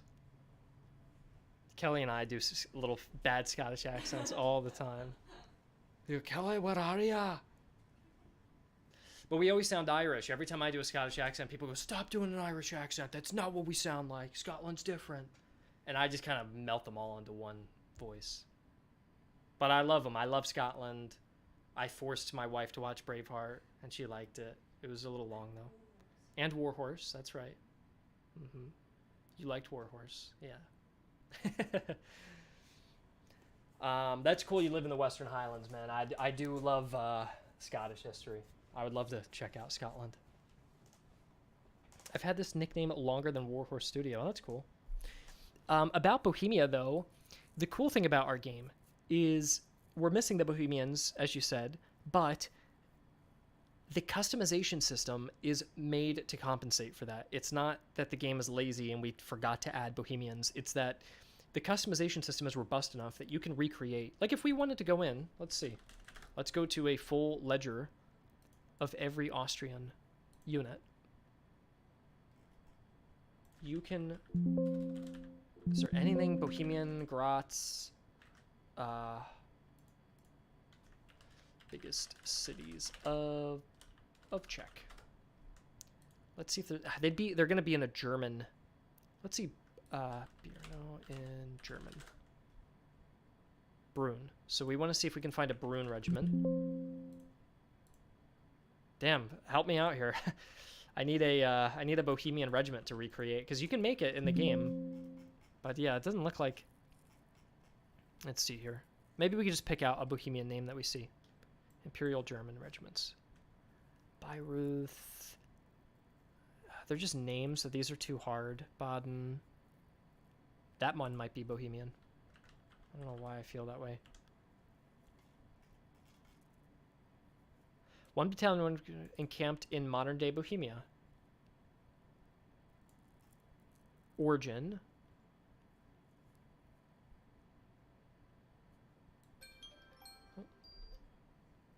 Regiment was raised... Where? They were contributed... Okay, they contributed a bunch of companies. So I guess it was cobbled together through other contributors. Olmütz is one. Yeah, I can't find a Bohemian regiment, man. I bet you can make one. You can name a regiment after Olmütz or whatever. And you can rename them, give them a new flag, give them a uniform, and really represent that. So, yeah. A glossary. I know, yeah. Something like that is going to take a really long time to make. That's the biggest issue with it.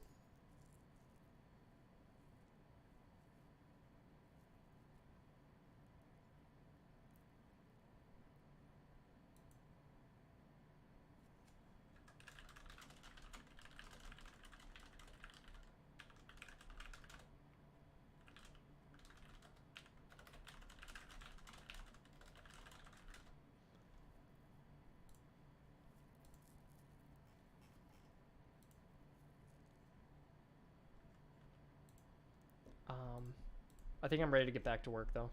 But I just want to take a little break and talk with you guys.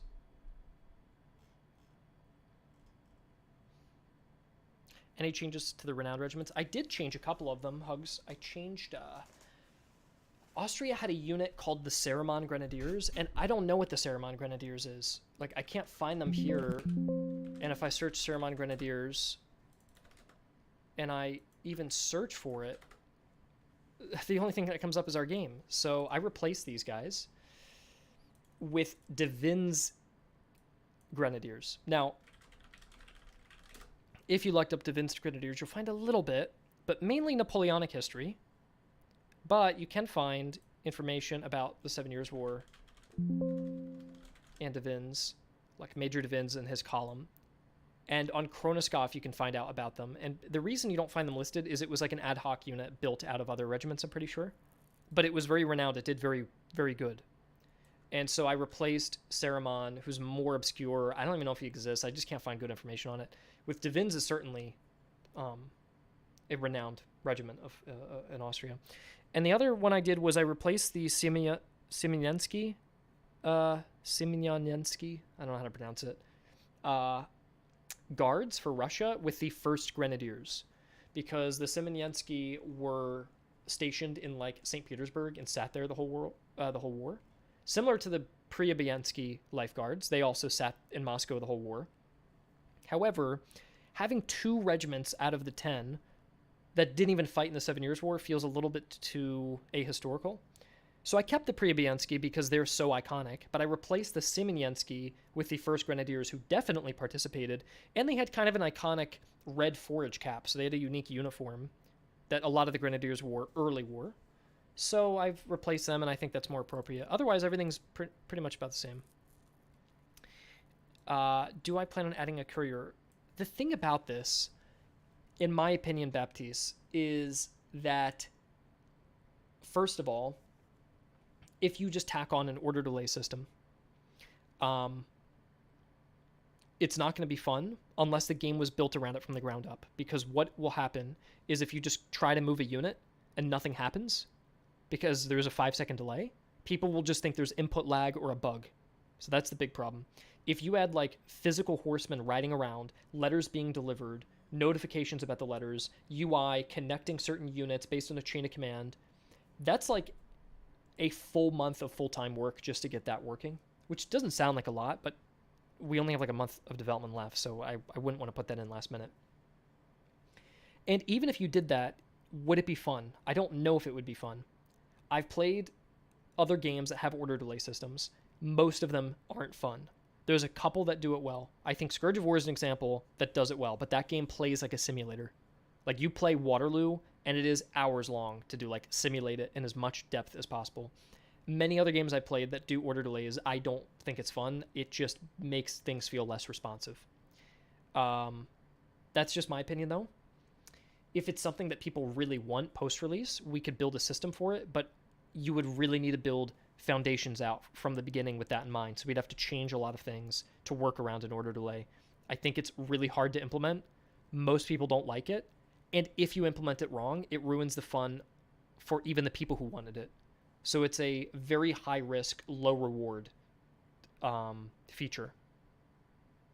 It's one of those things where if the game foundations were laid, we have millions of dollars, the studio's doing great, we're sitting around, we don't know what else to add, we would consider throwing that in as a mode. But if we're at a point where the game's still not done and we really need to get to the finish line and make sure it's polished, everything's good, then I wouldn't want to squeeze that in last minute or even put it in right after the game comes out. I'd still want to just keep on working on polishing. So yeah, that's my answer on that. I don't think it's a bad system. It's just really hard to pull off. I think it's what I said with a high risk, low reward situation. It's really difficult to pull that off unless it's, as you're saying, Krieg, if it's built from the ground up. Yeah. Optional. Someone's saying Napoleonic sequel. Is there a plan for quality of life tweak on the quick comparison? Not yet, but we've thought about that. It's just a bit hard. Cosmos saying American Civil War. Jazzy saying Napoleonic. I don't know, dude. I don't know what I would do next. I've thought about it, but I really can't come up with a solid answer. I'm not sure. I don't know if people would want Napoleonic or Victorian next from us. I'm not sure what people would prefer.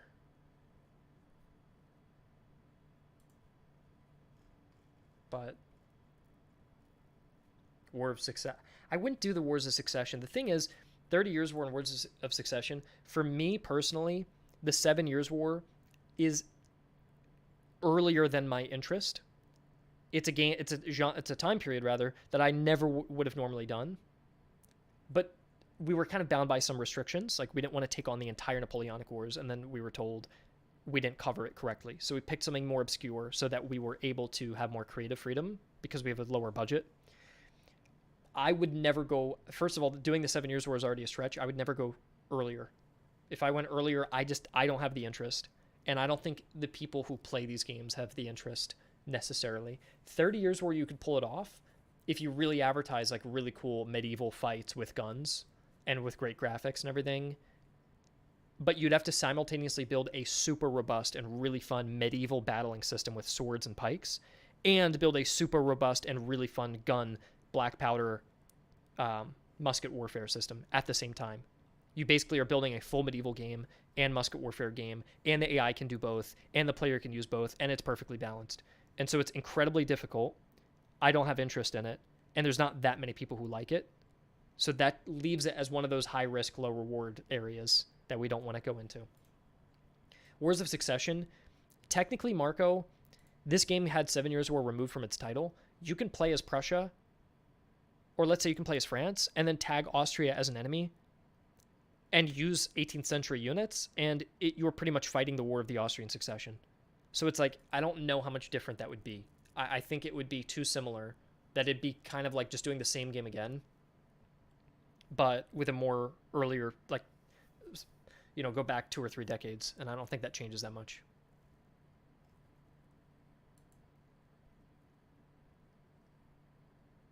If Spain's added to the game, I don't think I will add Spain.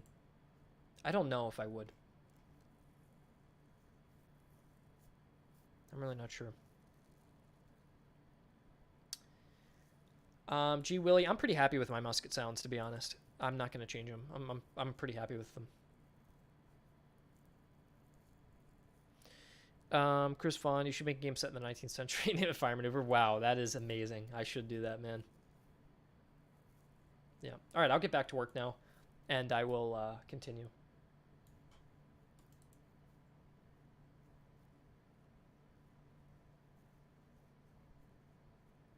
I think, you know what I will do?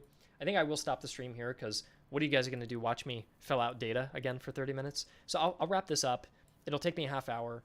I'll make the game build, and the alpha testers can go on and test it. Yeah.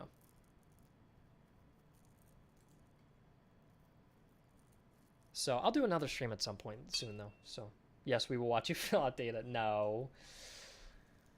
I think it's good to wrap it up. I don't want the streams to go on for like 6 hours each time. So